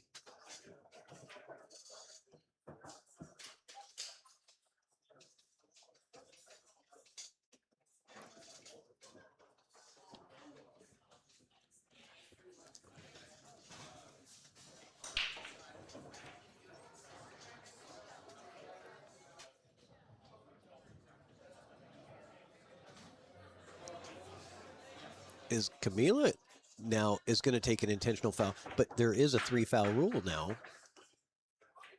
So Sophia's on the first one. So it can't last forever, right? So now Sophia has to fire, because if she intentionally fouls again, it would be 2 fouls for Sophia and only 1 for Camila. So she's said, okay, I'm just going to do the same thing to you, but make it worse.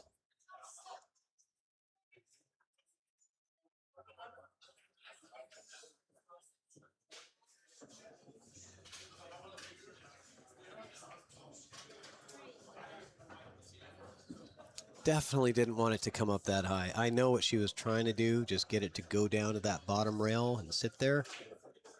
And that would have been a really good shot too from that position. But just hit it too hard.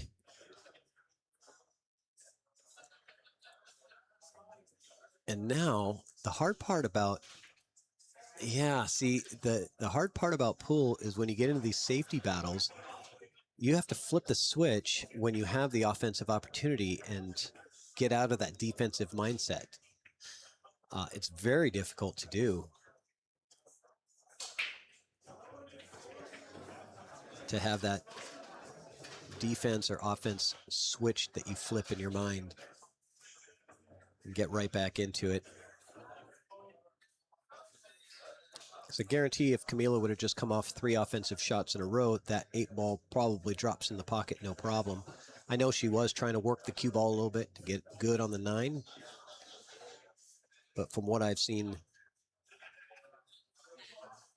I think that was we'll call it safety fatigue. Sophia banking the 8.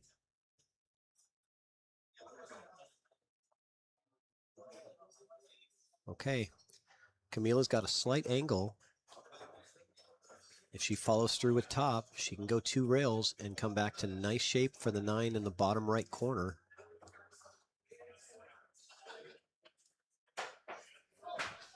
Just like a high ball, maybe a little inside. Good stroke, good follow through. She went more center ball, and that's okay.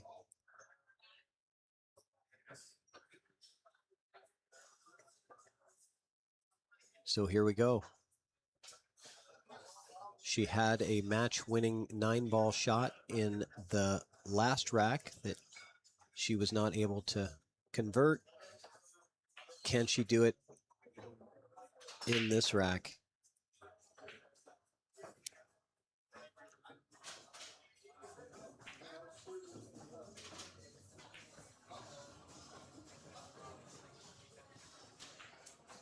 Camila Layden, ladies and gentlemen, gets a round of applause from the crowd. I'll give her a round of applause. That was pretty impressive pool. Both of these ladies shot their hearts out. What an incredible match, a roller coaster. The first 4 racks going to Camila, the next 4 racks going to Sophia, then Camila wins, then Sophia wins, then Camila wins 2, and it's over at 7-5. Very entertaining. Lots of good strategy in that last rack. I really appreciate that. I think you don't see a ton of strategy play in bar box 9 ball, but in those situations, that's all you really had. There was no good offensive opportunities. There was no good safety opportunities in some of those situations. And so it was just, you had to do things that were very unusual. And both of them were figuring it out and making really good decisions. So very impressive match.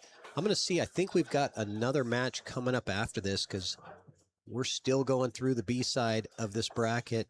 And they're wanting to get to the second round, through the second round of the B side of the bracket tonight. So let's see what we've got. Let's look at the bracket here. 1 second.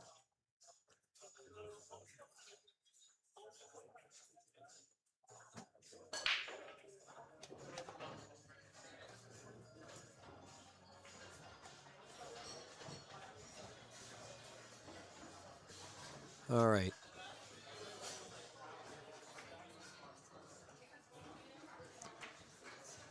Where are we at? These are the live matches that are happening right now.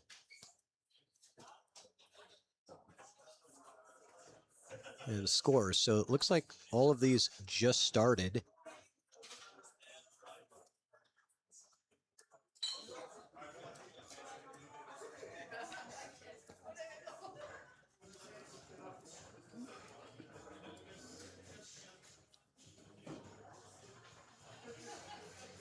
And again, when you're on the bracket, you can just click the live stream link.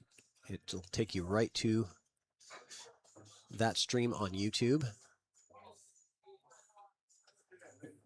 What do you guys want next for the feature table? Anybody have any suggestions here? I think the next ones to get scheduled here are going to be one of these down here. If anybody has any requests, put them in the chat. Maybe we will listen and put them on. Ooh, Eddie Matea and Zach Ross looks like a pretty fun match. Sean Damani, Ed Hobbs.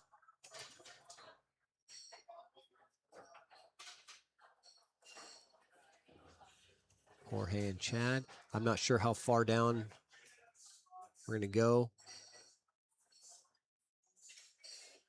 But if anybody has any suggestions, I'm about to go ask Katie what the next match is. Put them in the chat. Hang out with us. I'm going to go to an intermission break, and we'll be right back shortly.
Apologies to you, everyone that's watching. I forgot.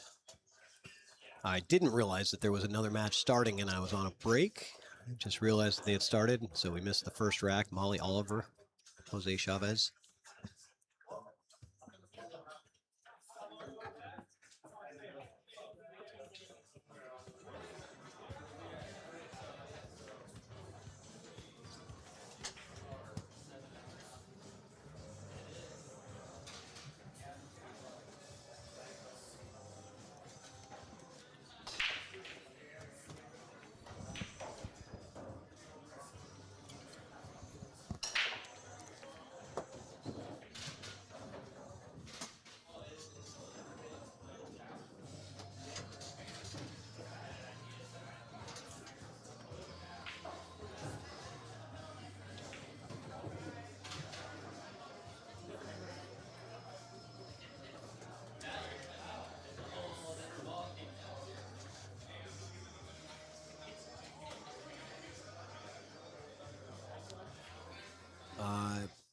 Brooklyn, can't find table 11. Okay.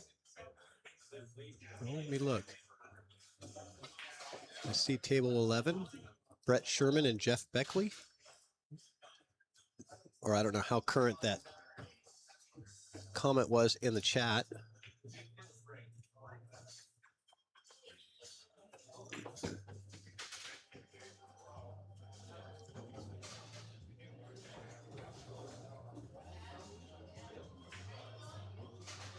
I do see that stream is live on table 11.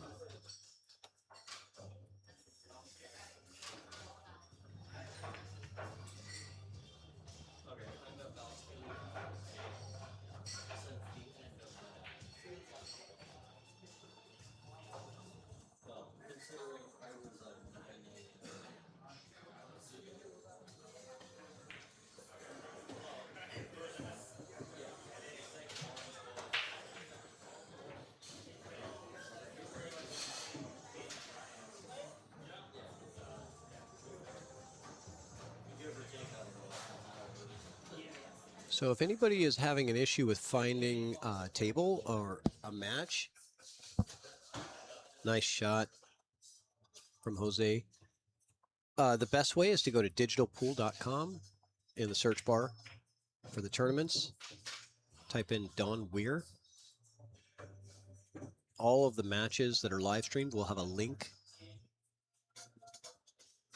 to get you right to that stream on YouTube. Very simple and easy to find every stream for all of the tables.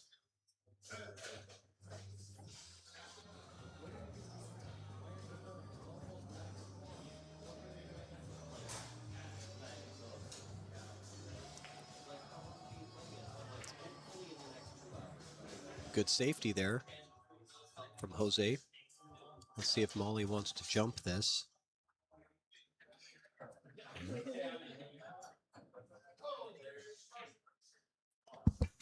Yep, does look like she's digging through the cue case. Pull out the jump cue.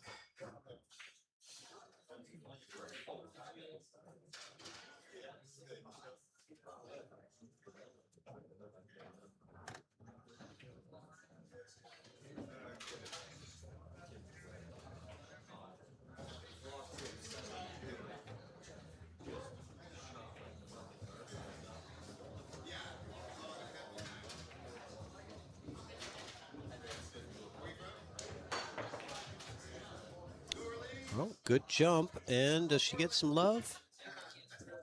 Maybe. I don't think so.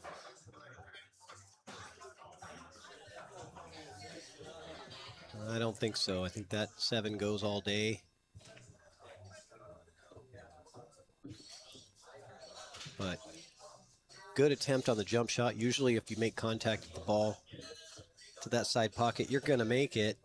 It just happened to rattle both knuckles of the side pocket and bounce right out.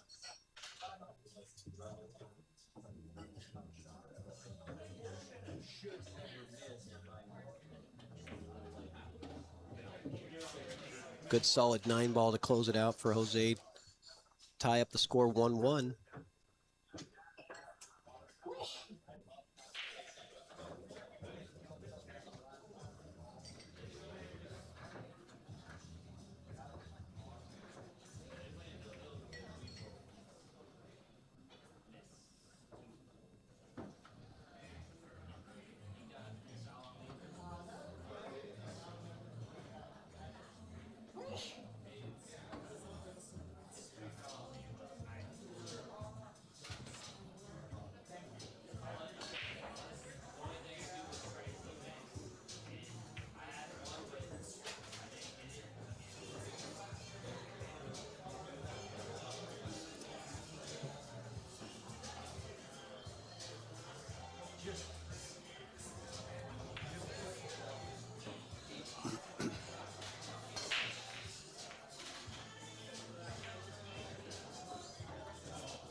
Good attempt.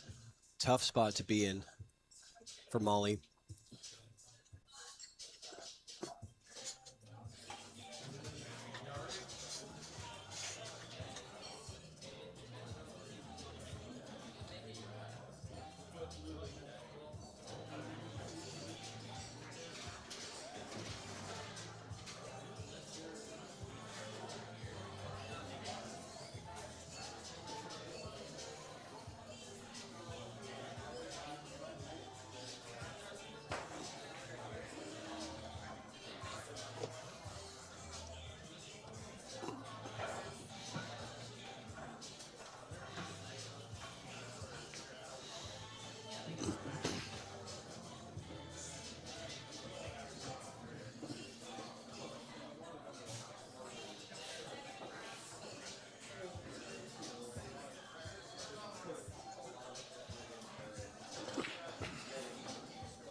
All right, one rail kick into the 2 with the right speed could result in a nice return save here.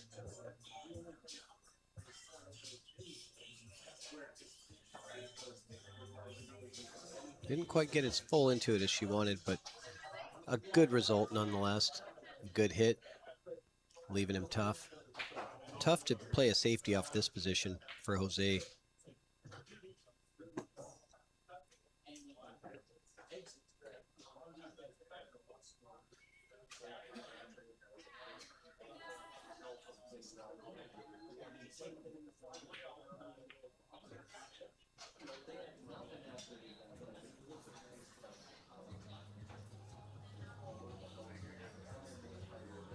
It's really tough to do anything except for maybe just hit the 2 off the rail and back to the cue ball and leave Molly the same shot, but maybe a little worse. Going this way, yeah, could sell out. It didn't really have the same value that just going straight into it. Let the 2 ball hit the rail and right back to the cue ball. Nice and soft. It is a touchy shot, but I think in that situation might have been the best.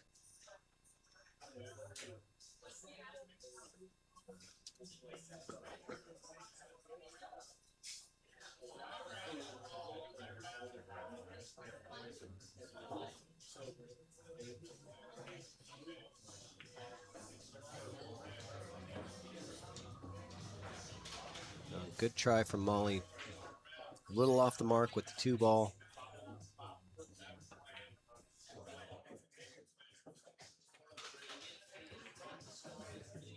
See if Jose can get himself back into this.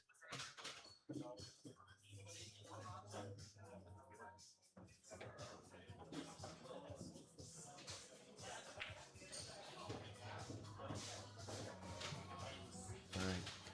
Coming into the 9 changed things. Now he's got to go back and forth with the rails.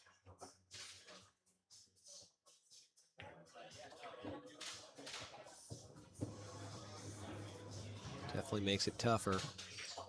I'm not sure if there's enough room to be able to squeeze the cue ball off the 5, off the rail, into the other side of the 9. I don't know if there's really room to do that. Again, you could just roll up on the ball here, nice and soft. Just barely tap the 5 to the rail. He's going thin off the other side of the 5. Probably get a good result here. Yeah, I like this. Unless he hits the window, the only place it could have landed where Molly would have had a shot, it found that little wedge and got right in there. What are the odds, as they say?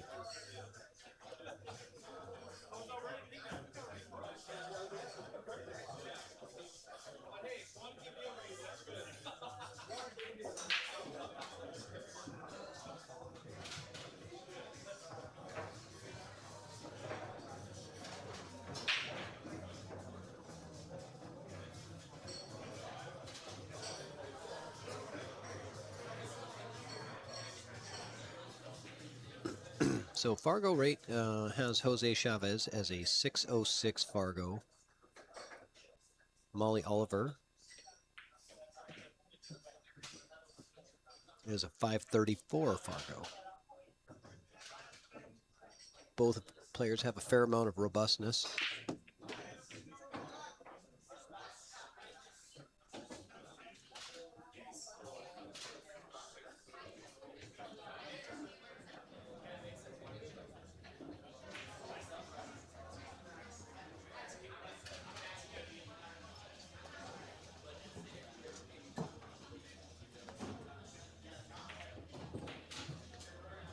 I like it. Great job stopping the 7 ball right in the perfect spot to where you can really do anything you want with it.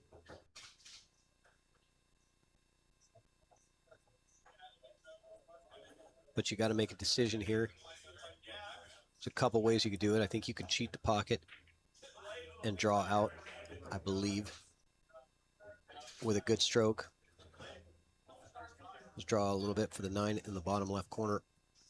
Or you could play it in that side with top and come around the 9. I would go inside English, so it checks up. She's going to end up with a tough 9 ball. Not too tough, but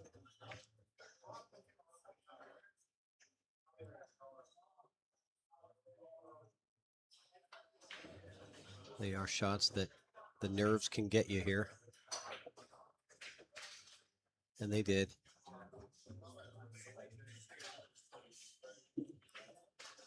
All right. Well, she didn't leave a hanger, but Jose a 606. Fargo, he should have a good chance at capitalizing on that. He's overcut it now. All right, and he didn't sell it out either. It's getting actually tougher as we go. To the point where now you've got to consider the bank over the cut. It's kind of right on that line.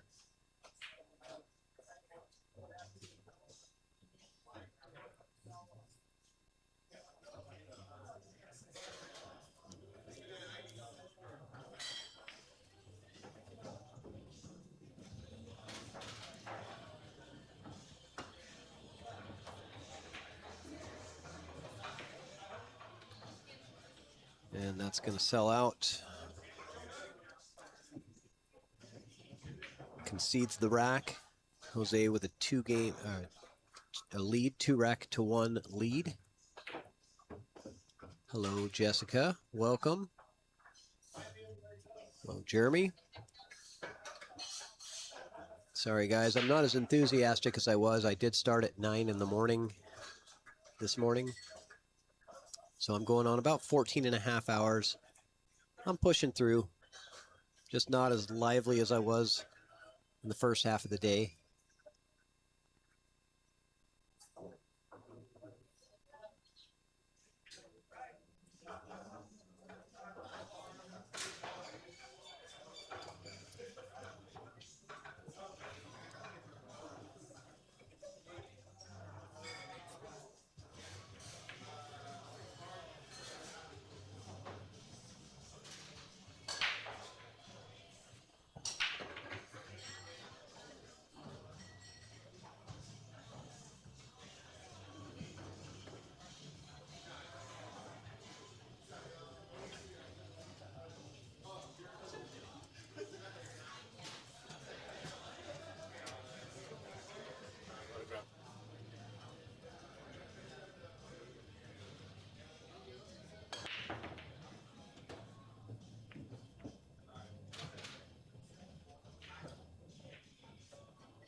Good shot there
Nice stroke. Unfortunately, ran full into the 9, stopping his cue ball. That's going to leave a difficult 6. Cutting that down. The rail looks like it's a bit off the rail by a little bit. Those are very touchy, difficult shots. Hey, thank you, Jeremy.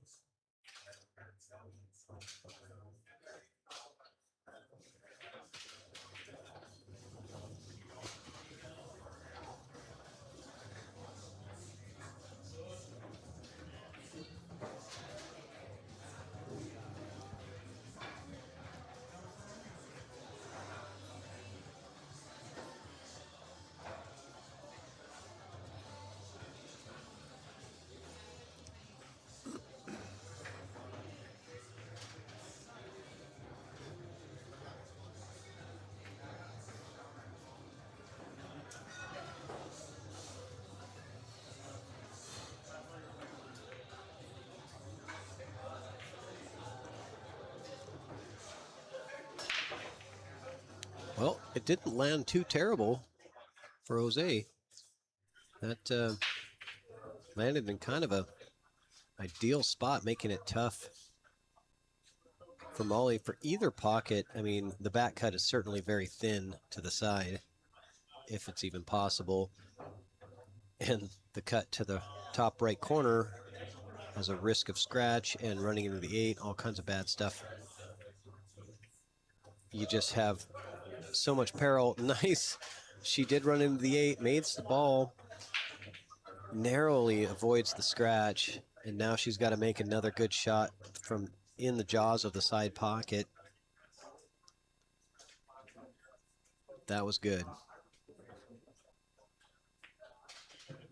Okay. Getting it done, fighting through the nerves a little bit.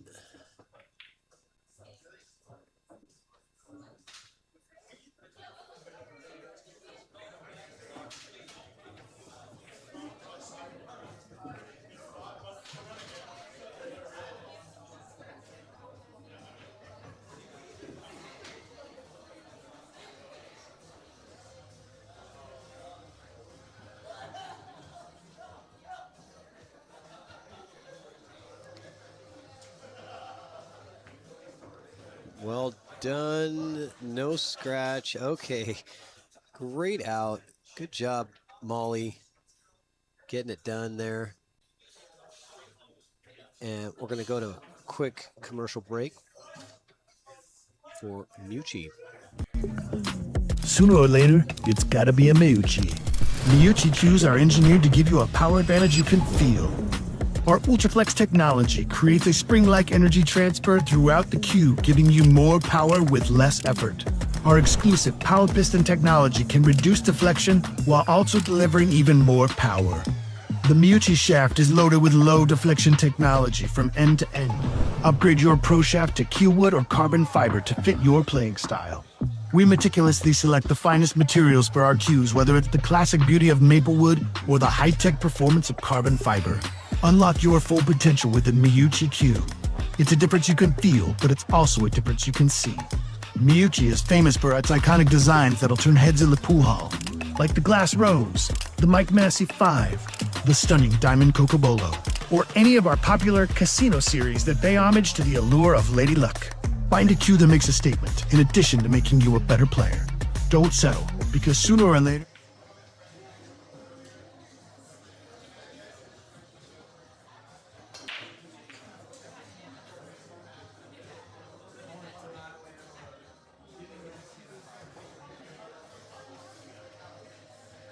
So dry break, and all of the balls from the rack, you don't see that very often. They're all in the one section of the table. Table 9. Chad Raslick, report to table 9.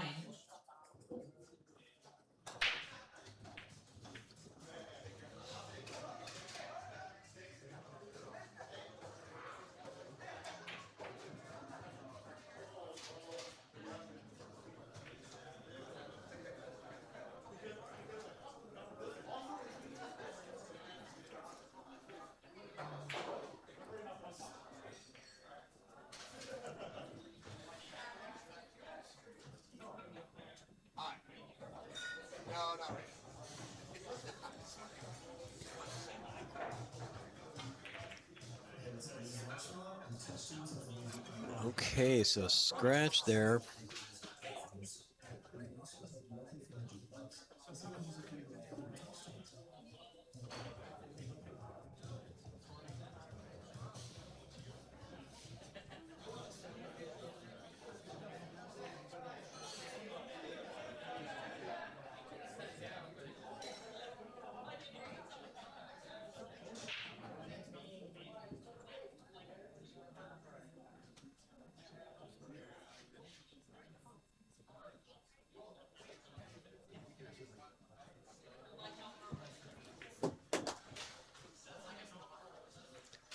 So Molly's going to try to see if she can squeeze another safety out of this. Getting that one to come out of there off the 7 and holding. Yeah, it's just getting the cue ball to come back. She did kind of hit it with a little bit of a jab.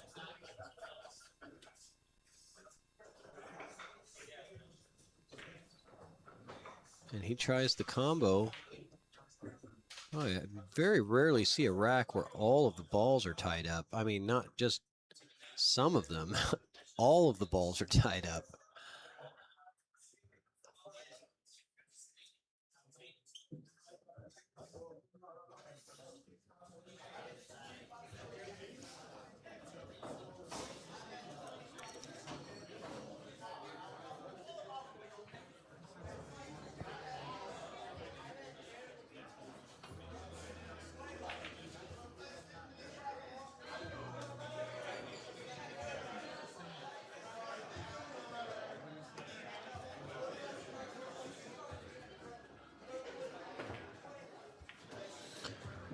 Great shot there. Gets the 2 ball to go. She could have also got the 1 ball almost as well.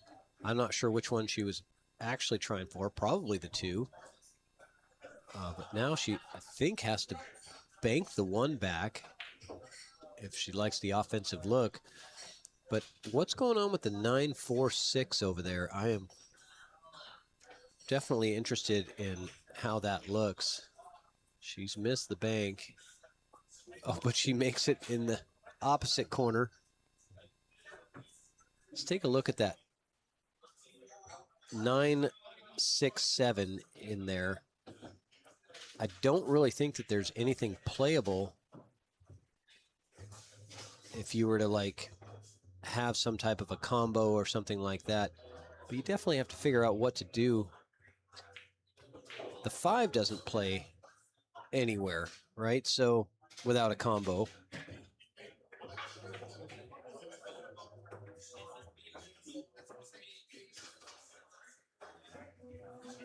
Yeah, I guess 3 in the side, 4 in the bottom left corner. Stun over for the 5-8 combo. Then you get the 5 and the 6. You get above the everything. You can get the 7 and the 9. So, or the 7, then the 8. Yeah, well, the 8's already gone. Yeah, so the out is there. She's in line for the out.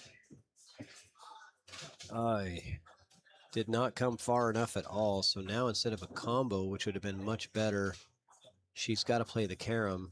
And this does not get you the best position afterwards. She makes it, which is great, but the combo would have given her a much better opportunity to continue the run. Now she's in a spot.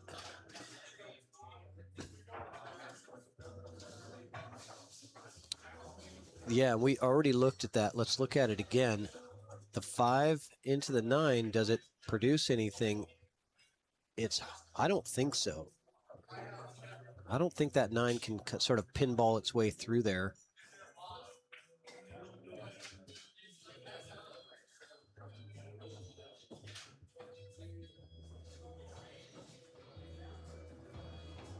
And if you try it, you could be punished severely for it if it goes wrong. So you have to be pretty sure of what's going to happen. She's going to pocket the 6 now. Yeah, she's solving all the problems, and if she doesn't get out of the rack, it's going to be her problem.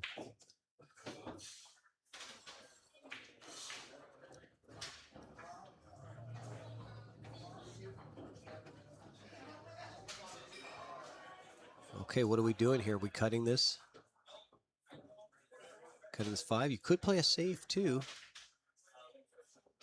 Yeah, I think if she would have hit that exact angle at a slower speed, like half that speed, it would have ended up with a really good safe. Just sort of banking the 5 ball behind the 7-9 and bringing the cue ball up table. I think that was probably the best shot in that situation.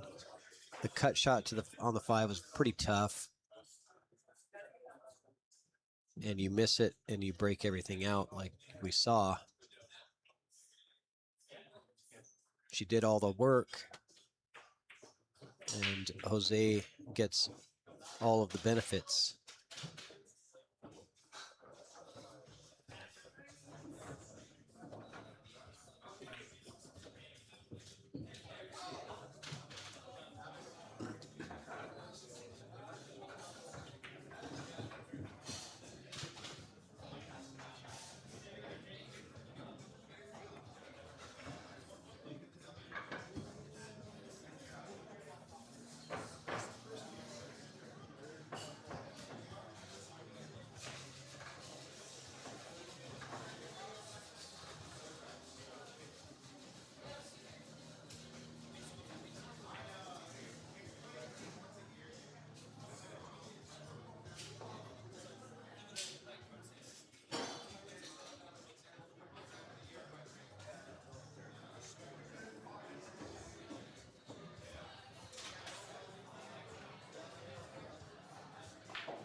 I like this shot from Jose. Very confident, very precise.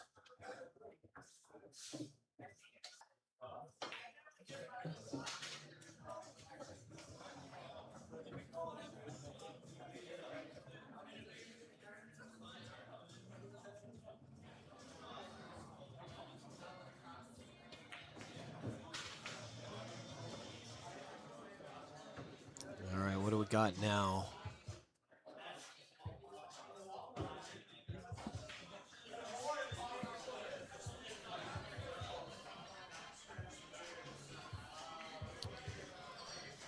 I don't believe it really goes. Nick Rajon, Tony Skrzylik, table 5. Nick Rajon, Tony Skrzylik. Nice shot. Going off the 9. Great carom.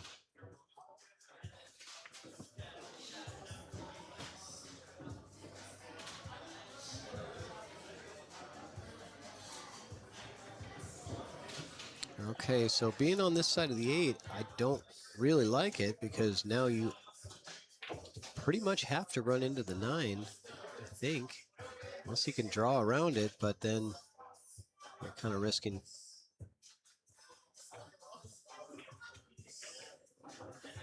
Okay, good double kiss on the 9. I didn't like that angle, but it worked out good. Good out from Jose Chavez to go up 4-2, and I really like the carom shot here. Oh, this carom shot. Those are touchy. He played it really well. So well done.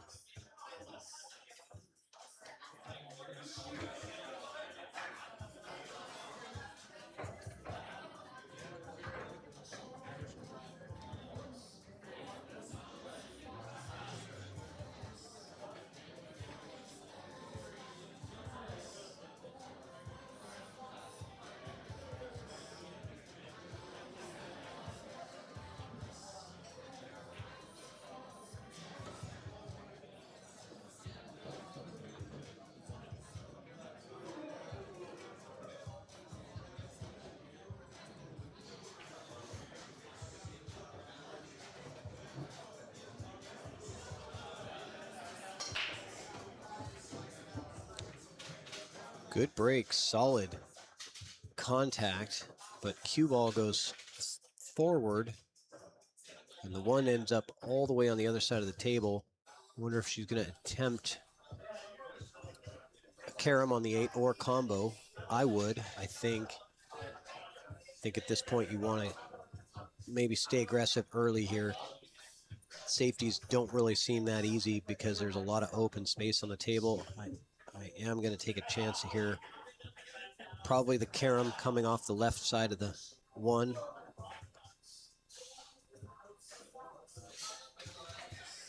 Go into the rail and catch the outside of the 8.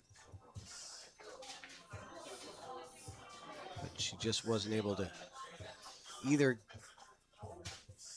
I think you have to hit that with a little bit of draw to get in close enough to pocket the 8 ball there, which meant she would have had to jack up. Chris Moreno, Phil Prentice, table 13. Chris Moreno, Phil Prentice, table 13.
Yeah, it certainly looks like Jose is really starting to catch his gear.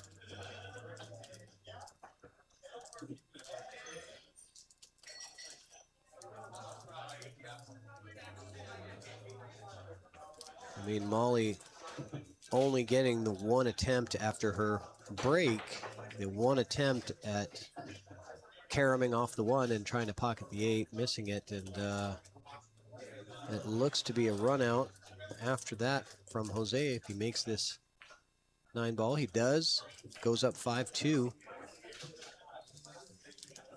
And Jose playing with confidence now.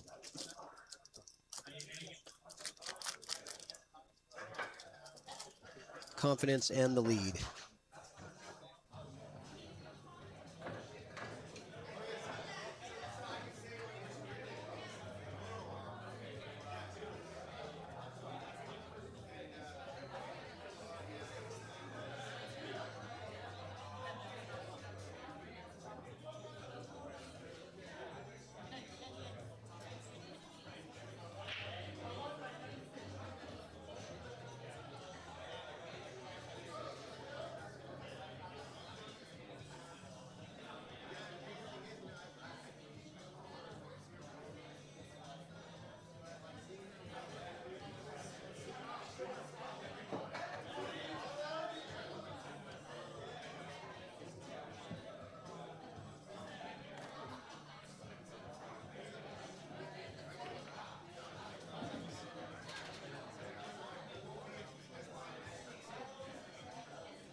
if he's going to go for a, or if she's going to go for a 2-for-1 here. Play the 1 and the 9. I like the focus on the 1 ball. Don't even think about the 9 necessarily. If it happens, it happens. That was a good shot. He's going to have to bring another one here. Going to have to draw this cue ball off the side rail and back out to the other side of the 4.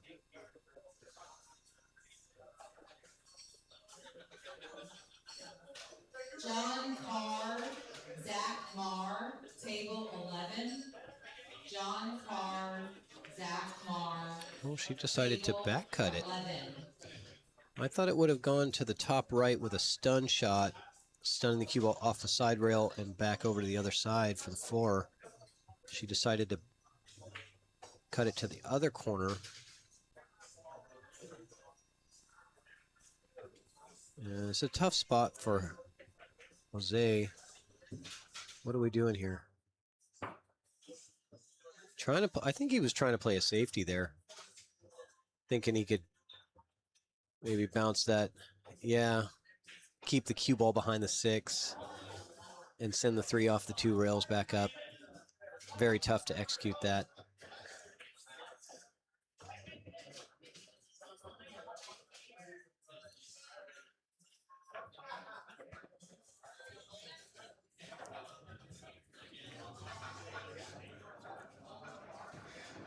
Okay, we already know the 4 does not play by the 5. So that's going to be a problem, I think. I'm not immediately seeing the safety. The 9 ball, getting on the 9.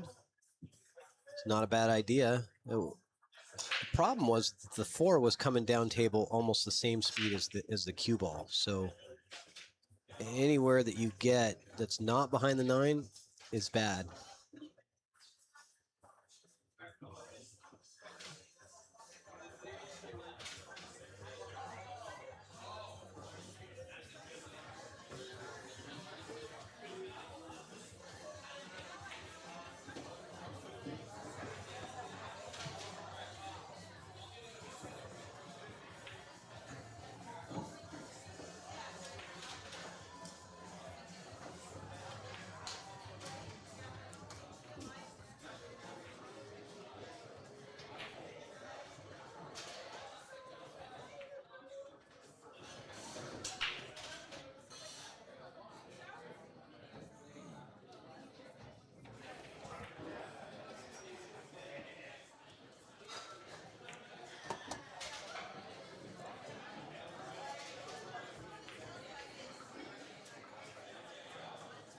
Oh, that's not good. She's not going to like this.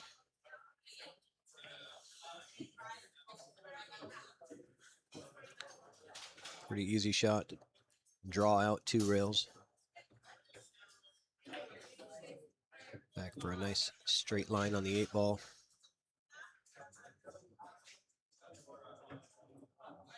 I probably would have rather had a little angle on the 8. Just a little lower with the cue ball. Would have been nicer, but shouldn't be a problem.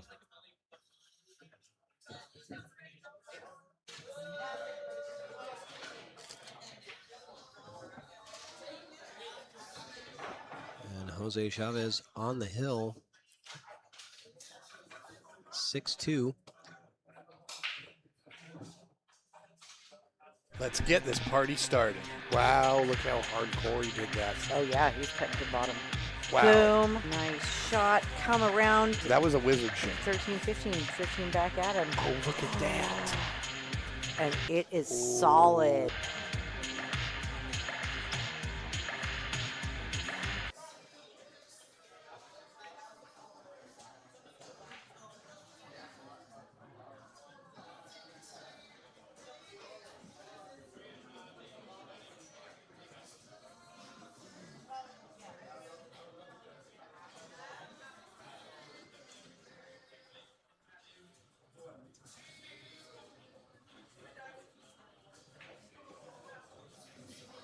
The art of the triangle rack. Getting those balls to sit properly without any gaps is tough to do. All right, so Molly gonna go get her sand wedge. Get out of the hole. If she's in, down 4 games. Opponent on the hill. She's got to win 5 straight against a 600 level player. It's tough to do. 1 game at a time. Let's go.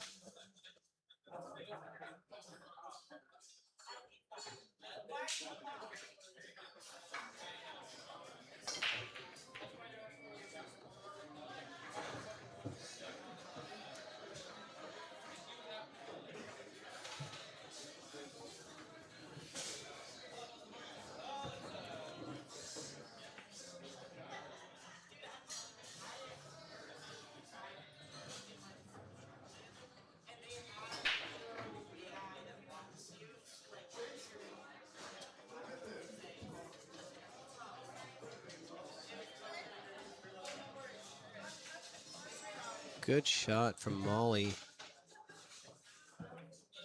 Nice accuracy there. I might take on the bank versus the cut here.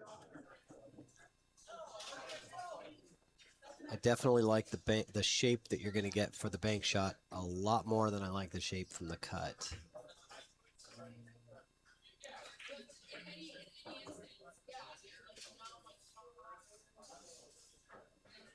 Worked out. Left it tough. He's got to come rail first into this too. And if he makes it, he'll be in a good spot to get out of the rack and win the match. Tough to make, obviously. I don't really see any good safety opportunities. I think he's going to try to pull the trigger here, being up 6-2. Yeah, come off the rail and send it up.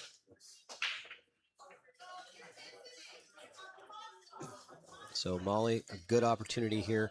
The 6 ball being on the rail is really the only one that you have to be too concerned with.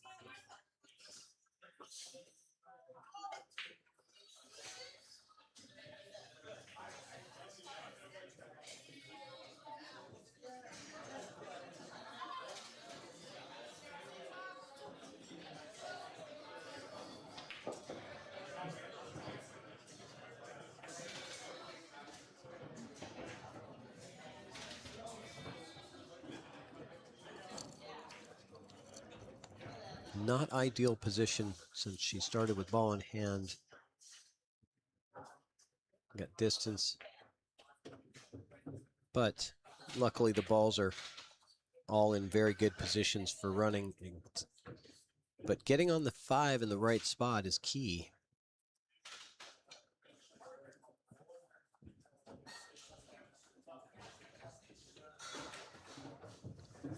It's going to be short. She knows it.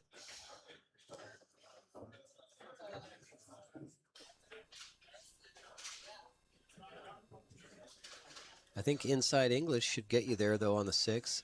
It should slow down the cue ball enough to where you'll have a decent 6 ball. That inside will grab, and when it hits the rail, it does slow down. It takes a lot of energy off the cue ball. Or go back and forth. But if you go back and forth, you got to hit it that extra length, so you don't end up with this. Again, yeah, saying before, the 6 was, getting on the 6 was the most important part of this rack. She is on the 6, but it's not high percentage. Let's see if she can pull it off. Down 6-2 is tough. Stay sharp. What a shot. Molly Oliver, she's going to have to do it again. It's not, you know, I think you'd get rewarded for a really good shot. And if the cue ball would have come back and bumped the 8, it would have been a good reward. I think it would have set up nice, but and then it missed it. She's in a spot now.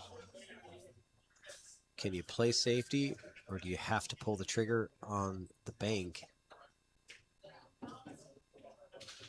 mean, you could play the safe. It is there. You just have to be very accurate with your cue ball. Sorry, wrong drawing tool. But getting down to this area,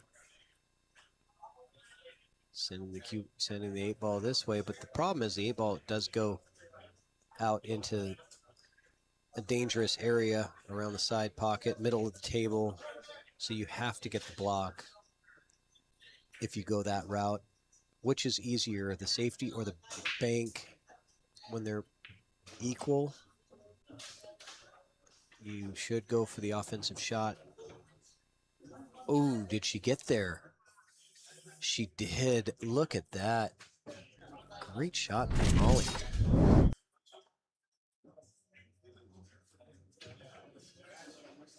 I'm just hitting buttons over here. I don't know what I'm doing.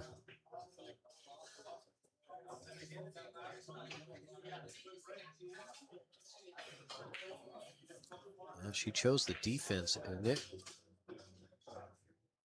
Oh, are you kidding me? Are you kidding me? How did that just happen? He kicked that thing all the way around the table, and there's only one ball on the table that it could possibly get behind. Out of all of that space, it happens to find the perfect spot to settle behind the 9. What are the odds? That is incredible luck. That 8 ball would just land there after all that. Unreal. That's hard to fade that, That's hard to fade that one. I feel for you, Molly. That was brutal.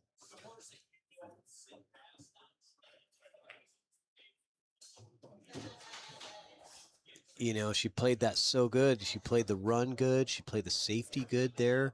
Made great shots. And then the pool gods just said, nope, we're not going to give it to you. Unreal. What? I mean, how does this happen?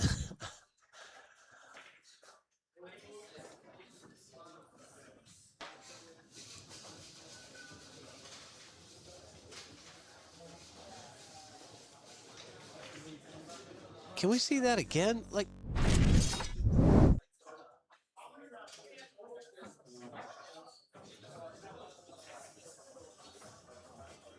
that's unreal. That is just unreal. Jose Chavez defeats Molly Oliver 7-2, and I'm going to go check. I hope that we're done for tonight because I'm getting pretty tired.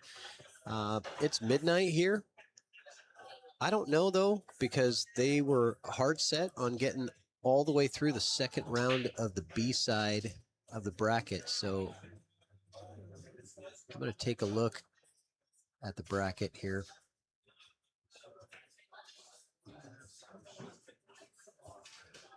See where things are.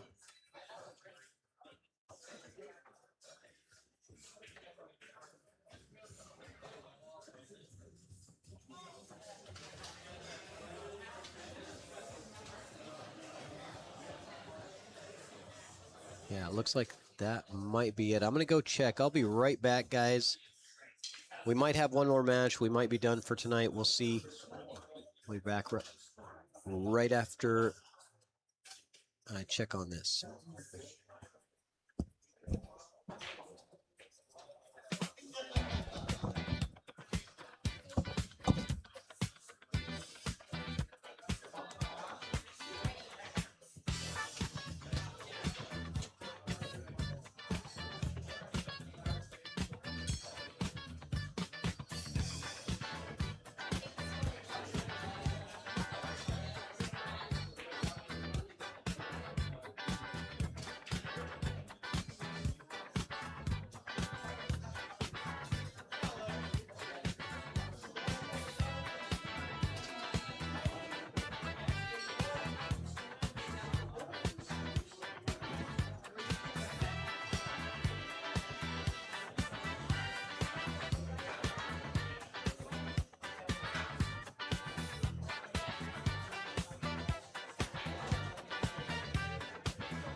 All right, looks like there is going to be one more match coming up.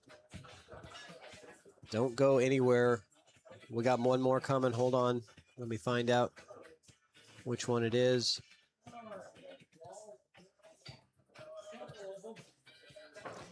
Jack Kiske and Mike Keife.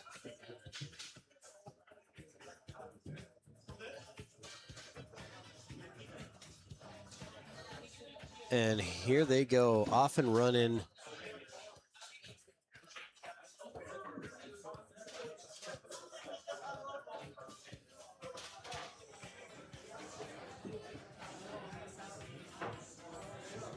And as they get started, I'm going to be right back.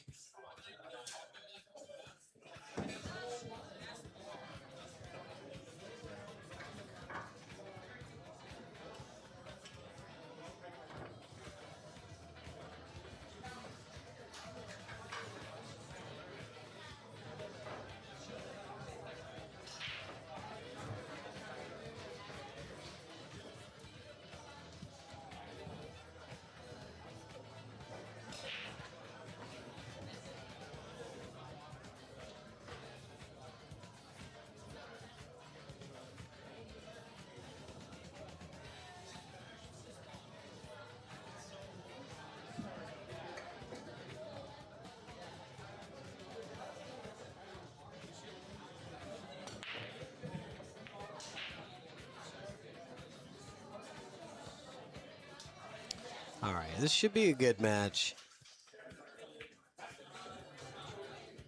Mike Keife, basically a resident here at the Golden Fleece, helping us out all weekend with helping us get what we need to get stuff set up in here. Mike's been great, a great help. Jack Kiske from North Bend.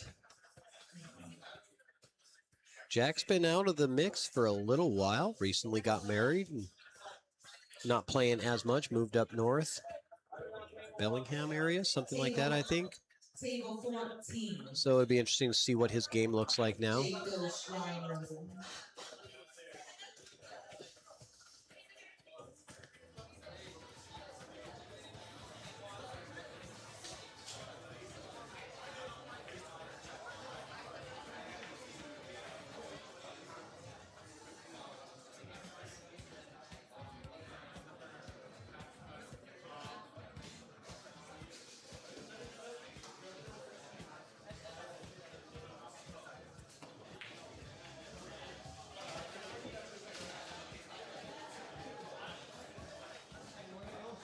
That concludes the second round on the B side. There will be no more players called tonight. Play begins at 9 a.m. tomorrow morning. Doors open at 8.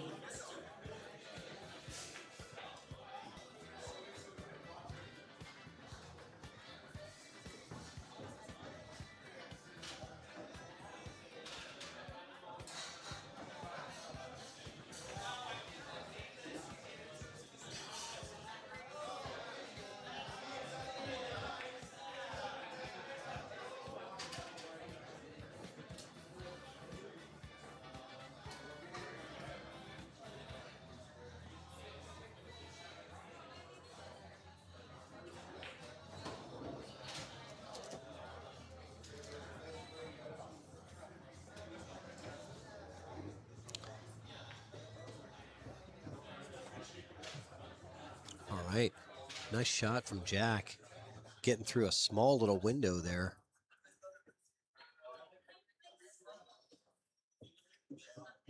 Hit that 4.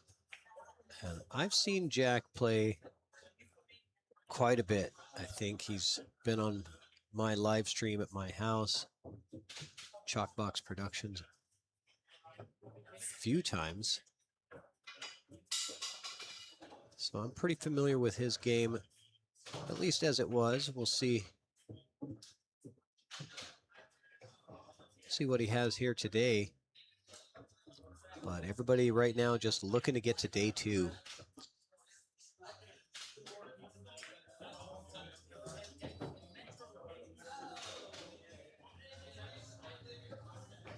And he got on the worst possible spot on the 8-ball.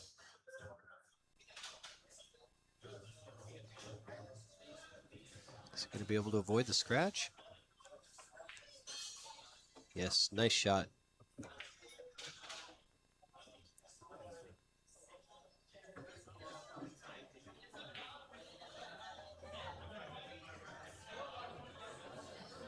Jack takes it down 1-0.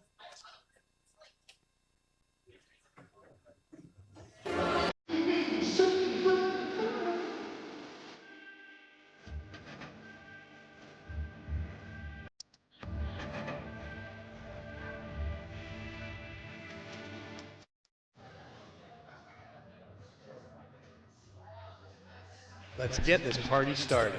Wow, look how hardcore he did that. Oh yeah, he's cutting to the bottom. Wow. Boom. Nice shot. Come around. That was a wizard shot. 13, 15. 15 back at him. Oh, look at that. And it is solid.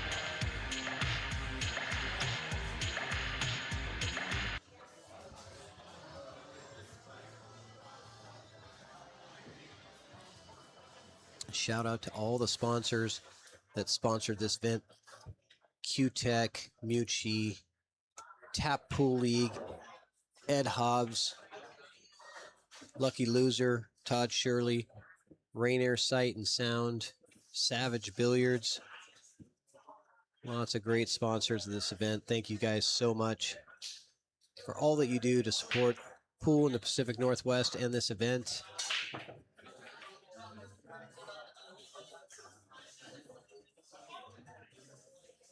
Look at that spin on the 3-ball.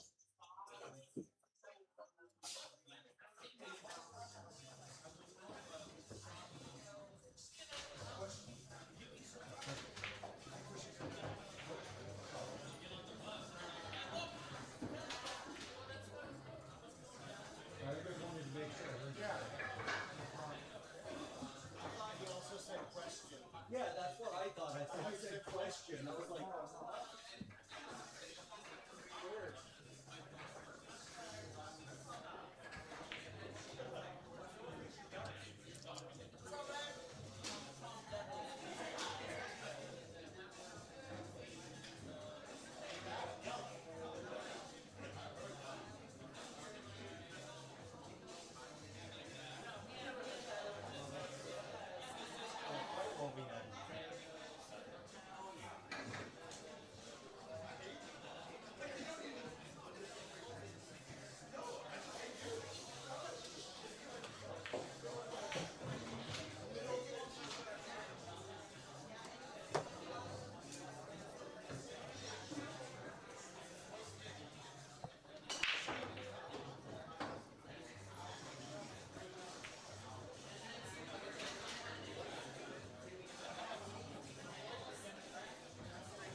Okay, there's more than one way to make a 2-ball.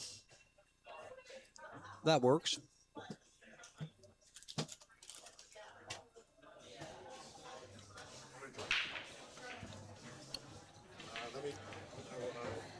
someone wanted to extremely much downstairs. So give them a tripod maybe.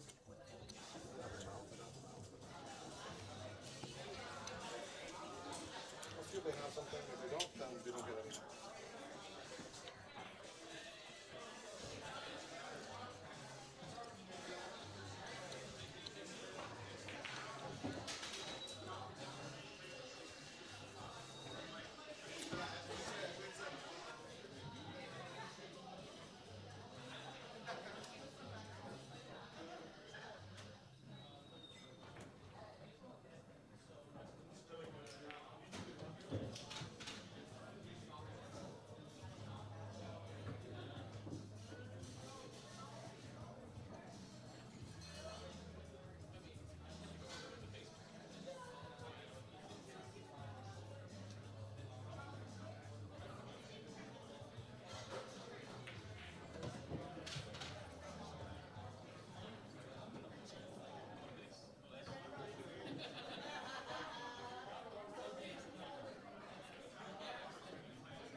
tough spot now for Mike. He's going to have to either figure out the jump shot here.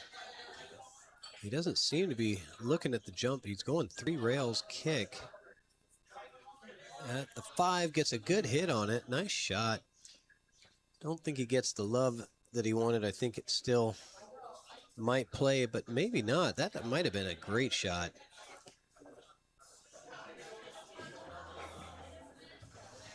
Yep, he's going to get his jump cue.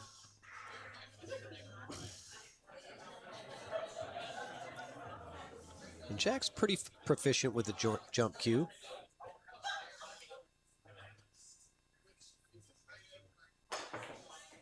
There it goes. Look at that.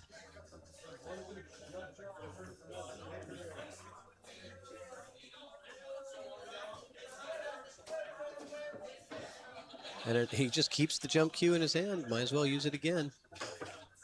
All right. Well, the first one was better than the second one, Jack. Let's take a look at that one. We'll just keep the clip for the first one, and we'll delete the second one. How's that sound?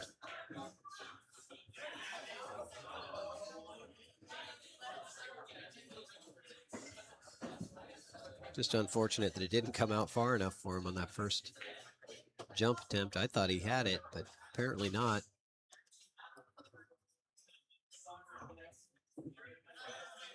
Uh-oh.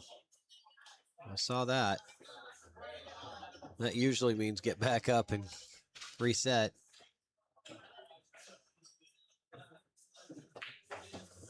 Okay, Mike ties the score, 1-1.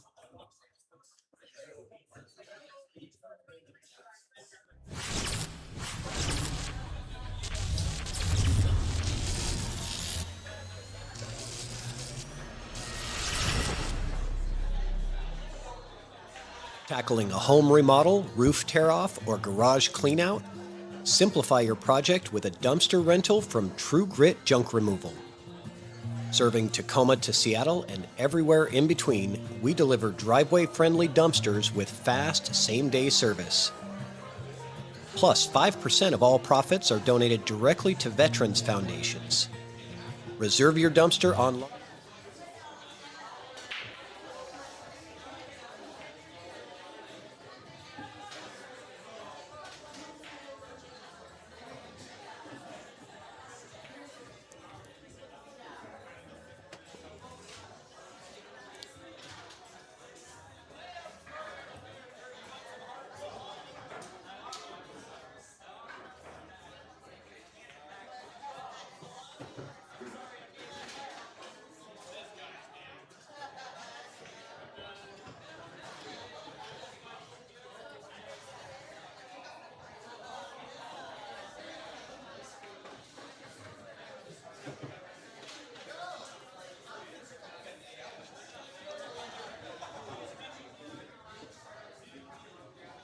Get through the gap here between, but watch the scratch. Yeah, right through the gap was the pocket, so he went exactly to the center of that gap,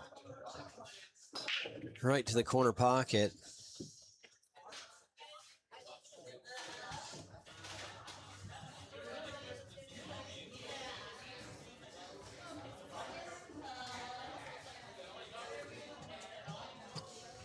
All right, let's go.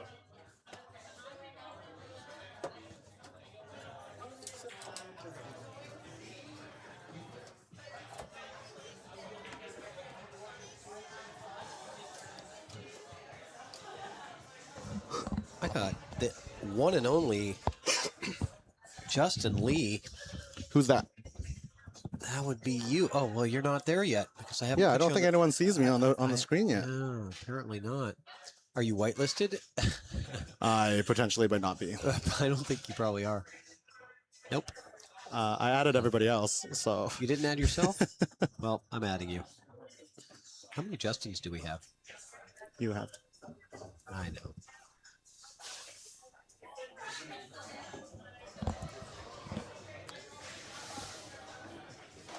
Quite a few Justins. Which one? This one? Yeah, I'll be that one. I think that's me. Added.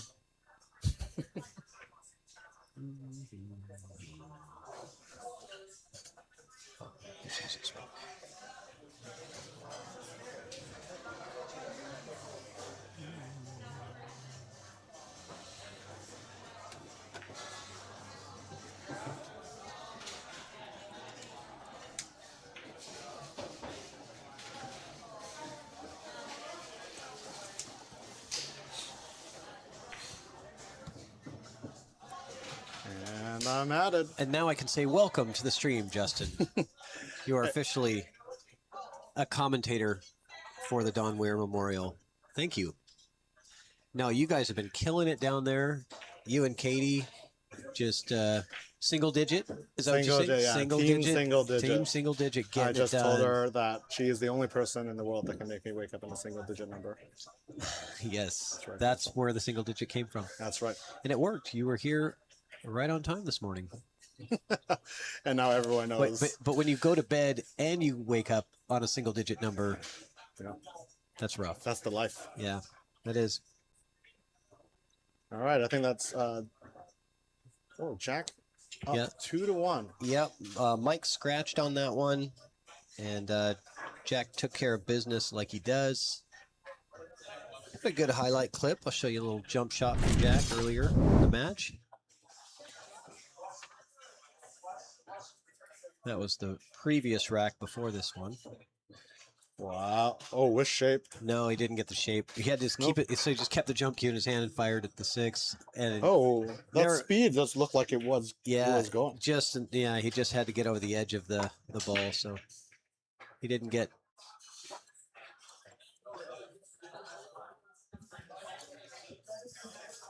Didn't get enough out of it, but close. Oh, is that yours? Oh, yeah, go ahead. Sure. Of course.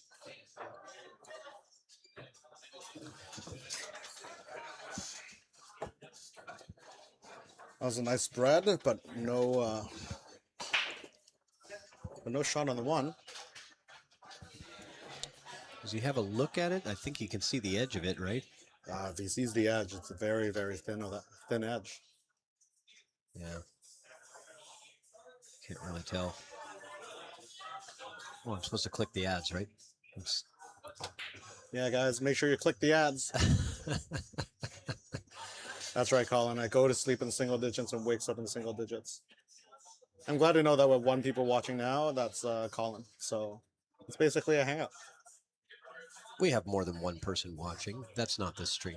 This stream. Oh, I'm looking at the wrong thing here. I'm sorry. We have 27. Oh my God, I'm so sorry. Probably the lowest number that we've had all day, but that's because, a lot of the people were like, okay, I can only really watch for like 13 hours max, and then we hit that. We don't hit the stream limit, but we hit the people watching limit. Right. I see.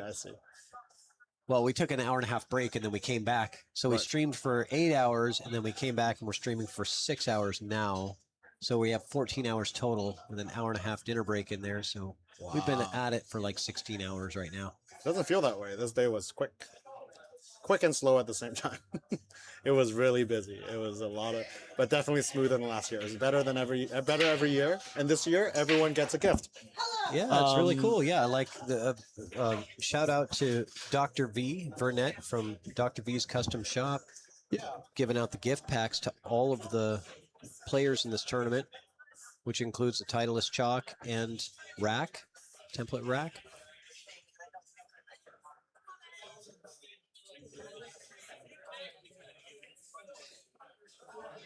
Nice shot from Jack.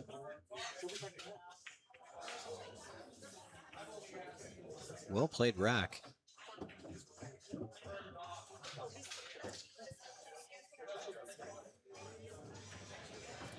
All right. 3-1 in favor of Kiske. Since we're giving a shout out to Dr. V, check out their Titleist chalk. Shane Van Boning uses it.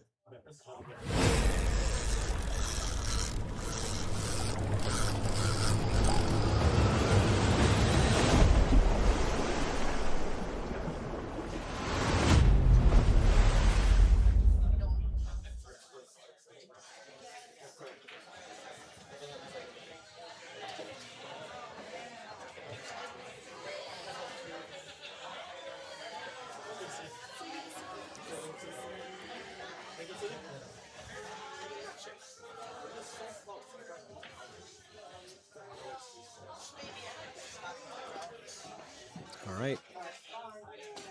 Mike Keife to break. Good break. He's pocketed several balls, 3 balls, I think. Go down. Doesn't really have a great look on the one. Probably a back cut to the bottom left corner. What do you think, Justin? Or are you playing a safety, getting it extra thin, and maybe trying to get the cue ball down into traffic down here? I definitely like the safety better here. Oh, oh, he's pushing. This is not bad either for the combo. Yeah, push out. I didn't really consider that since he did have a piece of it. I thought, you know, he could have made something happen with the cue ball down there. Yeah, like something like into here, into the space. Yeah, just off, right? There you have a big wall for it to block the. Yeah, because you're sending the one ball over that way, cue ball over the other side. You got those 3 balls to get in the way. But this is not bad either. But yeah, what was actually I wanted to mention to everybody is Jason and Katie has actually been telling me to tell everybody. Oh, that what a shot there from Kiske. That was pretty. Yeah, and it's that's not going to be not going to be nice. We'll still save the replay because it was pretty. It was a pretty combo. But Katie and Jason wants to let everyone know if you played in the tournament to come and grab a swag bag. There is a metal template rack and a Titleist chalk. So it's pretty cool grab bag actually. So definitely if you were playing in the tournament, drop by the tournament desk tomorrow and talk to me, myself, or Katie, and we'll get you your grab bag. Nice. Thank you to Vernette from Dr. B's Custom Shop for sponsoring this event. Oh, a bit of a wild stroke. Strokes off his hand. So he's given away 128 pieces of that chalk, and that chalk is like $20 a piece. Yeah, so that's you know. Let alone the metal rack. The metal rack itself is also $30. Yeah. Yeah, so that's like a $50 value times 128 for playing in this tournament. That's pretty good deal. That's a lot of product. Yeah. And I think raffle sales and everything are still going all weekend. Come by, support this event. This event is, everybody loves this event. And to keep it, you know, coming back, supporting it is the best way to do so. So make sure you come by, buy some raffle tickets, check out the action.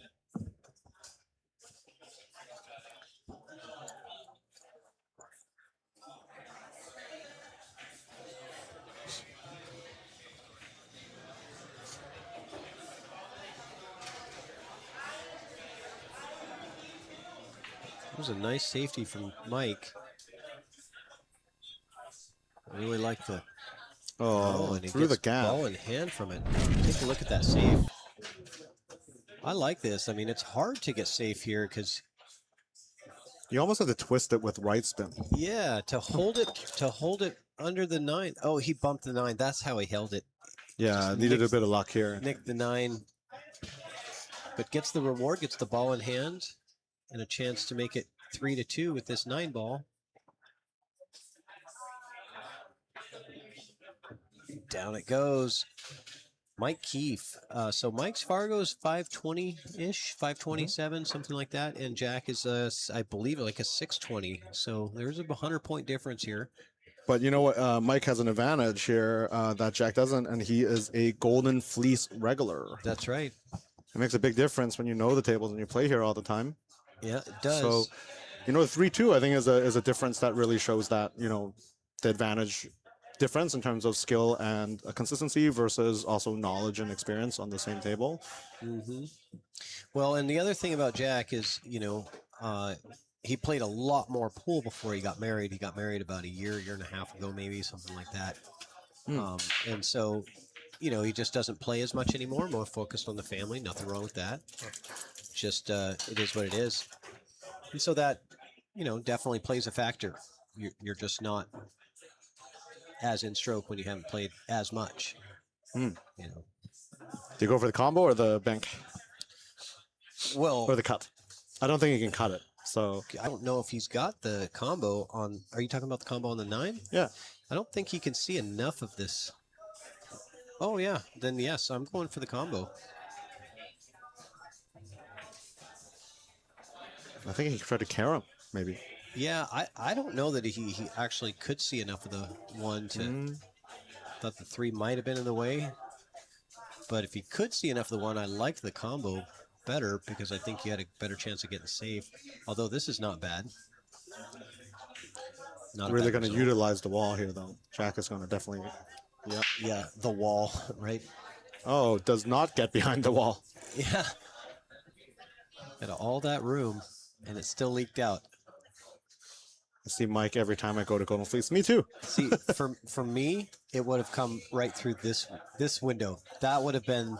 That's where you would have left it. That's what I would have given up. Yes. Not too far, not too short, just right in the middle. An interesting reply from Mike. Yeah. Yeah, whenever I have a wall of balls like that, the cue ball always seems to find the gap. However small that gap is, and too. Sometimes it's really amazing how small the gap is, and you're like, how? You're like, if I was to try that 1,000 times, I'm not sure I would ever be successful. Like, wanting it, yeah. It's like that narrow. But it does happen.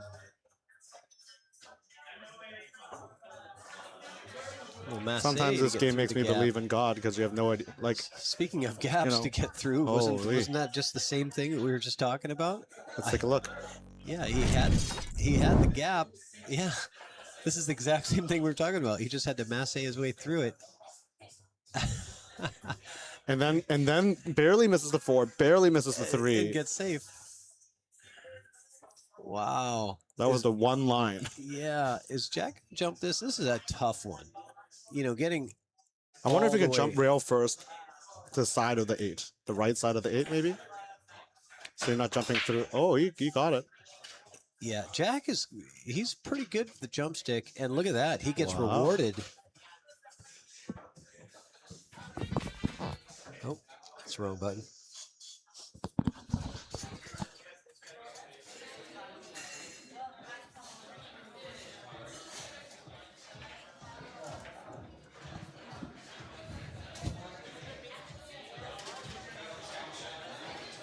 Oh, dang, we're going up 32 people watching now. Not the bump he wanted on that 8. Not at all. Throw the 8 into the 9 now. Yeah, like a little throw shot. I kind of like. Yeah, I mean, can you throw it that much though? Because look at the line. I kind of like it because you know that the 3 is going to stay there. Yeah, maybe actually, because the line takes you there as I see it. And the cue ball is brought up table. You have to hit, yeah. Oh, wow. Oh, wow. Wow. That was, he had the carom going and the scratch was devastating. Yeah, let's see his replay though on the jump shot. That was pretty impressive to get all the way over that ball. Get the hit and then get the save. Or no, get the pot. And then get the shot. Yeah. Big moment for Mike. He needs to even it out here. Yeah, he's looking to see if it plays. And it doesn't. But it does play to this pocket, right? The bottom side. But much more difficult to get shape on the 5 this way. Yeah, yeah. Is he gonna do a safety? Oh, how much I like this safe. It also goes towards the corner pocket. Oh, going for the carom on the 9, I think. Yeah, I think so too. It leaves a combo on the 5 now. Combo with the 5 now. Which is almost the only thing you can do with the 5, other than the safety. This pot is no joke either. The side pocket is very dangerous. Yeah, hits it full. Get past the side pocket, but... Okay. He's lucky because he's on the bottom of the 4. So where do you like to be on the 5 to play for the 9? Well, obviously, put the spot on the table. I like to be here. If you had ball in hand and you wanted to make that 9 ball. But with his angle, he's ending up here, I think. Where would you optimally want to be? But I think it's on the bottom angle. I don't think he can get where I want to be. Okay. But he was able to move the cue ball to the left, so or up. So maybe he did have the angle to get what I wanted. But yeah, I don't think this carom goes. Do you? If it does, you'd have to hit it paper thin. Maybe top left. Oh, it does. Look at that. Oh, and it just barely drops in. What a shot. Mike Keife tying the score up 3-3 against Jack Kiske. Let's take a look at that again. Yeah. How long did it stop? I like top left here. There? He did left spin. It was good. What a shot. because left spin coming off that carom is outside spin on the carom shot. It's actually very useful to think of that when you shoot the caroms, of when it contacts that second ball, what is outside spin.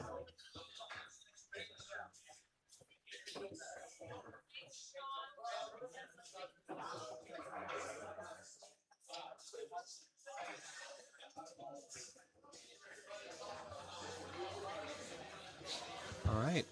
Race to 4. Yep. He's got to be feeling good right now.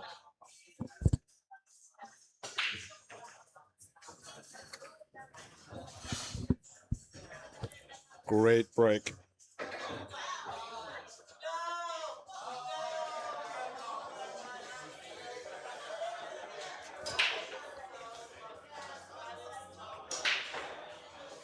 It's a really good chance for Mike to get the lead here. Is this the first time Mike is going to have the lead? Yeah, If he gets it here? Yeah, because Jack won the first rack, then Mike won, then Jack won 2, and Mike won 2, I think is how it's gone. So he's never had the lead. You know, roll forward here, play the 4-7 combo next. Doesn't have much angle on the 2, so I think that is his only viable option. Where are we going with this cue ball? I don't understand that. I think you can play for the 4-7 combo. It solves a lot of problems. Yeah, where was he trying to play for, though? I don't really... Maybe he overspun it and just went too far. It's too far for him to. Or was it like a stun follow that got away from him, maybe? Maybe, yeah.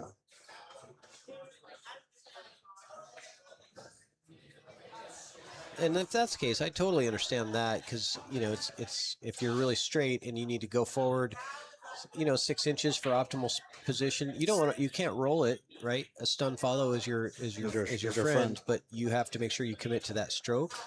If you don't commit to the stroke, it turns into just straight top.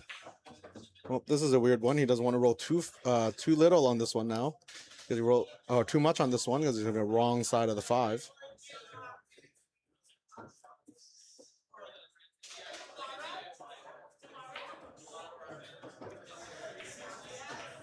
Oh, forces it fall. Oh, wow. So close. Try to generate a bit more angle on the 5 instead of... Are you banking this back? Or are you looking for a safe? What's going on here, Justin? I don't always make the best choices here. I'm so aggressive. He can maybe... It doesn't have to be the right one. I'm just curious what you see. He's banking for the 7. I like back banking on the bottom left. No, he's thinning it to play safe. Okay. Look at the speed. Well done. Yeah, I like the speed of that shot. Yeah, good smart play. You know, Jack's struggling a little bit, so keep him on the struggle bus, right? The struggle bus, I like that.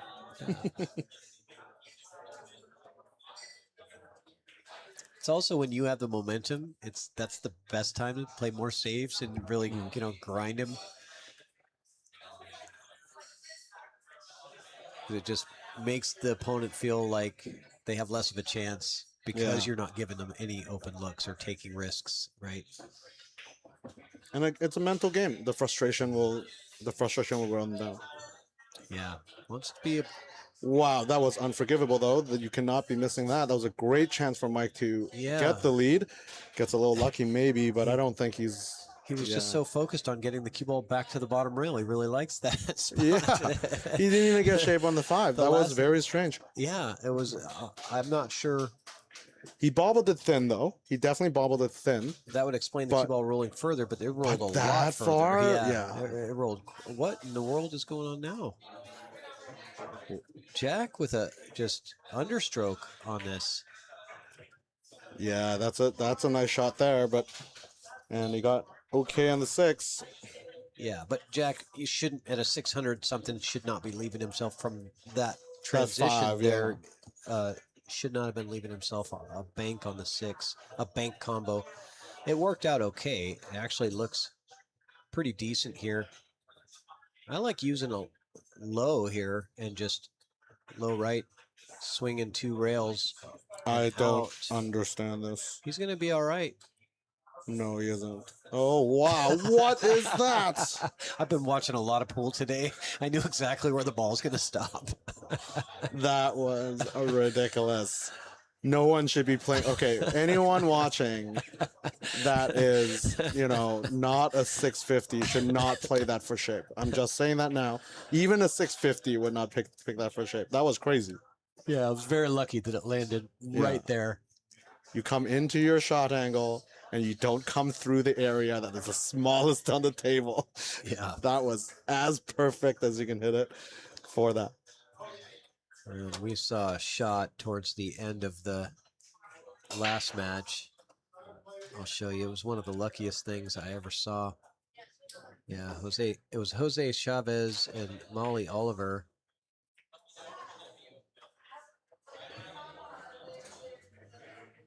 Yeah, so Molly plays a great safe after a really good run. Plays a good safe. Look at this. Look at tell me that's not the pool gods.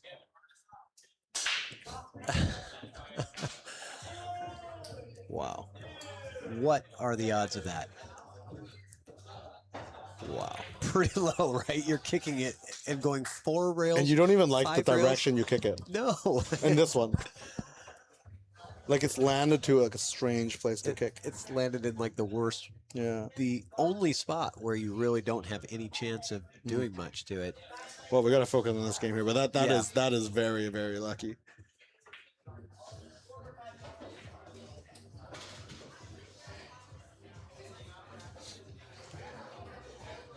I think we're going to see a safe here behind the 6. Use the 7. Nope, going the other. Oh, you mean putting the 1 ball behind the 6? I would put a cue ball behind the 6. Oh, okay. Yeah. Yeah. This worked out good. Oh, you had a window. Yeah, I like this. Look at that. Good cue ball control there.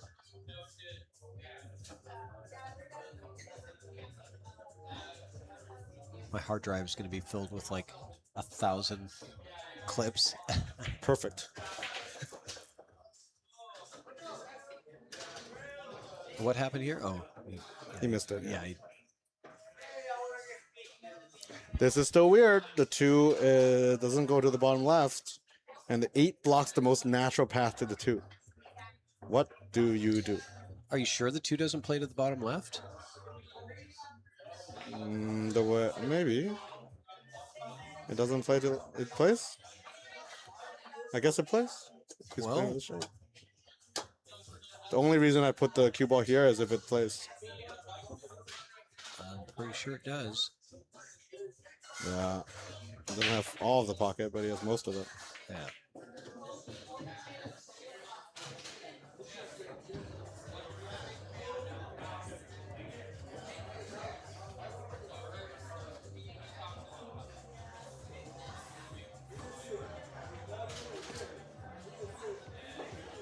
Once you get a little angle, that's a little more angle than maybe he wanted. 8 ball might come into play here, but I think he can go around the 8. It's just now he's going to be traveling to that path that's going to take him towards the 6. Well, and the 8 also just missing the 8, like the cue. Towards the 6, right? Wow. And again, coming through that. Wow, look at that. Ridiculous. That was crazy that it stopped crossing. We talk about he keeps crossing the tee, but when you're crossing the tee right next to the ball, that spot is really very small. You got it though. Crazy. Oh, you watch it again on the projector. Oh my god, disgusting, nasty. You're nasty, Jack. Nasty Jack. Is that his new nickname? No, his nickname is Superior Justin and Nasty Jack. Well, I also call Superior Justin Silent like a Mountain because he's quiet. And then I call Jack Explosive like Volcano. Yeah, that's pretty good. Yeah. Yeah. Because they're twins. They're twins, but they're Not. opposites. Yeah, but not really the same either. So. Yeah. No, I love the Kiske family. I love all of them. I like JK. Love, shout out to the Kiske family if you guys are watching.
Well, I like Mike's safety game. Didn't get there on this one. He got him the gap. That's just unfortunate. I don't know if he was playing the bank, though. I don't think he was playing the bank. I think he was playing all safety. Ended up leaving the one right in the hole and giving the window.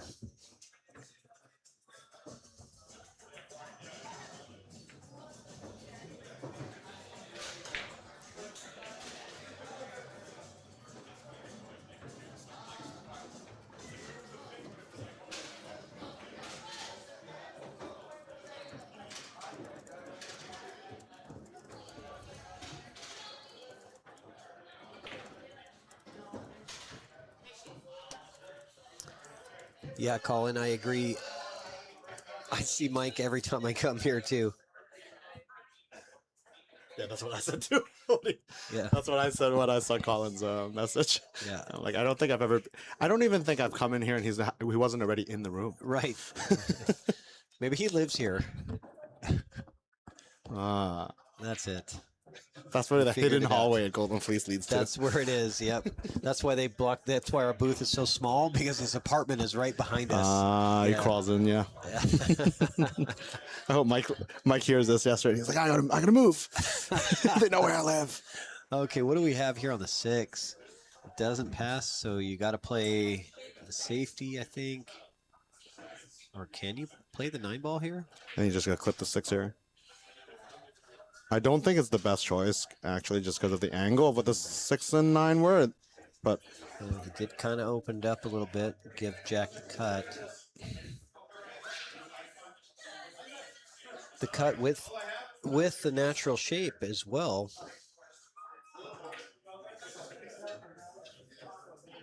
I think. Just hit this with a high ball and come 2 rails with the cue ball. Oh, he came underneath it and kicked at it. Did not work out, so now Mike with the chance.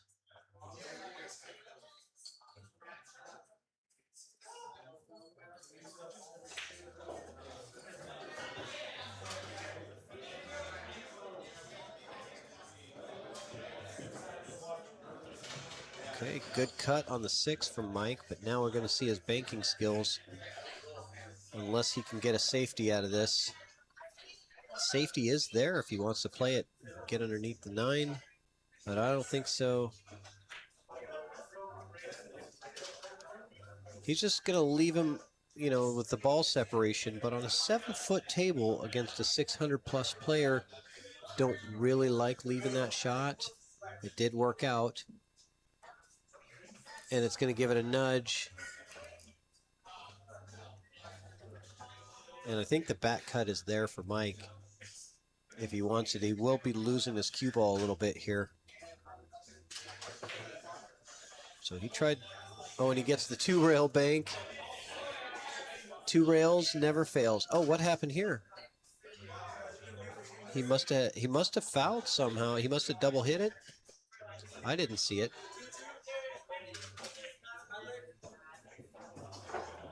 He gives a ball in hand, and Jack, with this 9 ball, goes on the hill. I think I caught that replay. Let's see what happened here, because I don't really know. Oh my goodness. Justin, did you see this shot?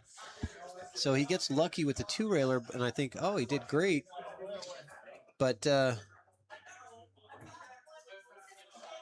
what happened? Because you're playing it, so you gotta go break few again. I think you have to refresh it, I think. And then back to the replay. Yeah, there we go. Did you see the cue ball? No. It came back and hit his cue. No way. He drew the cue ball back, and it hit his cue. We didn't even notice it because you're so focused on what that object ball was doing. Yeah, and that's why I was like, what happened there? I didn't even see it because I was so focused on the object ball. He gets the lucky 2-railer and then hands him ball in hand. And I'm like, what? No, Jack's on the hill. Yep. It's painful. It's very. I mean, we do tell everybody, you know, we always hear, stay down on your shot. Stay down on your shot. Sorry, does the 1-9 go? Can we quickly check if he can kick at this 1-9? Yes. I am so sure he's kicking at this 1-9 now because he made a ball. So he doesn't need to kick at it. He can hit right into it. Oh, he's just going for it. Oh my God. It definitely goes, Justin.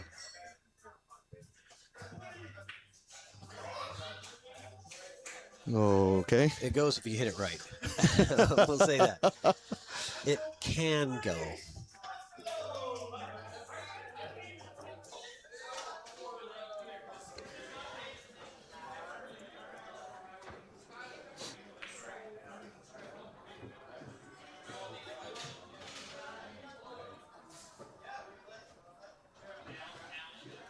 Yeah, it was a very unfortunate cueing error from Mike on that last rack. I mean, he got the fluke, but he didn't get the benefit of it.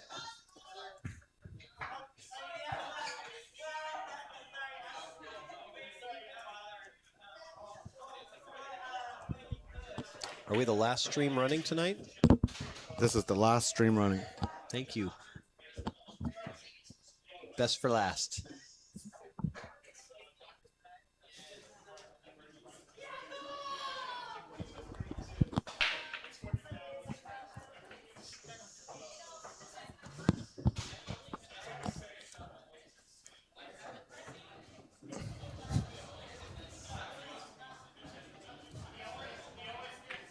All right, what are we doing here?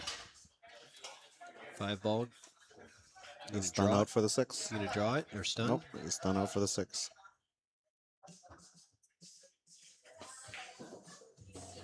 Just like that. Too much. But that, No, it's good. okay actually. Yeah, it's good. I would have spun out less just because I don't want to be playing with being blocked with the 8. Yeah. Now I think he's gonna play with inside. He's playing with outside. Oh. I would play this with inside. I like it. I would play it with inside as well. Oh, he just stunned it. Okay, that works too. But we don't have much angle on the 8 now. Just play topspin. Yeah, and he may have to play the 9 from a little bit of distance, depending on how this works out. No, he's good. Here we go, Mike Keife with the return. The return of Mike Keife. Yeah.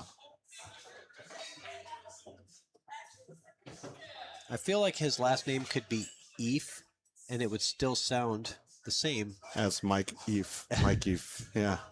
That's like, funny. His last name doesn't really need the K. How many letters can we take away from his last name? Can we take out the E at the end? I think no, we can take out the second E because IFE is Eef. That's IF. So we should just leave it as IF. Mike Keife. Mike if. No. I would say IFE is Eef. I would say IF. Well, you're Canadian, so you know. Oh, yeah, what does it matter? No, yeah. no. We're in America. That's the real English. I'm just saying life, you know, Fife, as in the city that, Okay. All right. Rife. Hey, speaking of Canadians, how many of you are left in the tournament? There's quite a few that came down. Stan Taranjo is still on the A side. Kenny Brown is still on the A side, but he plays Yuto Otsuka, who's also from Canada. Next round, we have Stephen Holm still on the A side and Jason Klatt still on the A side. So we're showing pretty good. Oh, yeah. That's real strong. And Lido. But I believe Lido has lost, but I'm not sure, actually. Okay. Yeah, so Lido actually plays the owner, Dave Bersinazzi, tomorrow morning. Nice. That'll be a good match. Very good match. They're very well matched. It's a 689 Lido Attendido and 652 David Bersinazzi.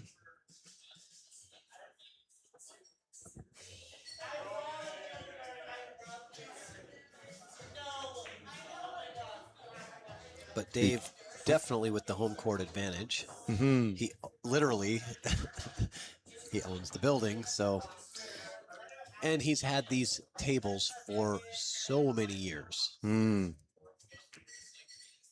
Nobody knows these tables better than Dave. Nobody. He's also another person that I see him practice all the time. He doesn't play with other people. He does, obviously, but you know, he does spend a lot of time just by himself on the 9-footer and just shooting around, and makes a big difference because you get double the amount of shots, essentially. Yeah. Right? When you practice by yourself.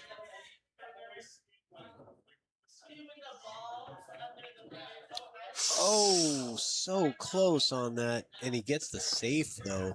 But I think Jack is going to be able to jump this one in. He's only have half a ball to jump, and he has the right angle. He just needs to draw it for the 6. So the way he's looking at it, he may not have to jump.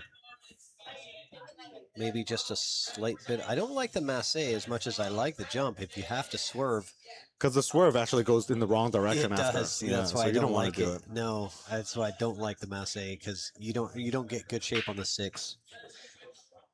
If you can't hit it in the pocket. Oh, yeah. he just bumps it. Very nice. Yeah, so he did have the shot. I don't know what the fuss was about there. How many Oregon players are left? Unfortunately, I don't know who is, which players are from Oregon, just because I'm not from there. But from my own knowledge,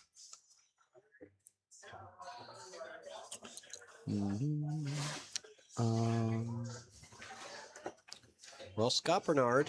Yeah, Scott Bernard is still in there. Salem. I know Jose Chavez, that we were just talking about, is also from Salem. Right. So Jack Kiske wins the match. Mike Keife. That's the end of his Don Weir 2026 tournament. And I think it's time for some exit music, Justin. Yeah, it's about time, guys. We're going to be back bright and early, 9 a.m. tomorrow. We got matches all day long. We're going to go back to the A side tomorrow morning, I believe. Yes, we are. We're starting 9 a.m. We have 2 matches still on the second round of B to play. But most of the matches are going to be A side. So if you want to come watch the pros play, they start at 9 a.m. tomorrow. Let's go over some of the matches we have tomorrow. We have Shane Van Boning playing Steve Rejon. Steve Rejon is the owner of Legacy Billiards out in Spokane, Washington. Top player Jason Klatt is playing Tim Tweedell. We have Justin Golden Fleece's own Justin McCrory is playing Raymond Linares. Raymond also a very, very strong player, also on the WNT Pro Tour. As I said before, we have 2 Canadians facing off as Ken Brown plays Yuto Otsuka. And I actually also know that Ken Brown bought Yuto in the Calcutta because I bought Yuto with Kenny. So there's that. Next, we have Corey Duell playing Damian Pompanic. That's a good match. Obviously the proprietor of Jam Up Apparel, and Corey Duell needs no introduction as the Prince of Pool. And a good golfer. And a good golfer. I would say he says golfer first at this point. Yeah, I think golfer so too. first, pool player second, and yet he still crushes all of us. So who else we got? Tyler Stafford and Daniel Sardencilio. A local favorite, Daniel Sardencilio. We have Mikhail Rybak and Stan Taranjo. We also have Nathan Cobrea and Stephen Holem. Jesus Atencio. Gerald Davenport, Lut Ganif and Eric Blundell, Spencer Ladden and Louis Arguello, Dan Louis and Chris Reinhold, another great match. Yeah, Dan Louis, that's a good another one, too. Pacific Northwest legend, along with Stan, and let's move along. Mitch Ellerman and Terry Craig, Jason Burkhart and Chandler DeCateau, Lito Attendido and David Bersanazzi, Blake Baker and Skylar Woodward. Man. And those are all your players in the A side. Tomorrow, guys, that round is going to be going through tomorrow morning, probably through till noon or so. We're going to get all those great A side matchups. So make sure to tune in. We're going to be going live about 9 a.m., maybe a little before that. First matches should start at 9. And with that, we bid you all a good night, and we will see you tomorrow. See you tomorrow.